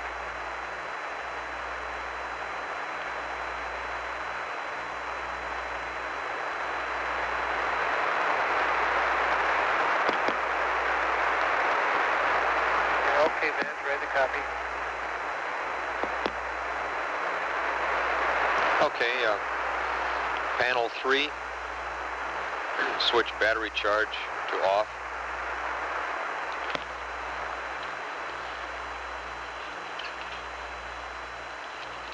Panel 5. Main bus tie, bat AC.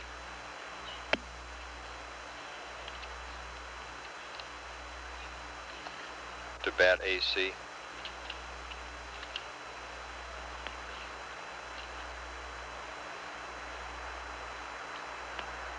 CB, battery charger. Bat A charge.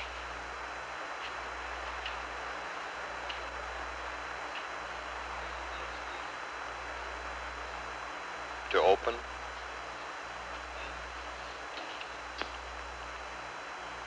CB battery charger, bat B charge.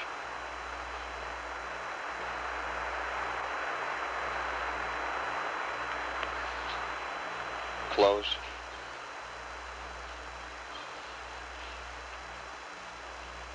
Next panel 250.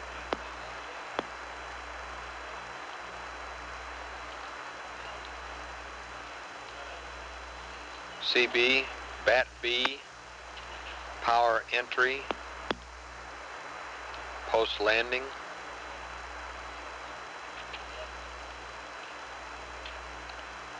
To close.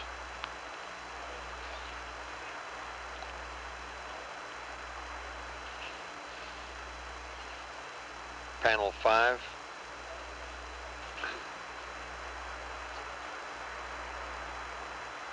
Main bus tie, bat BC. Off.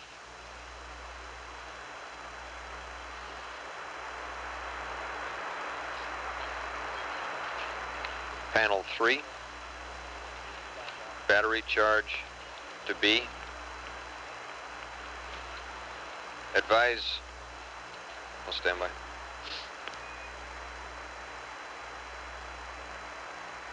Jack advised that we have a backout procedure for this, but we'll read that up to you later in about 2 hours. And also that this procedure is a delta to the first battery charging procedure that we gave you. In other words, it's a delta from where you are right now.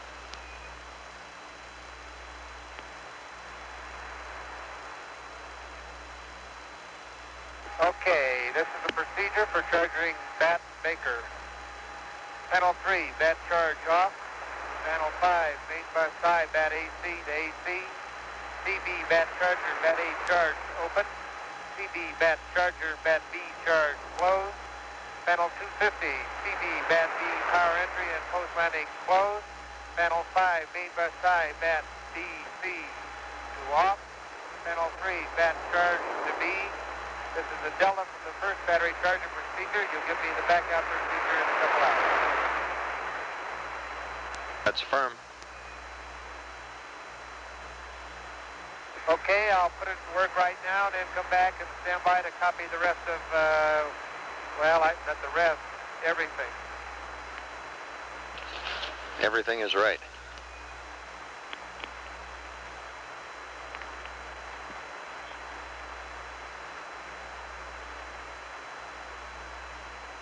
You'd never believe how much this procedure's been massaged in the last day.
This is Apollo Control at 126 hours. Apollo 13 is 89,401 nautical miles from Earth.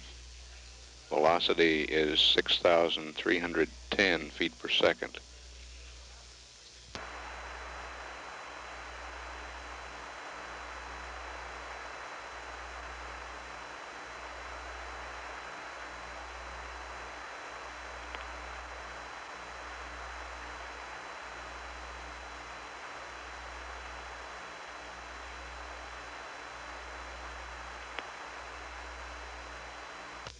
Jack Sweigert's in the process of discontinuing the charge on battery A in the command module. Then they will hook up to the command module battery B, and we'll charge that for about 2 hours, top it off. Go ahead. Say, this checklist we're supposed to review, I don't even have a copy of the thing. It's down there. Okay. We're waiting too soon. Okay. Have your ETS and somebody call me in a month or two.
Okay, Vance, I put Bat Baker on charge. I don't think it quite had stabilized. It was reading 1.1 amps, 39.6 volts when I left up there. Okay, we got that. Okay, I guess now's as good a time to start as any. Okay, tell him as soon as Ken Manley gets back with the copies, we'll go.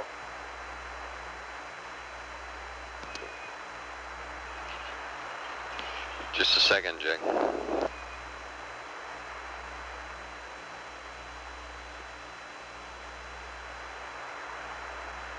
Hey, I know something we can ask him while we're waiting here. Ask him if anybody else is awake that could give us some bat readouts periodically. Because we're going to have some in order to watch the profile, at least today. I would think probably every 15 minutes here until... Probably every 15 minutes for at least one time, and then if it's still stable, then we can go off longer. Right, Econ? About 15 minutes on the bat readout.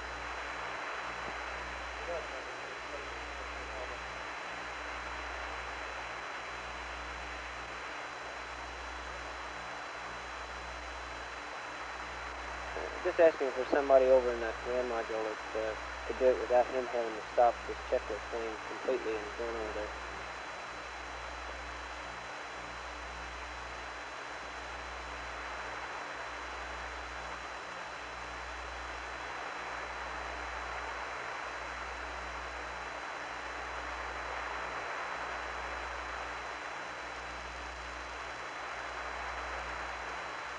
Where is Houston? Okay, Vance, you're kind of weak, but readable.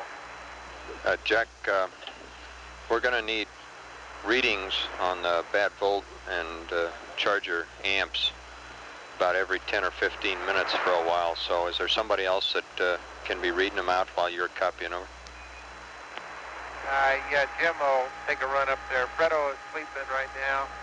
We're trying to get some sleep here, and Jim will run up, take a look at voltage and current whenever you call. Okay.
Houston, Aquarius.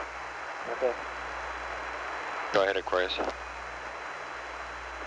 Vance, we got to realize that we got to establish a work-rest cycle up here, so we just can't wait around here. We're just reading procedures all the time up to the burn. We've got to get them up here, look at them, and we got to get the people to sleep. So take that in consideration when you get ready to send them beds. Okay. Yeah, I know, Jim. We're very conscious of that. We should be ready to go in about 5 minutes. That's all I can say. Stand by. Okay.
Okay.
Flight Econ, Go ahead. readout, please. Okay, Capcom, let's get a readout, and let's also get the COM configured in the good mode, and we'll be coming up with that checklist. I just think stand down and get the first couple, 3 pages off of one of them. Aquarius, Houston. Okay, Vince, we're ready to go. Okay, we need a... Sorry, we need a readout. Volts and amps. Okay, inward. And let's go ahead and we can go ahead and get the COM configured. And might as well bring the COM up to a higher fidelity for this long period of checklist reading. That requires panel 16. CB, primary S-band power amp closed.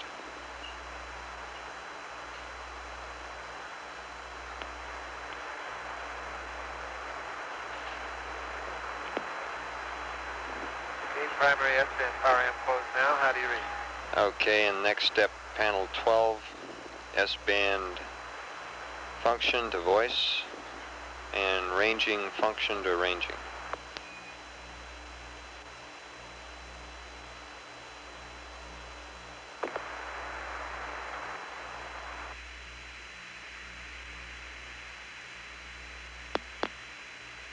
FB1 FAO.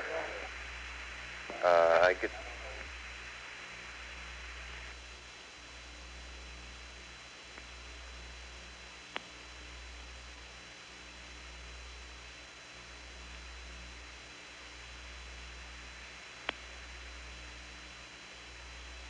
Okay, Vince, the S-band function is at voice, and the ranging switch was at ranging. Okay, that makes it so we can hear you better, Jack.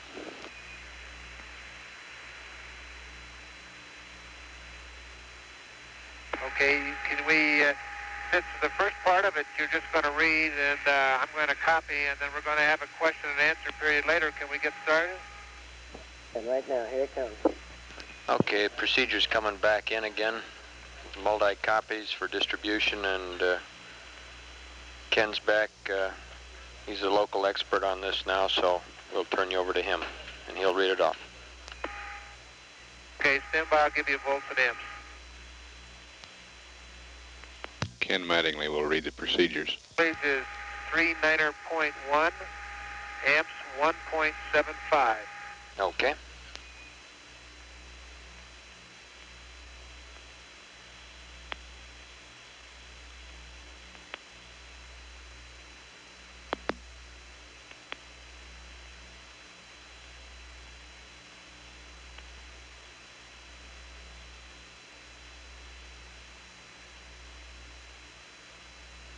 Hello, Aquarius, Houston. How do you read?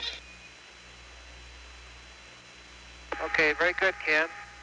Okay, let me take it from the top here. Just there might be some overlap, but to make sure we're all on the same signal. We're starting off with a set of timeline procedures that are going to give us end up with the normal entry checklist. There will be some checklist changes into the book, but the bulk of what I have for you is the timeline stuff.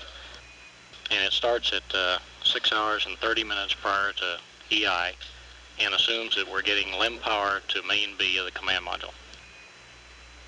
I think you already have the numbers for the LEM pads and the command module pads, the types of pads we'll be giving you. And if you have a question on what they'll be doing or what they're for, I can go over those now or when we get through. Okay, I'll make a little note there, and we'll discuss it when we get everything copied, huh? All right. And the first item then, after you get ready to start this checklist, is to install lithium hydroxide canisters and the stow ordeal. On panel 8, we want to turn the floodlights to fixed. Okay, wait a minute, you're going too fast here. Okay, I'll tell you, I'll go a line at a time and wait for your verification before I go on to the next one. I have panel 8, floodlights, fixed.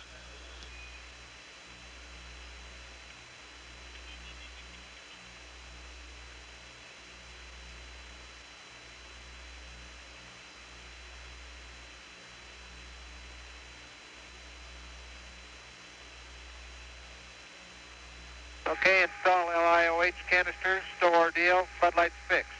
Okay, that's the panel 8 floodlights. We're going to take panel 5 and put the floodlight rheostat to flood, and the LEB, that's panel 100 floodlights, are also going to fixed. And the purpose of this is to balance up buses A and B. Okay, panel 5 floodlights, you want the rheostat on. Panel 100 floodlights, you want fixed. That's affirmative. Okay, on panel 8, circuit breakers, EMS, main A, and main B. That's 2, open.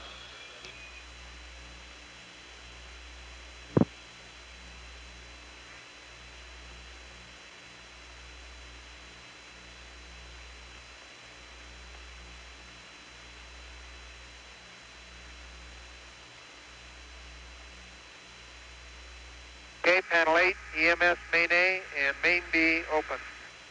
Okay, on panel 250,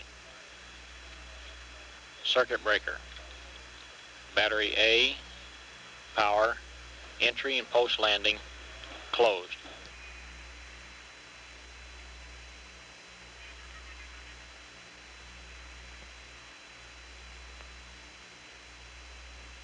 Okay, panel 250, CB, bat A, power, entry, and post landing closed. Okay, the same for circuit breaker, battery B, power, entry, and post landing.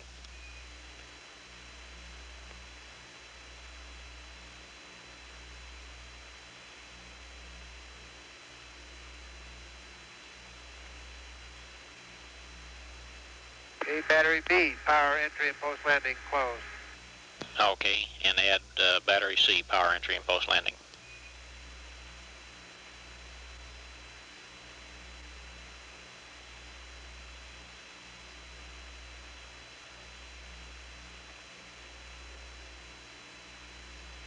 Battery C, power, entry, and post landing closed. Okay, that's correct. On panel 5, circuit breaker, bat charge, battery A, charge, closed.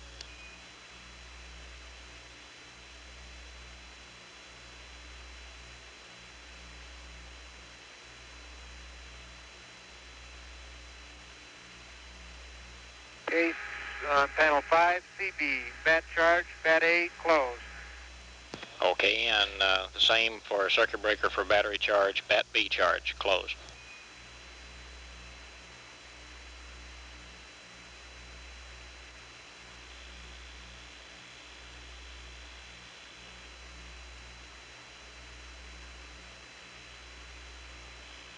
Okay, bat charger, bat B charge, closed.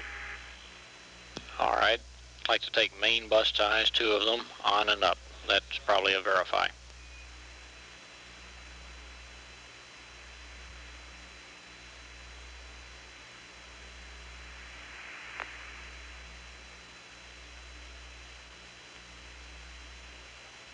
Main bus ties, AC and BC on. Verify. That's correct.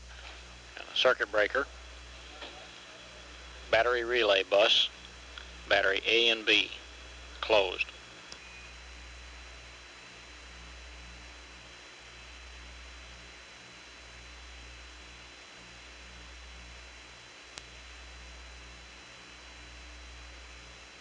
Okay, CB bat relay bus bat A and bat relay bus bat B closed. That's affirmative. Circuit breaker. EPS sensor signal main A and main B closed.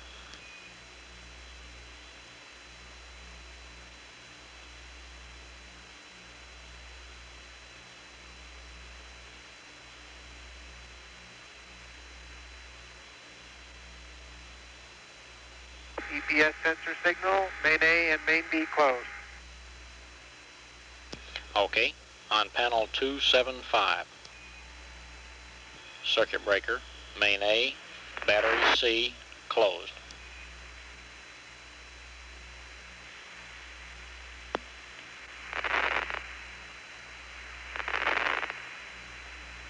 Okay, Ken, wait on that one here. I'm just about to lose you here. Just so I got to change on me. Okay.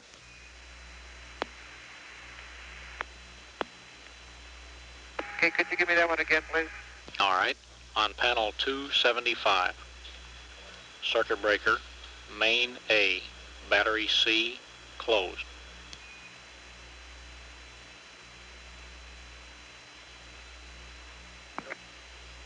Okay, main A, bat B closed on 275. That's main A, battery C, Charlie. Main A, bat C, Charlie. That's firm. No negative on the battery Bravo. Okay, negative on battery Bravo. That's main A, bat Charlie closed. Okay, good. On panel 276. Circuit breaker. Instrumentation power control. 3 and 4. Open.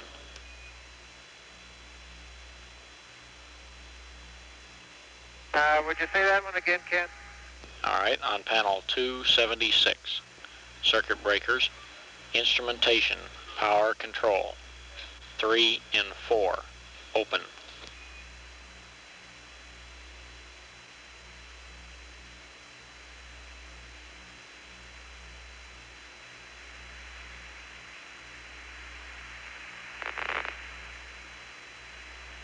Okay, panel 276, CB, instrumentation, power, control, 3 and 4, open. That's affirmative.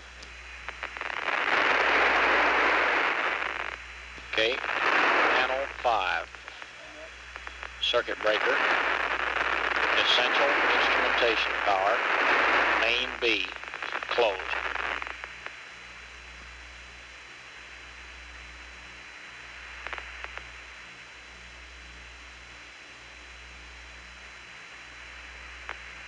Okay, on panel 5. I got to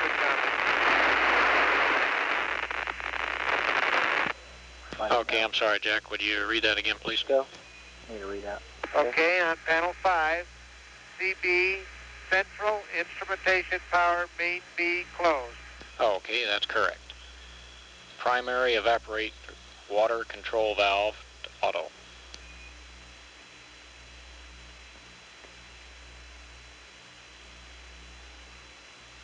This is on 382. That's affirmative. What? Okay, Jack, we want to put the primary and the secondary evaporator water control valves to auto. Okay. You just request the readouts on bat B, and he said he'd send Jim Lovell up to do it.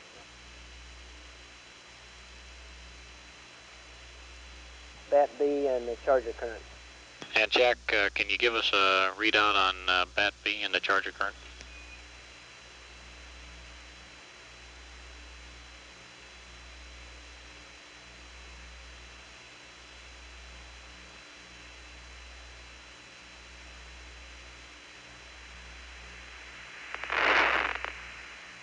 Okay, Ken, that was the primary and secondary H2O control valves to auto on 382.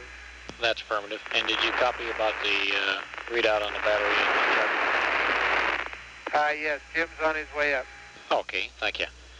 All right, the next step after your water control valves is to perform the CSM RCS preheat. We'll do that on page 1-5, steps 35 and 37.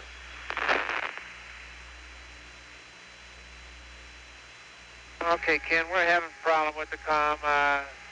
You read now? Yes, sir, loud and clear.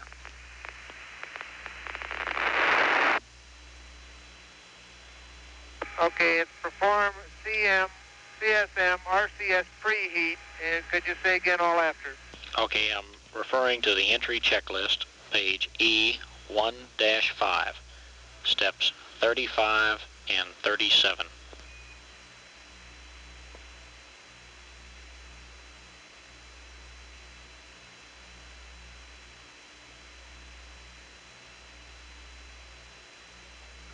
Okay, perform CSM RCS preheat per entry checklist, page 1-5, steps 35 and 37. That's affirmative. Now back to panel 5. Circuit breaker, caution and warning, main B, closed.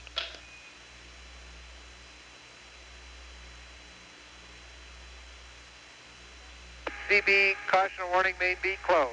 That's firm. On panel 2, caution and warning power to 1.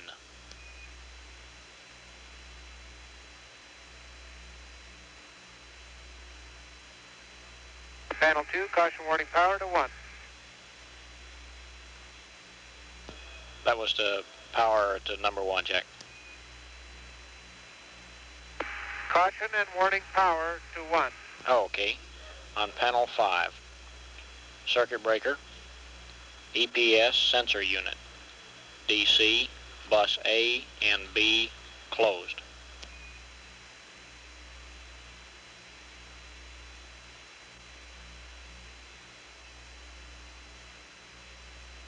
Okay, Ken, comm from view is awful weak, awful weak. I can't. It's CB EPS sensor unit. Say again after that. All right, Jack. That's CB, EPS sensor unit, DC, that's Delta Charlie, bus A and B, closed.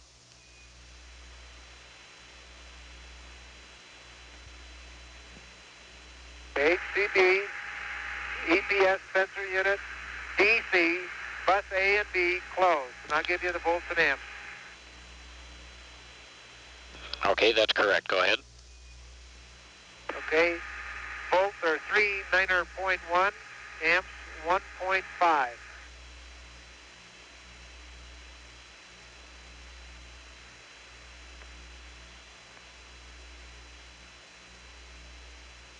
Okay, on panel 3, main bus, A and B. Go to reset and leave it in the center.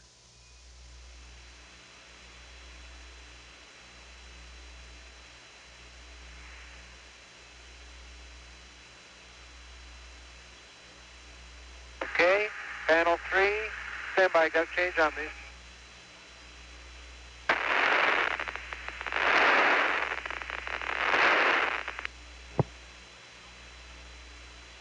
Okay.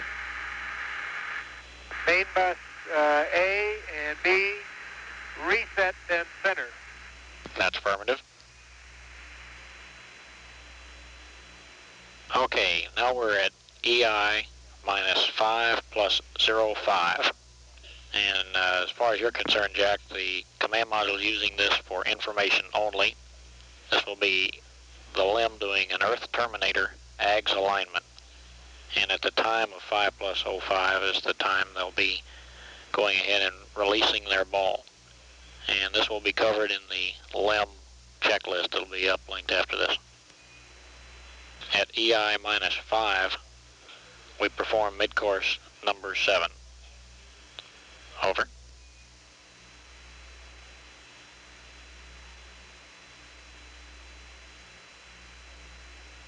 Okay, at EI minus 505, the LEM is making an Earth terminator align. At EI minus 500, we perform MCC7.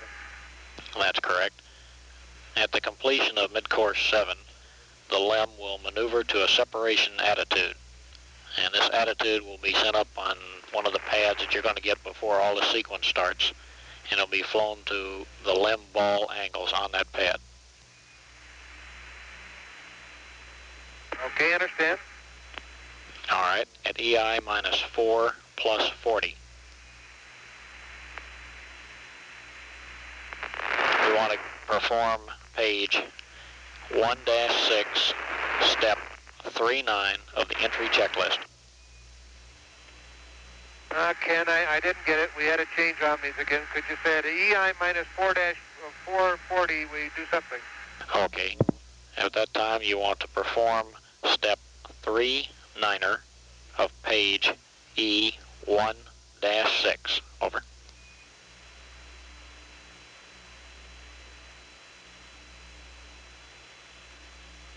Okay, perform step 39 of entry checklist, page E1-6. That's correct.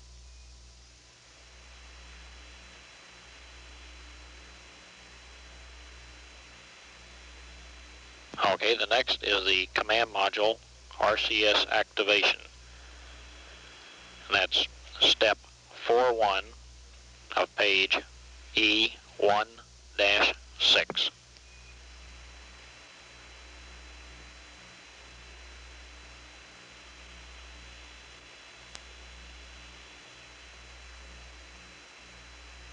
Okay, the next is perform CM RCS activation for step 4-1 of page E1-6.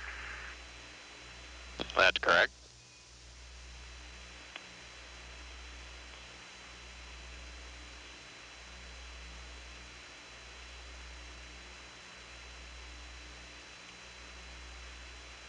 All right, Jack, the next is at EI minus 4 plus 30. We want to verify that the LEM is configured for a command module RCS hot fire.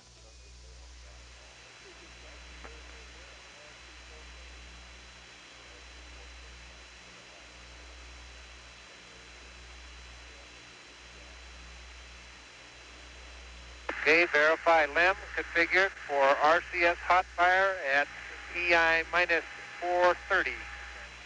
That's correct. Now to panel 5. Circuit breaker, GNN, IMU heater, main B, closed.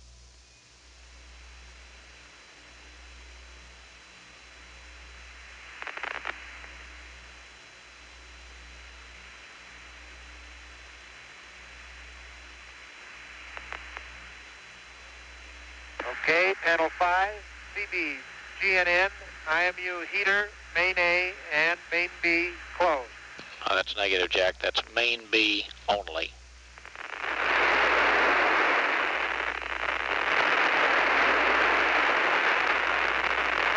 Okay, main B only. I'm sorry, I lost you that time. Would you say it again? Okay, let's repeat it. Stand by, get up. We really got a strange attitude, so this is why we're having the com problem. Panel 5, CB, GNN, IMU heater, main B, closed. That's affirmative. On panel 1, rotation control power normal. That's 2 of them to AC, DC.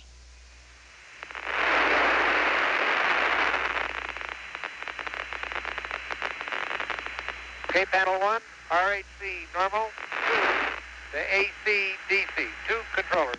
That's correct. On panel 7, SCS logic power 2/3 on.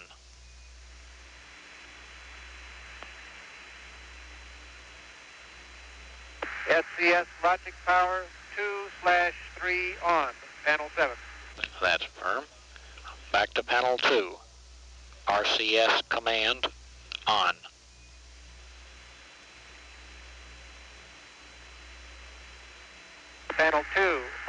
CMS command on. That's correct. Now the command module RCS check per step 4 of page E, 2-1.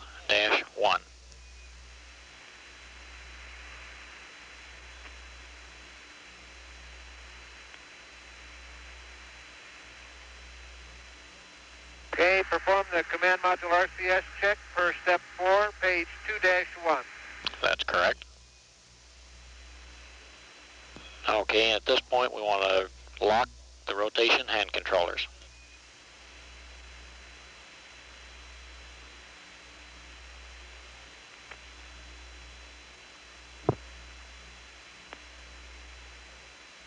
Okay, after that, lock both rotation hand controllers. That's firm. On panel 8, sequential pyro arm 2 to arm.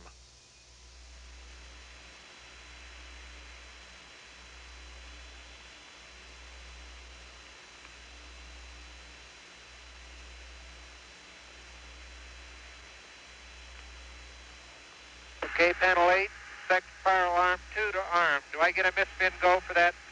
That's negative, Jack. We haven't powered up any of the downlink at this time. You'll be doing this and the command module RCS pressurization both by yourself. Okay. Okay, now the next event is going to be the separation of the service module.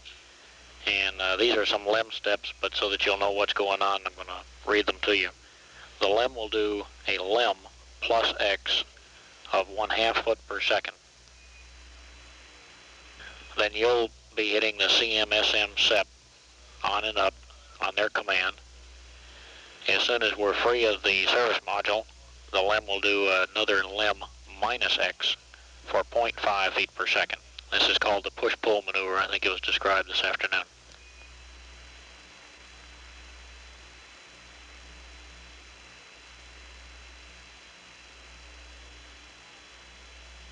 Yes, Ken, I heard about it. Okay, I just wanted you to know that's the sequence you're in.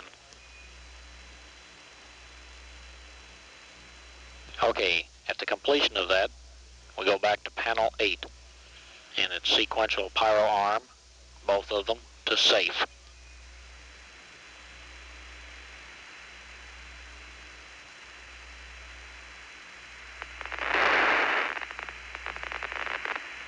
Okay, panel 8, second pyro arm 2 to safe.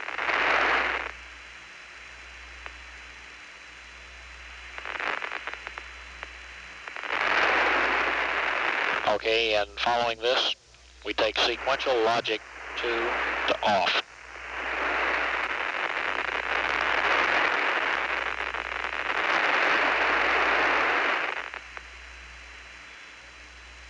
Okay,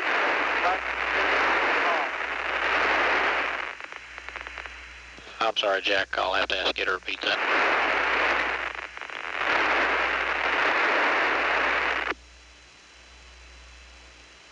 Okay, panel 8, sex, logic 2 to off. Are they on now, Ken? I don't remember. I guess it's part of one of the other sequences that we turned them on. That's affirm, and the reason we're turning the logic off, Jack, is power savings. So we'll be turning them off, and I'll get them back on when we go to get off of the LEM, and then we'll turn them back off, and then we'll be turning them on prior to entry, just so you know what's coming. Okay, real fine. Okay, then following this, the LEM will pitch up to acquire the moon, they're going to pitch up and acquire the service module and photograph. And they'll be using the ACA for rotations from now on. And you may see the LEM out of window number 5 at the same time they pitch up to acquire it.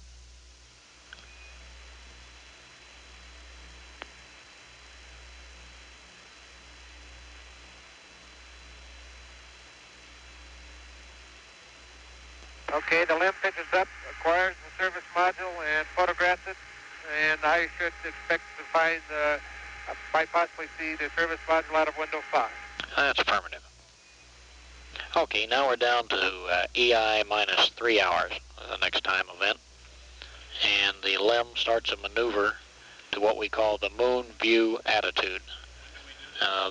This maneuver is designed to place the command module optics pointing with 00 at the moon. And it'll be flown to on the LEM ball angles.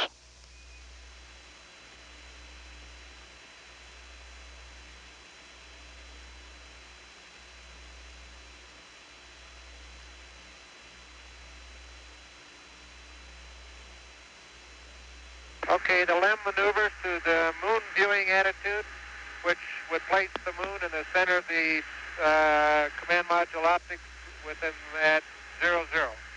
That's affirmative. Okay, now we're going to panel 5. And it's circuit breaker, GNN, computer, main B, closed.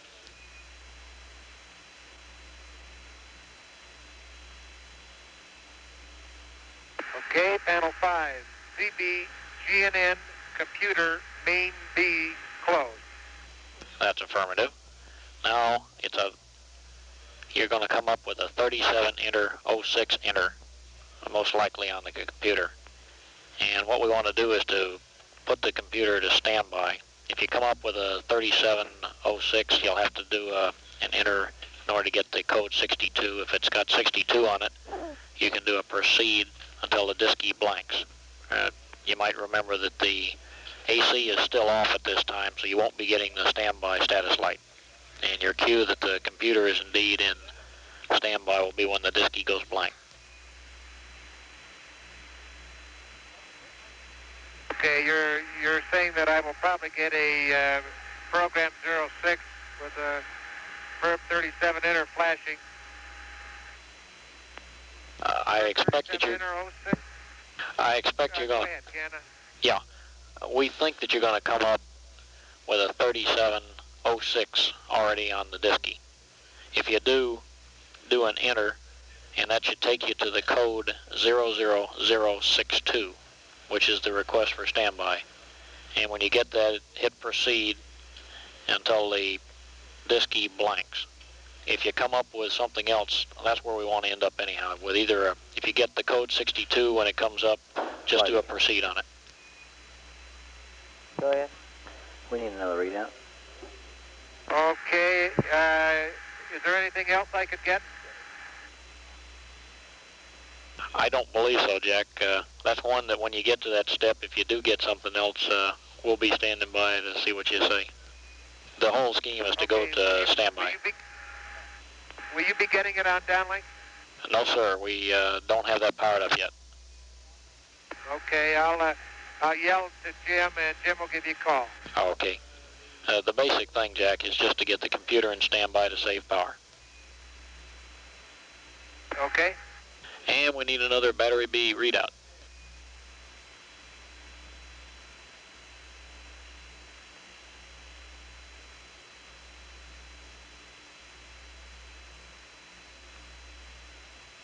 Okay, he's on his way. Go ahead. Okay, now we're at EI minus 2 plus 30. We're going to panel 5. Circuit breaker. Essential instrumentation, main A, closed.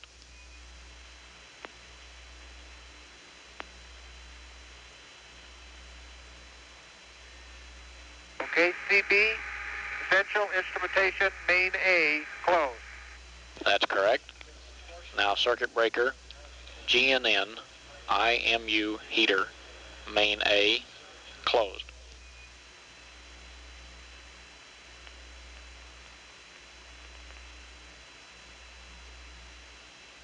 CB, GNN, IMU heater, main A, closed. That's correct. CB, LEM powers, 1 and 2, open.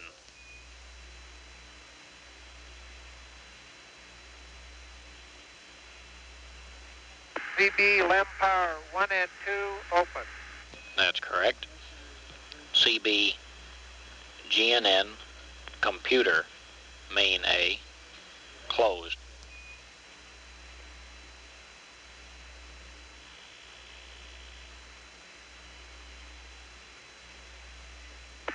GNN computer main A closed. Okay, Jack, and that's correct. I got it out of sequence. Would you put that computer main A ahead of LEM power?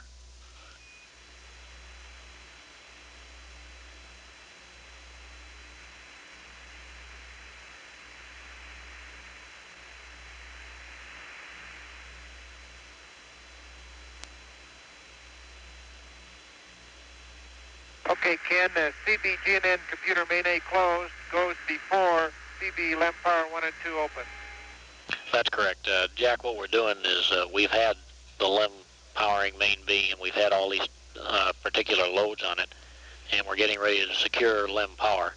So we wanted to make sure that essential things like the computer and the platform and all have dioded power supplies before we remove the LEM power. Okay, sounds good. Volts, 39.1, amps, 1.3. Okay, thank you. All right, now, panel 275.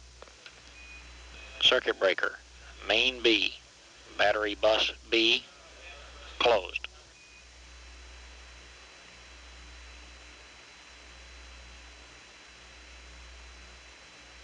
Panel 275, CB, main B, bat bus B, closed. That's correct. Circuit breaker, inverter power, 1, 2, and 3, closed.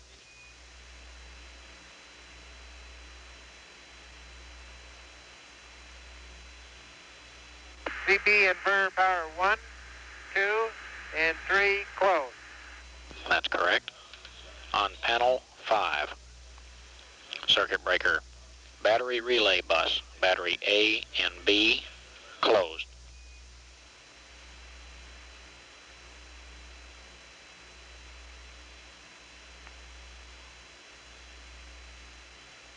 CB bat relay bus, bat A and B, closed. That's correct. Circuit breaker, inverter control, 1, 2, and 3, closed.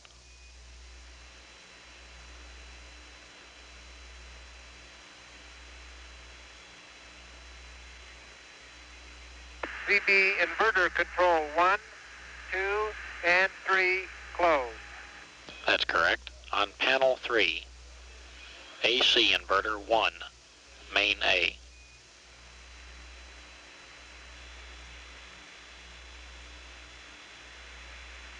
Okay, panel 3, AC inverter 1 to main A. That's correct. Now AC inverter 1, AC bus 1, on.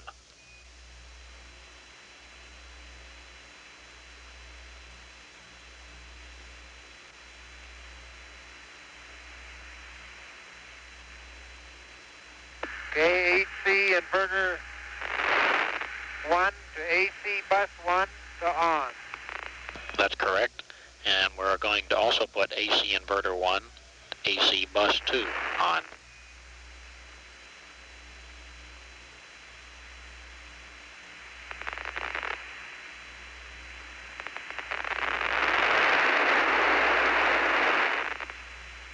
Okay, AC inverter 1 to AC bus 2 on.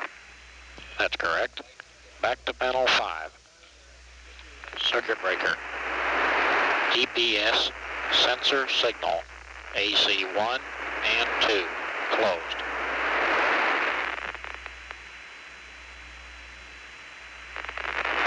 Stand by, Ken. I'm going to switch on here. You got cut out.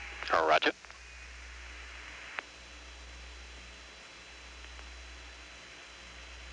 Okay, could you repeat that, please? Okay, on panel 5, circuit breakers, EPS, sensor, signal, AC 1 and 2, closed.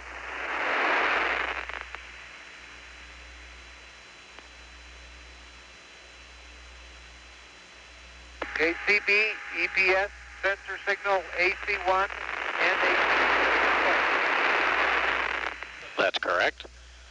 Circuit breaker, EPS, sensor, unit, AC 1 and 2, closed.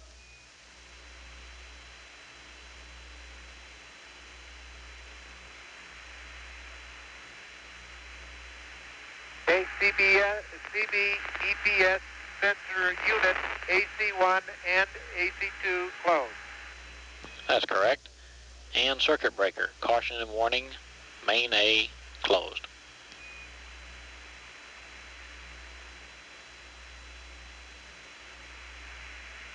CB, caution and warning, main A closed. That's correct. On panel 3, AC inverter, AC bus 1 and 2. Reset and back to the center.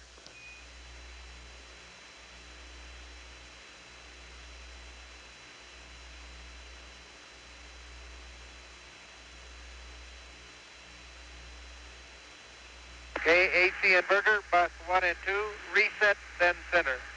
That's correct. On panel 225, circuit breaker, flight bus, main A and main B closed.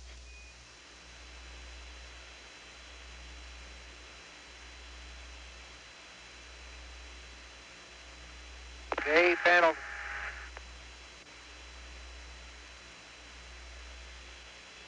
Okay, CB flight bus, main A and main B closed. That's correct. CB, CTE, main A and main B closed.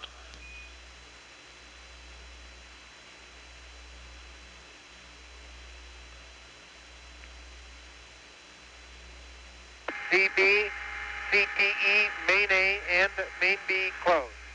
That's correct. On panel 4, telecom, group 1, AC1.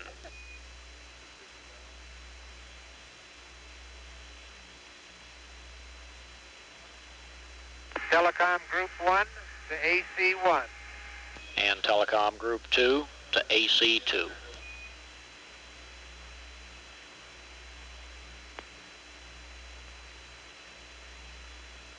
Telecom group 2 to AC2. That's correct. On panel 3, S-band normal transponder to primary.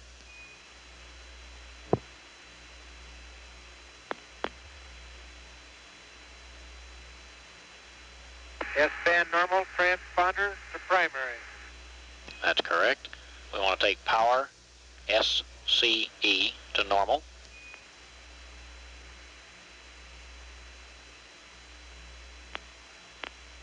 Power SCE to normal. All right, and power, PMP, to normal.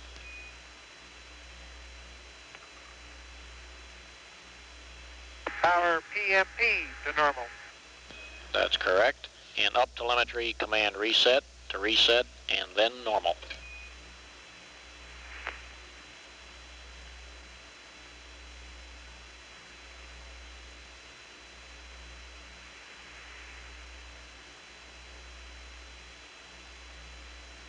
Up telemetry command reset to reset then normal. Okay. On panel 2, up telemetry, CMC to accept.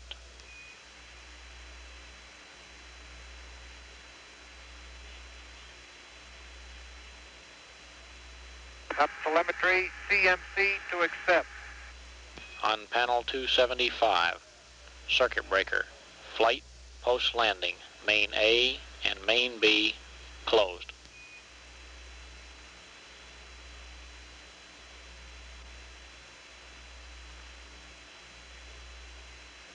A panel 275, CB, flight and post landing, main A and main B closed. That's correct. And configure for COM on panel 6, 9, and 10.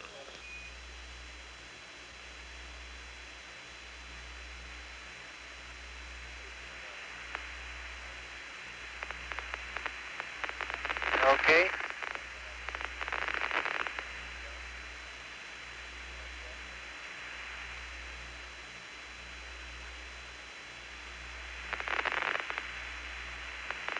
Okay, are you with me? All right, sir, you got that. Panel 5, circuit breaker, IMU, main A and main B closed.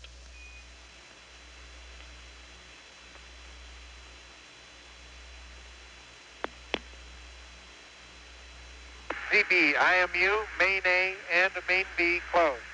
That's correct. Circuit breaker optics, main A and main B closed.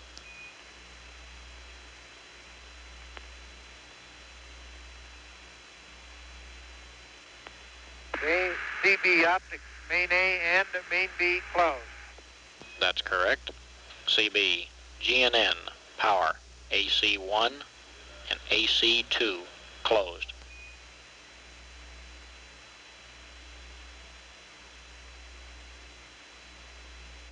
CB, GNN, power, AC1 and AC2 closed. That's correct. And the GNN power switch to AC2.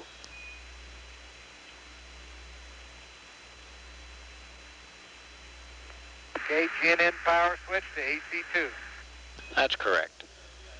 Now we want to perform the CMC power-up for the CSM GNC checklist. G2-2.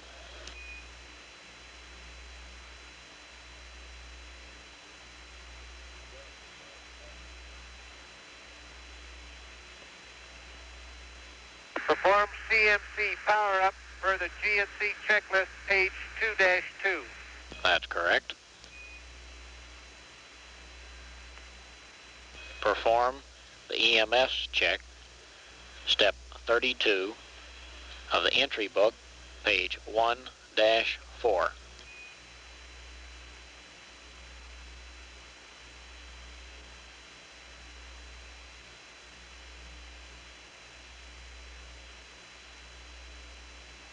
Okay, perform the EMS check per step 32 for the entry checklist, page 1-4.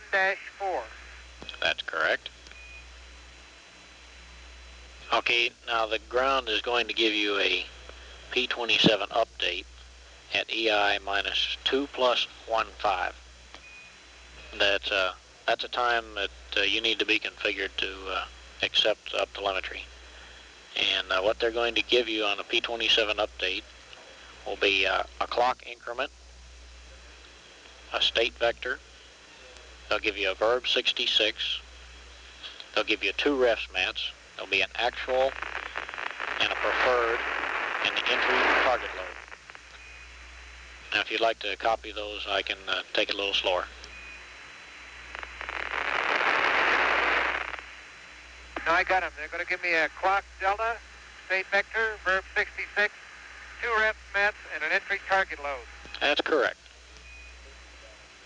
Okay, then we'll do There isn't much else they could give me, is there, Ken? No, not very much. How about IMU power-up, according to the GNC checklist, G2-1.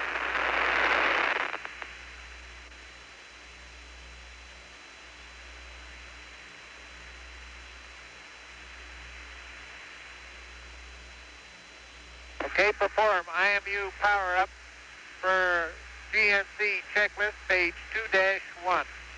That's correct. And while you're there, you can do the optics power-up on G2-3.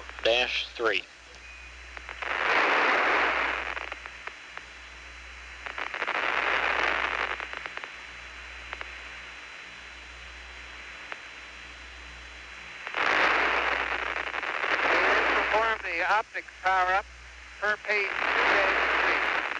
That's correct. And on panel 229, circuit breaker timers, main A closed.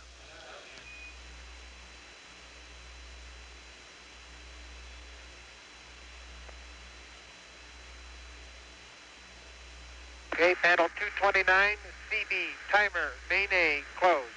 That's correct. The next thing you'll do will be to set the mission timer. And what we've done is to only turn on the mission timer on the MDC. And you probably have to wait here until they get through with the uplink so you can have the computer. Okay, set it from the CMC, huh? That's firm. Okay, now we're getting ready to start the alignment sequence. And Are you familiar with the general sequence of events we're going to use, Jack? How do you mean? We're going to make an alignment on the moon and on the sun. Other than that, I didn't get any. I wasn't on the headset when the general information was passed up, so if there was any more than that, I didn't get it. Okay, basically that's correct. Let me just run through it hand-waving type for a minute, and then I'll read you the steps. I think it'll make more sense. The scheme is that the LEM can fly to a set of ball angles that will point your optics at the moon. Now, any time, in any attitude that we happen to be at, if you can look in the telescope and recognize star patterns sufficient that you believe you can make an alignment all on your own, that's the place we'd like to break off and let you go ahead and take over with your own alignment. However, we're giving you a procedure which will give you things we know you can see in the telescope without worrying about any reflections or anything of that nature. And it's not intended that this procedure has to be followed past the point where you know you've got good definition of star patterns in your telescope. If you need to go on, we'll maneuver, take a look at the moon, we'll take a mark there, and we'll then maneuver with the LEM FDAI angles again and take a look at the sun and get yourself another mark on the sun, and that'll complete the alignment. Now, the alignment scheme is that we're going to give you a set of angles that you can course align the ball to when the LEM is pointing you at the moon. Now, this set of angles will agree with the refs mat that you have in as a nominal refs mat in your CMC. You can course align to that, set a drift flag and a refs mat flag, and you'll have a good platform. And we'll be within a couple of degrees of a good alignment. And if we had to, we could break off at this point and go ahead with an entry. However, in an attempt to get a good platform, we're going to have you then do a P52 option 1. And what you're going to find in the option 1 slots is the entry refs mat. You'll come up with the noun 22 values, and we intend to go ahead and course align the ball to the entry refs mat attitude, and then we'll go ahead and take marks through a normal P52 sequence. So that's the general scheme that we're going to use. If you think you have a handle on that, I'll go ahead and read you the steps. Okay, well, let me ask a question. The LEM maneuvers to a set of moon viewing angles. Okay, at this time I'm going to do a P52, is that right, with the planet option? The first thing we're going to do is to course align the platform and get it inertial based on the refs mat that you have in the present slots inside the CMC. We'll then go and do a P52, option 4, option 1. Okay, that's after the LEM gets established at the attitude. Jim says, I'm here at the moon, viewing attitude. I do a verb 41 now 20 to the set of angles that you're going to give me in the pad. That's then affirmative. I enter the P52. That's correct. Okay, and then I enter the P52, and that's an option 3, right? Now, the P52 will be done as an option 1. The only reason you have the other refs mat inside the computer is that in order to set the refs mat flag, you need some relative orientation. Okay, I see. I do P52 option 1, and when do I set the refs mat flag and the drift flag? Okay, that'll be before entering P52. I'm going to give you this procedure in detail. Okay, all right, let's go at it. Maybe it'll all fall out and I won't have any questions. Go ahead. Okay, I'm ready to start reading again. We start with a verb 41, noun 20.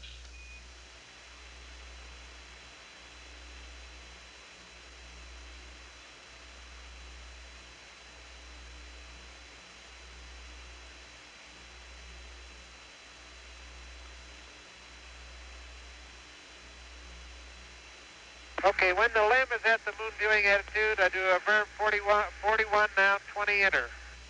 That's right, and you'll put in the attitudes that you'll get from one of the pads, and this will be for the course align angles when the LEM is at the moon viewing attitude. Then when they're all squared away, they tell you they've got the right attitude, we then pick up again with a verb 40, noun 20, enter.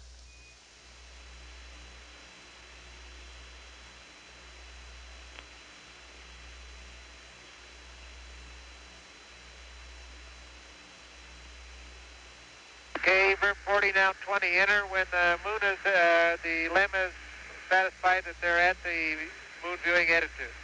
That's correct. Now we're going to set the refs mat and drift flags according to the GNC checklist, page G7-1, steps 3 and 4.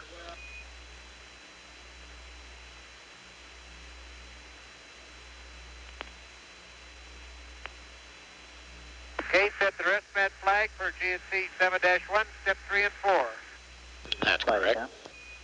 Now verb 37, enter. 52, enter. Option 1. We need to read out.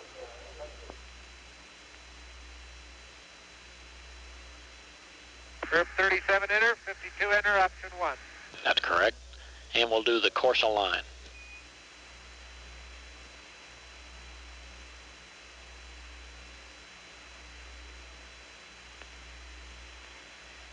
Okay, perform the course align function there. Okay, now when it gets back to the mark routines, we want to take a mark on the moon.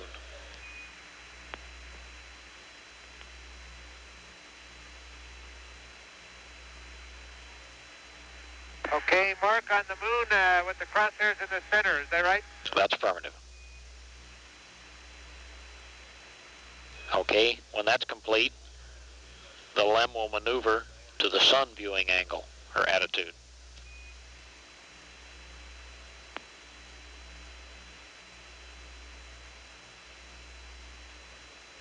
And when they get there, you take a mark on the sun using the sun filter and the telescope, and again, we're marking on the center. Okay, now, well, let me ask you a question. Is the first mark on the moon made with the, are all these made with the telescope and not the sextant? I'm not sure right offhand what the angular size of the moon is, Jack. If you can get it in the sextant, that's the best thing to do. But you may have to go into the telescope in order to define the center. Either one's acceptable. Okay, if I could define the center through the sextant, do it that way. If I can't, use the telescope. That's firm. But we know you're going to use the telescope on the sun.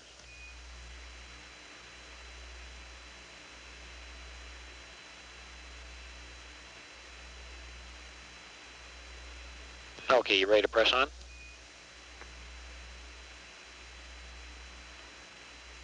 I'm ready. Okay, I just reminded we owe somebody a BAT B voltage. And charger current. Okay, another volts and amps coming up. All right, thank you. And this left us in P52 with 2 marks, and we'll go ahead and torque the noun 93s.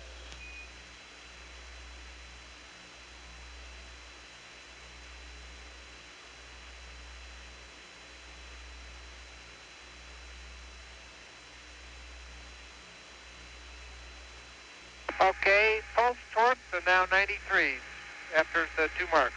Okay, so that gives us a good platform. Now the LEM will maneuver to the jettison attitude. And the only thing of significance here is that you want to watch to make sure that the path they choose to go to the jettison attitude avoids gimbal lock on your own platform.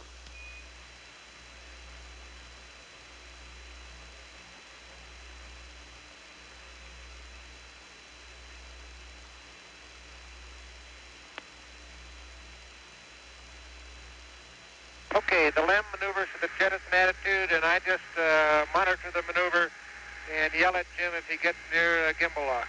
That's firm. Okay, and then the LEM will go to a max deadband attitude hold in the jettison attitude.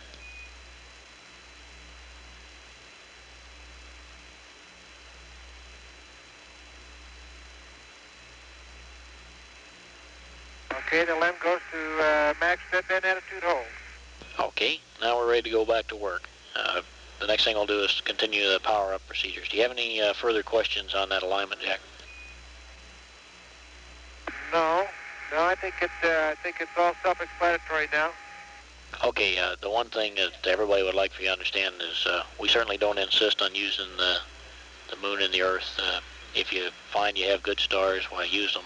However, this alignment was more than adequate to give us a good guided entry. Okay, if I get a set of good stars, do I start right out and do a basic P51 and a P52, option 1? Affirmative, flight. That's affirmative. Okay. Okay, now we're ready to go to work on panel 275. And it starts with circuit breaker, main A. Wait just a minute. Wait just a minute. I owe you some volts and amps. All right. Okay, volts are 39.4, amps 1.25. Okay, I thought maybe your meter was stuck before. No. All right, you ready to go back to 275? Have a circuit breaker, main A. Bat bus A, closed.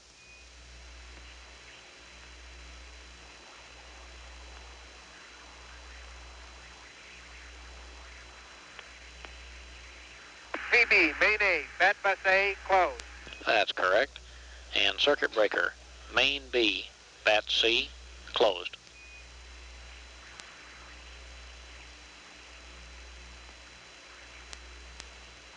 CB, main Baker, bat Charlie, closed. Okay, that's correct. Now we're up to EI minus 1 plus 30. And at this time, we're going to proceed with the closeout and hatch installation.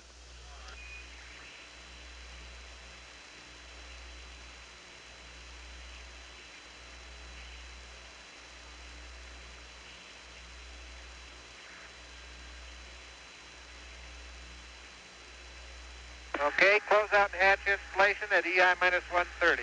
That's right, Jack. And we're going to close the LEM hatch.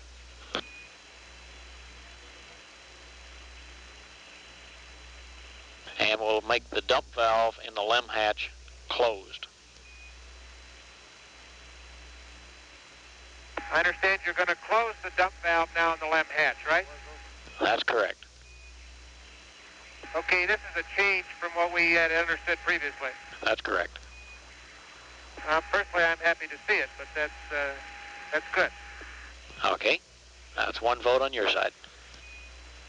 Okay, and we're going to go ahead and do the use the decal to perform the hatch installation, and we'll start on the hatch integrity check.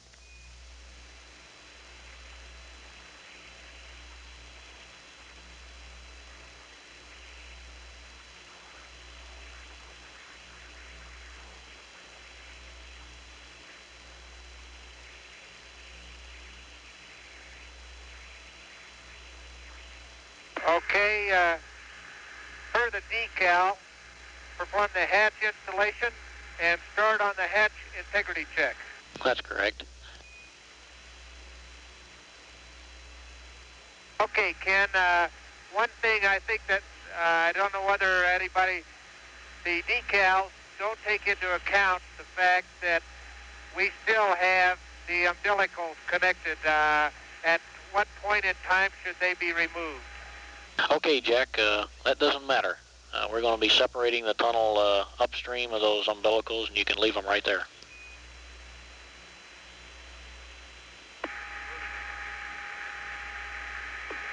Okay, does it make any difference if we disengage? The LEM is, as the LEM, we have pulled the circuit breakers, LEM power 1 and 2, so if we choose to disconnect these umbilicals, there's no harm, right? That's right, and no sweat. John Aaron's just saying that they may be hot. He's checking on that, so how about holding the decision on that and let me come back to you? Okay. Okay, and let me tell you what we're going to do since we told you a different story this afternoon on this tunnel. We're actually going to vent the tunnel down so that we end up with about 1.5 to 2 psi absolute in the tunnel. And this will give us a delta P of 3.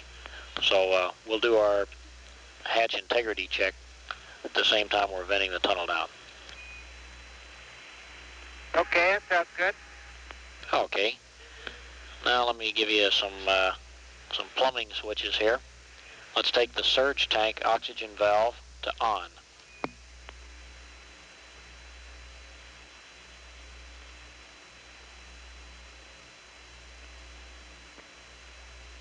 Surge tank O2 to on. All right. Take the main regs to open.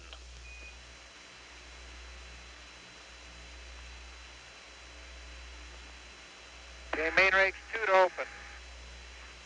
Okay.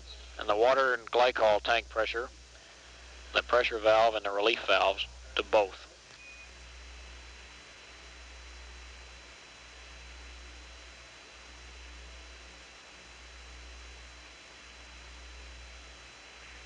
Okay, water and glycol tank pressure and relief valve to both. That's correct. And the emergency cabin pressure valve to both.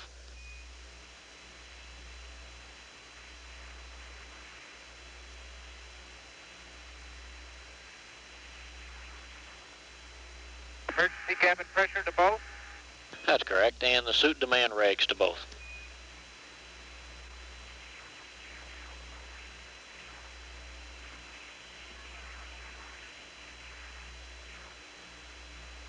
Suit demand regs to both.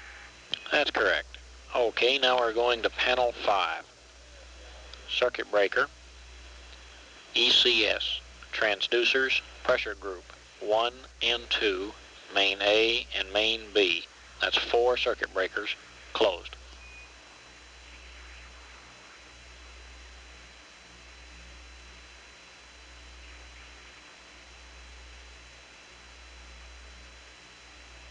ECS transducer, group 1 and 2, main A and main B, 4 to close. That's correct. Okay, now circuit breaker ECS transducers temperature, main A and main B. That's 2 of them closed.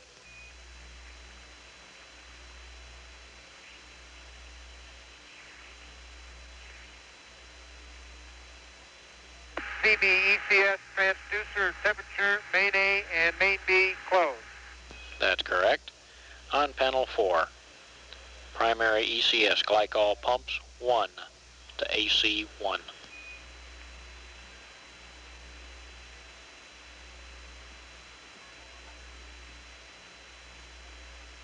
Primary ECS glycol pump to 1 AC1. That's correct.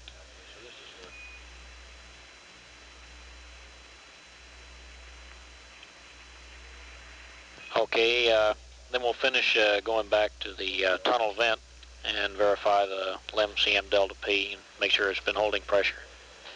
And we'll come back again and rehash all of the hatch integrity check and the tunnel vent procedures with you. The next thing I want to read off is EI minus 1 plus 20.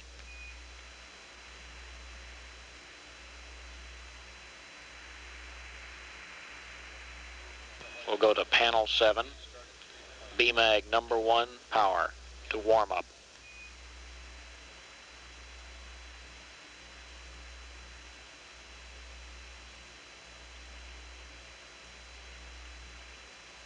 BMAG number 1 power to warm up. That's correct.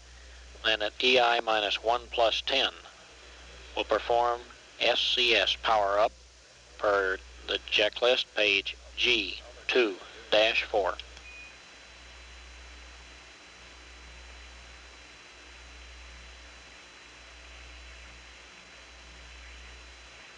Okay, perform SCS power up per GSC checklist page 2-4. That's correct. Okay, on panel 4, suit compressor number 2 to AC1.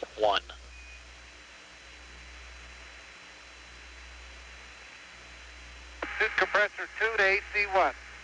That's correct. Spacecraft control to SCS.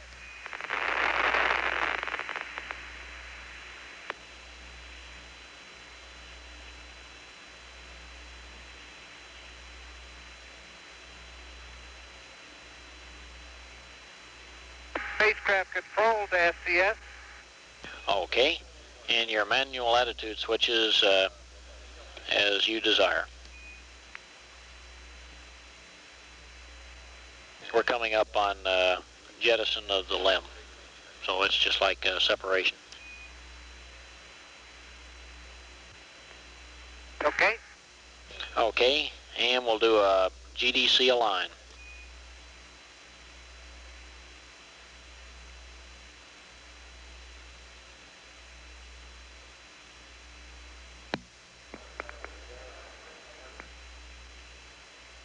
Okay, perform a GDC align. Okay, on panel 8, rotation control power direct, 1 and 2, main A / main B.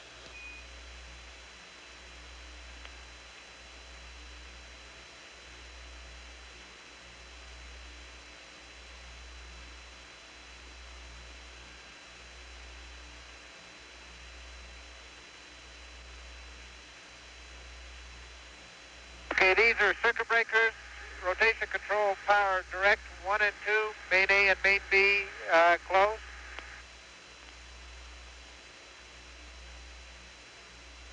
Okay, Jack, I was thinking switch. Let me verify that's a circuit breaker too. I think we have to get both of them.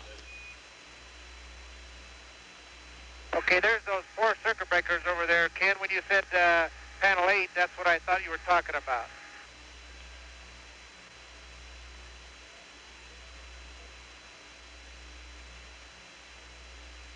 I don't think the circuit breakers are out right now, but why don't we just verify the circuit breakers, put the switches to main A, main B. Okay, that's correct, Jack.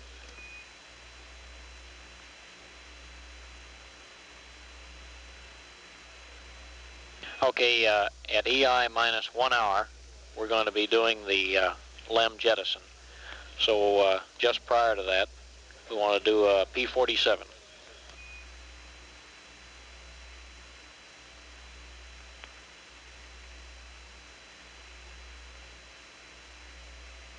Okay, say at about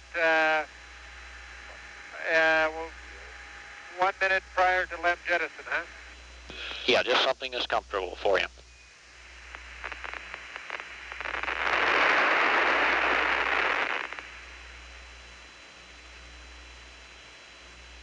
Okay.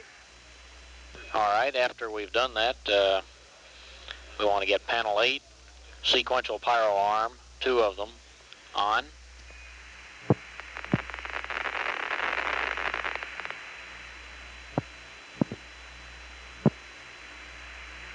Okay, I get a go for misspin for this. Okay, John says we can watch it.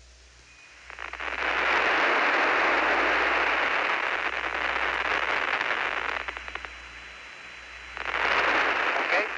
All right, the next thing is CSM LEM final SEP, 2 of them, on up.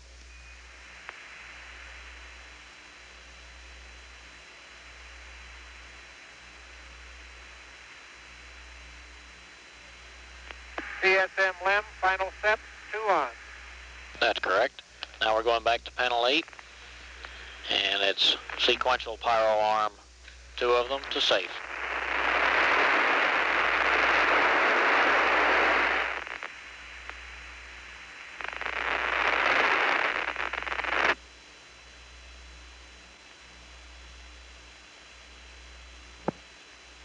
AFD, how do you read? Okay, spec pyro arm, 2 to safe. That's correct, and go back to poo. Haven't heard anything. Did you read? Yeah, reaching that. Okay, go to poo. All right, and now it's time to configure for single ring.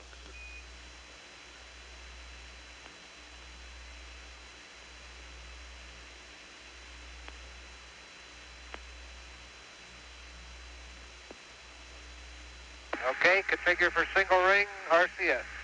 That's right, and since you're still an hour from EI, I guess it wouldn't hurt to use minimum impulse or something like that rather than the DAP, at least not to where you get a little closer down. We'll have the DAP loads for you later. Okay. Okay, and as soon as you've gotten yourself all set up with a good control mode, we want to maneuver to the entry attitude.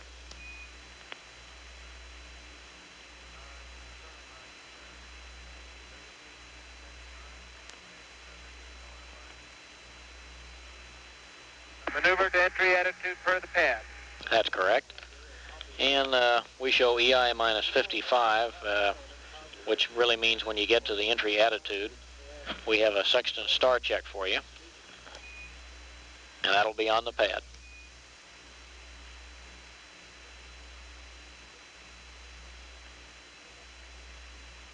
Retro flight. Go flight. Okay, you the Marine retro? Perform the sextant star check.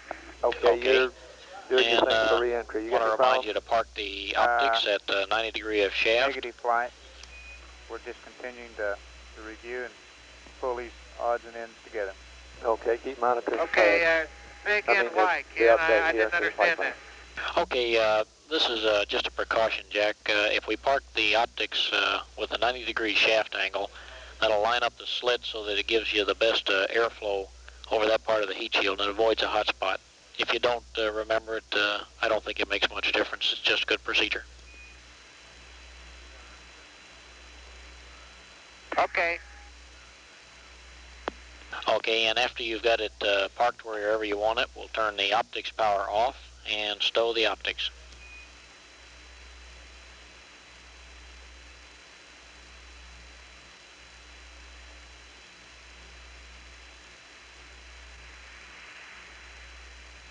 Okay, optics power off, stow the optics. Okay, that's good. Okay, and the next thing we'll do is to initialize the EMS, and that's on entry checklist, page 2-1, step number 2.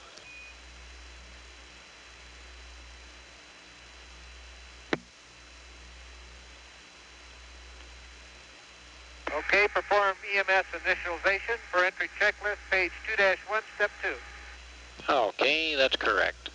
Now we're coming up on EI minus 45 minutes, and we'll give you an entry pad and a final state vector.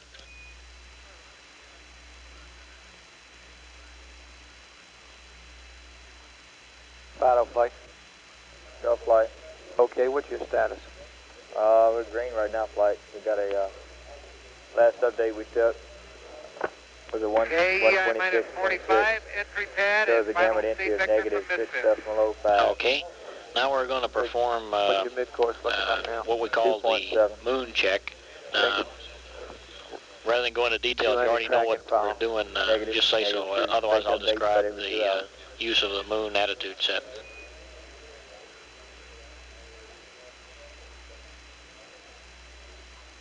Maybe you better describe it. Okay, Jack, you remember everybody in the past has commented on seeing moonset just a couple of minutes prior to EI.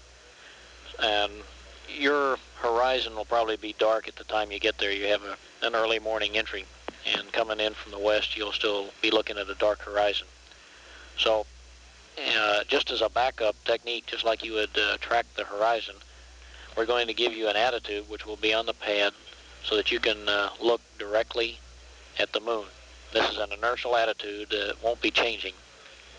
And if you'll put the 36 degree window line on the moon and then just sit there and watch it, and just prior to EI, the Earth will come up and occult it, and you'll then have a good horizon check. And I have some times, I'll give you that later. And if you just look at this thing, at that point you can set the GDC or whatever you desire, and you'll have a known attitude reference. It's just like a horizon check. Guidance flight. Go flight. Okay, got anything going? I maneuvered to the moon check attitude, moon check here. at which time I put the 36 window line on the moon, and just prior to EI, the Earth will occult the moon. That's correct. Okay, and that corresponds to the same inertial attitude that you'd have on the back of your entry card, where it shows the horizon attitude several minutes prior to EI. It's the same thing. Yeah, that's that one at 17 minutes prior. Okay. Okay, we're just getting it in a little closer. Okay, the next item on the checklist here is an EI minus 40. We're going to panel 7, and it's BMAG number 2 power to warm up. Yeah. Okay. You're looking at no data really, anything else, and you're monitoring the pad here, and I've got you down for the docking angle. You need that sometime. Okay, panel 7, BMAG number 2 power to warm up. I want to go over what they read them for the CSM Now I'd like to verify the surge surge tank and repress packages are on. Well, they did what? They read him some stuff that we're going to send up as CSM pad. This is Apollo Control at 127 hours, 31 minutes. We've completed the shift handover and mission control. A change of shift briefing is scheduled to begin in about 15 minutes at 9 p.m. in the main news center auditorium, building 1. Control system, wastewater, urine duct heater, 2 of them closed.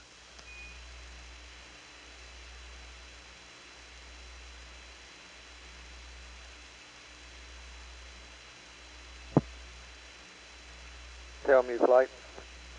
Flight, tell me. Okay, are you the panel Marine? 5, Tell me. Or they still down working on that checklist? Well, I am for right now, flight. That's correct. Over a couple hours later. Suit compressor, number 2 to I off. got something here to talk to you about here. You got a minute? Yeah, I do. Okay, yeah. Right now, Excuse me, wait a minute. Stand by a minute. No, I'm with you. Okay, go ahead. Okay, right now. That's right, Jack. And what we're planning to do in order to conserve power is we're going to run the suit compressor from an hour to this point at minus 40. And these are the numbers that we use to figure we'll be out the watching profile, by the way. PCO2. Very good. If that thing's working, we'll turn it off at the earliest time when we have a good cabin. And then we'll just leave it off. And in the event that the PCO2 gauge isn't working properly or something like that, well, we'll just go ahead and run it for this time frame. The crew, I guess you've been briefed, is said they run out of the CM. All right, now we're at EI minus 30. What Sequential we would propose logic, to do now that's 2 of them, to on, drink up. water from our descent tank, which is really gravy. It's like drinking our unusable. There should be about EI minus 30, 15 pounds in there, max. Okay. Okay, and panel 7, the BMAG we'll get number 2 power to on. Okay, will that one ascent tank carry us through, one of the ascent tanks? Well, first of all, we're going to feed from both of them. Yeah, you feed from both of them. They go down together. Okay, you only gave that 10 minutes for the warm-up, huh? That's okay. Okay. All right, and then FDAI power to both.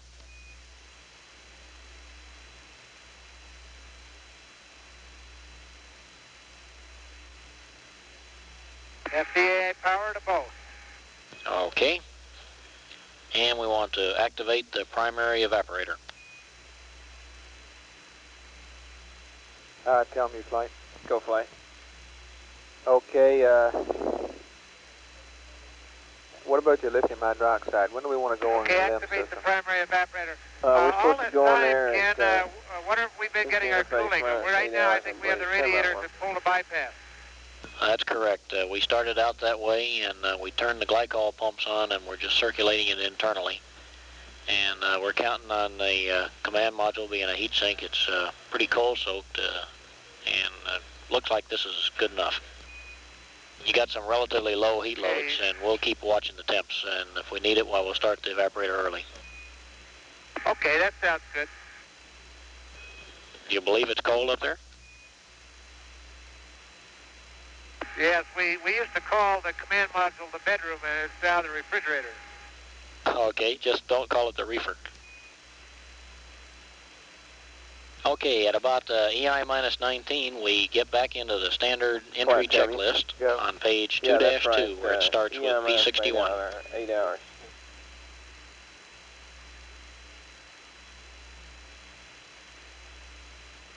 Okay, now, are you guys happy with this battery mal thing? Battery 2? Oh, yeah, fine. Okay, at EI minus 19, we get off back and on. into It's the been entry off most time I've been here tonight. Page 2-2. Okay, everybody's completely satisfied. That's no problem.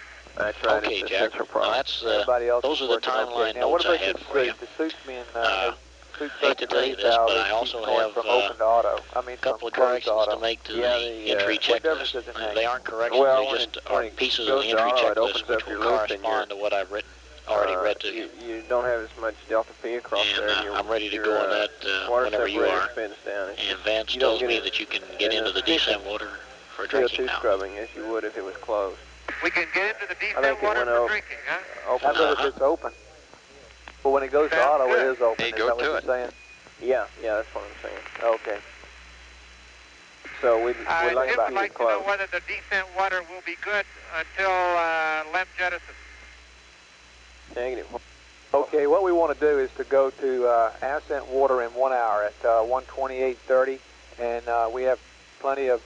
What we want to do is to go to ascent water tanks at 1:28:30, and we have the consumables that's figured on that. He has plenty of water, and he can drink all he wants from the descent tank. Okay, Jack, looks like we're going to go on the ascent tanks at 1:28:30. Yeah, that was our estimated time. Let's watch the percent. We'll tell you. And it looks like you have plenty of water. I'm sorry we cut each other out. Say again. Yeah, I was going to say, I understand we're going to go on ascent tanks at 1:28:30. Based on the current rate. That's right, based on the current rate. That's what they predict, and well, I don't see any you can go ahead and drink the water. About a few minutes one way or the other. We got plenty of ascent water. We can always go back and get I've from had the the descent entry tank if we checklist need out, to. and I'm ready to copy. Right. Just give me the page. Oh, okay. Jack, you starting to sound like an LMP. Yeah, but I'm going to come to you guys in a minute and tell you to get everything configured and not bother the crew too much because they're trying to rest here before entry. So we're not going to be passing them a lot of data. A LEM burn understand all from this inside the LEM. We're going to give you a percent for the change. I hope it stays that way. Okay, Jack, we're starting on page 1-1. Okay, go ahead. Okay, down in the middle of the page on line 9, we're just going to strike out the activate VHF com checks, and line 10, verify the DSE. We're going to leave the DSE off. That's to save power, as is the VHF activation. Okay. Okay, on page 1-2. At minus 2 hours, there's a tidal logic sequence check, and we're deleting that entire sequence. That's included in what I read up to you. Okay, delete the logic sequence check at minus 2 hours there. That's correct. And delete lines 23, 24, and 25. That means the maneuver to super circ entry attitude. Everything below that is deleted.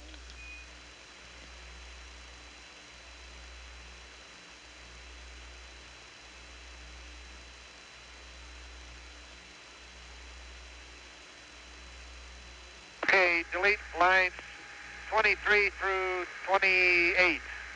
That's correct. You got ahead of me. All right, on line 29 on page 1-3, we're going to put in a time of minus 0055. That's the time we gave you for the bore side check. Okay. It's a sextant check, really.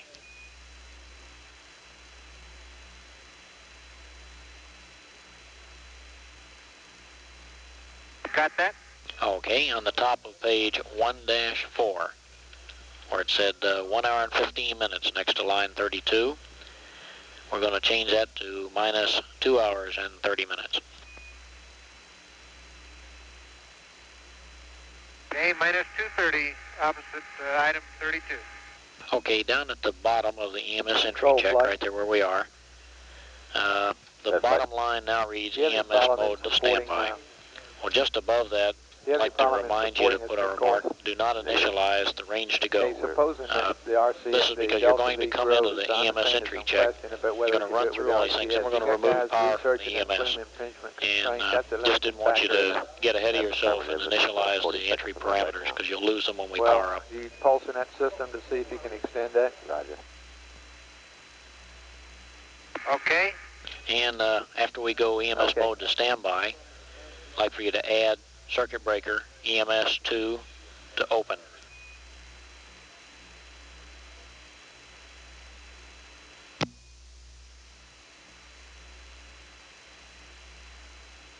Okay, CBEMS2 to open. That's correct. And we want to delete this setup camera listed on the bottom of the page. We're deleting that for power reasons. That's line 33 alpha. Okay, we're way ahead of you. We already got it stowed. Okay. On the top of the next page, where it says secondary water evap, just keep in mind we don't plan to use the secondary evaporators unless the primary fails.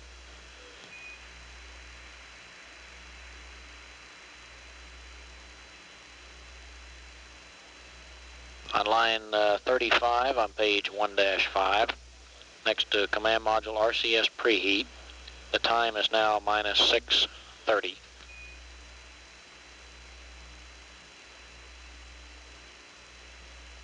Okay, minus 6:30, and the voltage reading 3.9 still is good, right? Okay, very good. Under final stowage, the first thing that's listed on line 36, page 1-5, is optics. And if you want to get started on your stowage, we'd like to leave the optics out because we'll have the star check coming up quite a bit after this. The rest of that stuff can be taken care of at your convenience.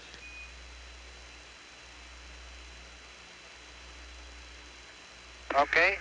All right, still on page 1-5, line 37. The time is now minus 6:10.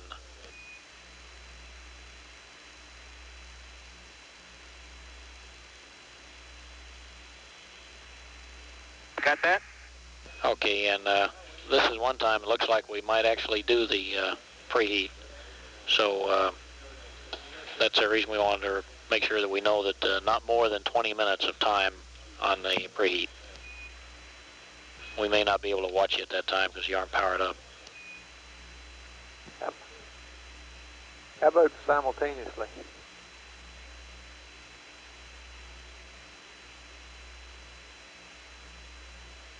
Okay, either 20 minutes or till 3.9 volts DC. That's correct, Jack. And now let's go to page 1-6.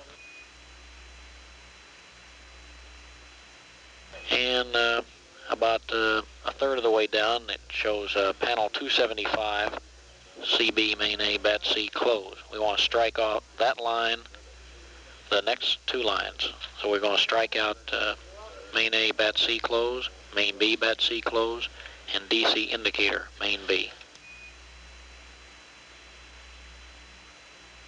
Okay, after that step on panel 275, strike out CB main A, bat C, CB main B, bat C, and DC indicators to main B. That's correct. Now under panel 8, it tells you to close all circuit breakers except, and I have 4 additions.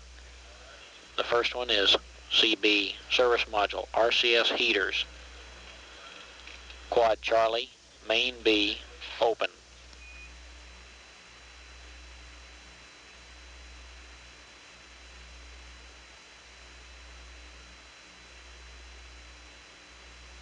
Service module RCS heaters, quad Charlie, main Baker, open. Okay, and the same thing for service module RCS heaters, quad Delta, main A, open.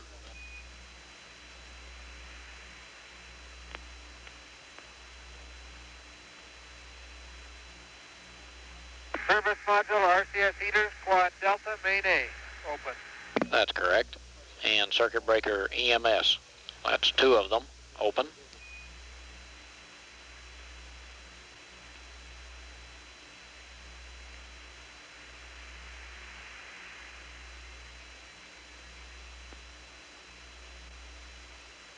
CBEMS2 to open.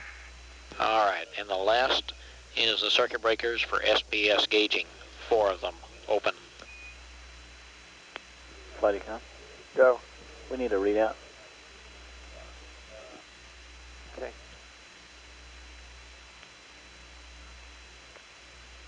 SPS gauging 4 to open. Okay, and how about a readout on the battery and the charger? Okay, bats and volts and amps. That's firm. And let's go back to page 1-6, line 41. Let's put in a time minus 4:40. Network flight. minus 440. Don't have any problems. That's correct. No problems at all. Flight, we're in good shape. Okay, we're On tied to the White page House. 2-1. We're tied to the White House. They're beginning to set that up. That's right, Flight. Let me know when that's completed. Right, we'll do. Line number 2, put in a time of minus 55 minutes.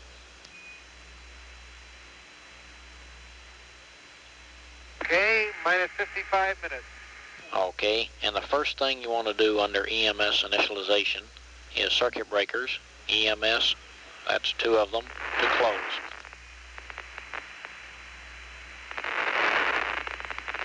Okay, CB, EMS 2 to close.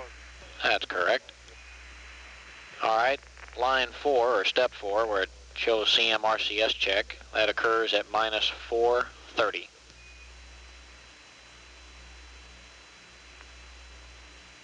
Okay, minus 430. All right, under CMRCS checks, the 4th line down says manual attitude 3 to minimum impulse. We'll have to use Excel command, and the reason for that, Jack, is we don't have the SCS powered up, so there's no minimum impulse generator. Okay, manual attitude 3 to Excel command. That's correct. And on the same page, 2-1, strike out the last 3 lines, starting with RCS transfer to service module.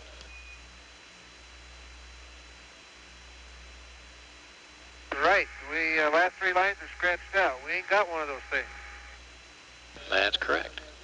Okay, let's flip to page 2-2 and strike out the first 2 lines. Okay, wait a second. I need to give you volts and amps, Ken. All right, go ahead. Okay, it's 39.6, 1.12. Sounds like you're getting there. Okay, I believe we scratched out the first 2 lines on 2-2. Now we're right below that. It says separation checklist. So we're going to just delete that whole thing. It's included in the notes I gave you.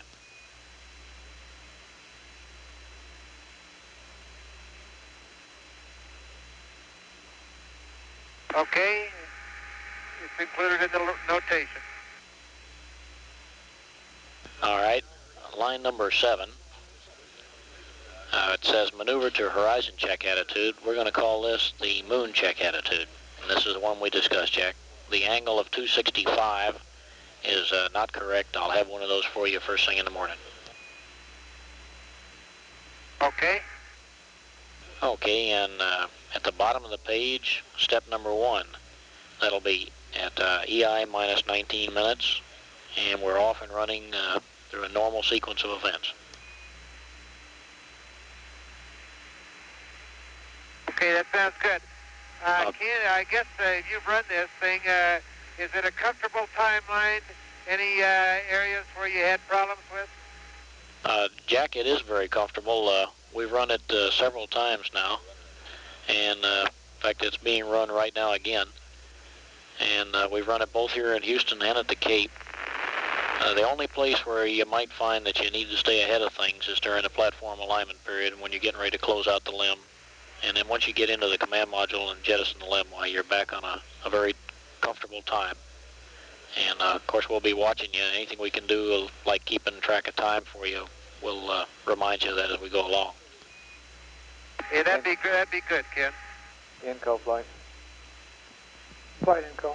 Do you have any problems? Okay, let me emphasize, Jack, that 2.5 hours is the earliest time we can start in on that power amp stuff. Everything else you can do the way you normally would, where you get as far ahead of the game as you can. But the 2.5 hour time is based on saving command module consumables. And if you do that while we're fat, we've got plenty of time, give you some fans on the water even. So that's the one point you don't want to start early on. I do have a couple more lines to run through on the entry checklist and 2 pages in the GNC. And I think that'll clean us up. The battery charge should be terminated around 128. 128, that's in 10 minutes, flight. Yeah. Now's a convenient time. Why don't we terminate it now? Well, we got to read up his procedure to do it. Okay, Capcom. Capcom flight.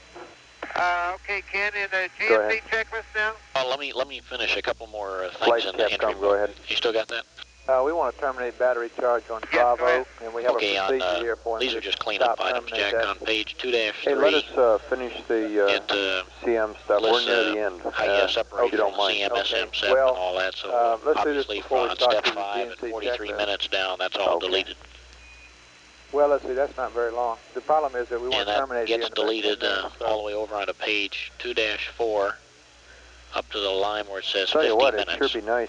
And at that point, we pick back up and everything from 50 minutes down is valid. It's only 3 pages. All right. Yeah, those page updates go pretty quick. But we do have to read a procedure. Okay, delete item 5 down to the point where it says minus 50 incidentally, minutes. If I can get that, I'll be all primed to go. Okay, on page 2-5, the top line where we had horizon check, that's now the moon set check, and the time is approximately 57:37, and that's minus 2:23. Sergeant flight. Sergeant flight. Go flight. Okay, do you have any problems at all here? Okay, and let's that angle that's get listed started. in the book there, This evening we have really the horizon time at Flight Director Jerry Griffin You can look that on the, and his up Flight on the back of Dynamics your Officer entry Bill card, Stovall. and I'll look Jerry? that number up again for you tonight. Okay, I think you've probably followed most of the air-ground. Here recently we've been doing this checklist updating for the entry phase. Blackout, which is around, we're just about to wind up the CSM portion of that. And as soon as we finish that, then we'll switch over and do the LIM closeout portion. So happens that'll be a whole lot shorter than the CSM. And this other thing is kind of like reading War and Peace or something over the air. I think we've been at it for about an hour now.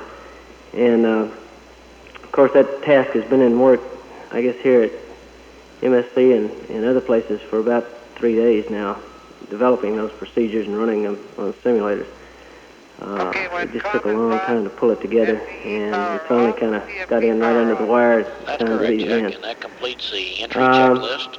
Let's look at the GNC book. We didn't do a whole lot else on our shift today. We did do some updating of our mid-course correction stuff, and I'll let Bill talk about that. He can tell you where that stands right now. And ready to copy? We have page 2-1. Virtually the same consumable status that I gave you last night, and I'm not sure what Glenn told you this afternoon, but we're about the same position. We have finally emptied the potable water tank in the command module, and you may have heard just now we told them to go ahead and make all the swim water. It felt like they says FDAI power to both, and we're going to make that a 1. Left over there. Besides that, 2 of them are going to be going to sleep here pretty soon. There'll only be 1 of them up. The reason we're doing that is, again, to conserve power. There's no reason to drive there, the second FDAI before we get some oxygen, information to put on it. hydroxide, all looks good. In fact, we've made our last kludge. FDAI power to 1. CO2 level gets up high enough on page 2-2. to switch. We're just going to switch back to the alternate LEM primary canister and end out the mission on that. We've updated the crew on the stowage, and they've transferred stuff back and forth.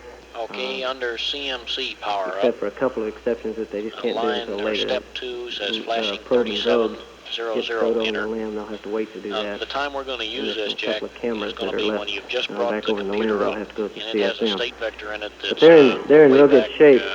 many hours I think ago. housekeeping-wise, So we want to in do the a verb spacecraft, 96 both enter of them, to stop and the integration. as soon as we get ready to start this whole entry, what I'd call an entry phase, I think they'll be in real good shape to start it. Through poo and we'll be back in business.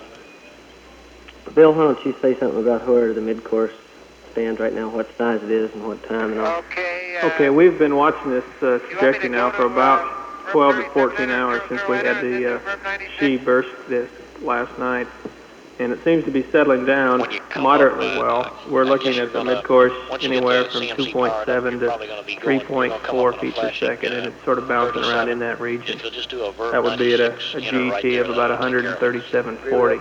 Okay. So I'd fully anticipate a mid-course of somewhere in that The last one I vicinity. have for you is on page 2-4. Bill, why don't you go ahead and tell them what kind of a burn and the duration and Okay. LOV if you've got one. We're tentatively planning, if it stays down in this level, to do an RCS maneuver here.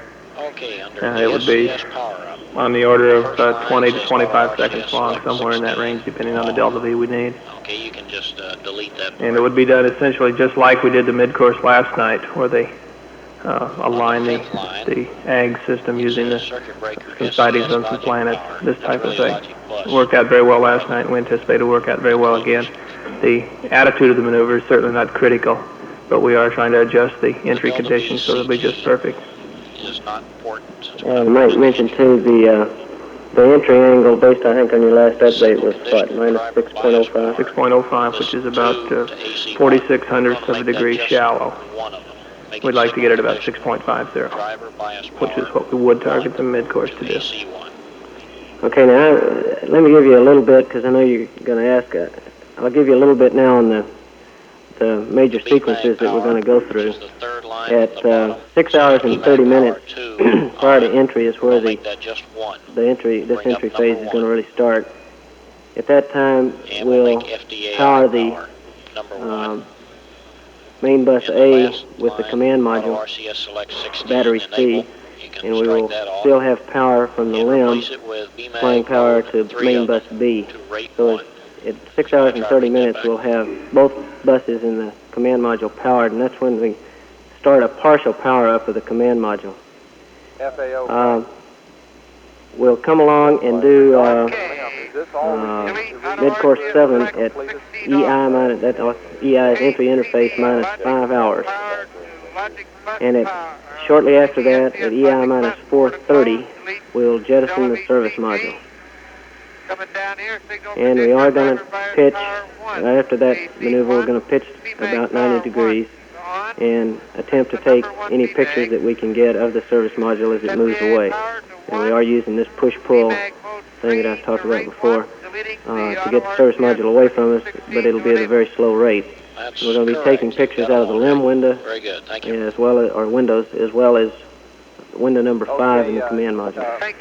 So we're going to have a lot of cameras looking at it, and hopefully it'll come off and turn in the right direction for us to see something if it's there to see.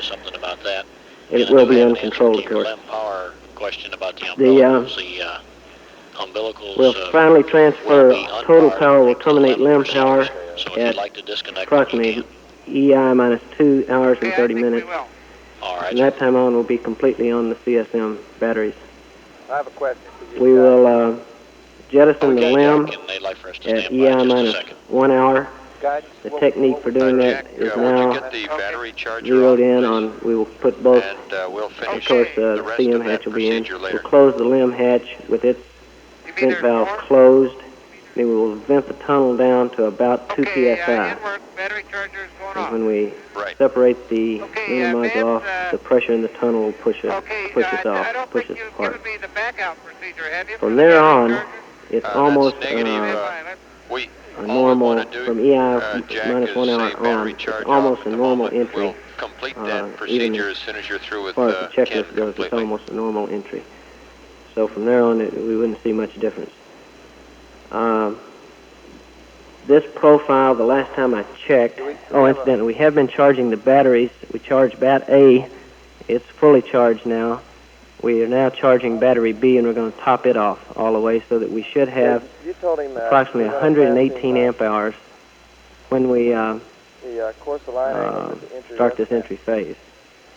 That's in the command module. This profile runs around 106 is the last number I heard, and that may change a little bit because they are doing things a little differently, but that's ballpark, giving us a pad on the water of somewhere around 12 amp hours. And if you want to convert that to recovery time, it takes about 1.5 amps an hour. In a full-up condition. You can get it longer if you turn off the S-band and go VHF only. There's some other tricks you can play in there to extend that lifetime. Also, that's kind of a 3 sigma low battery amp hour assumption there too. There's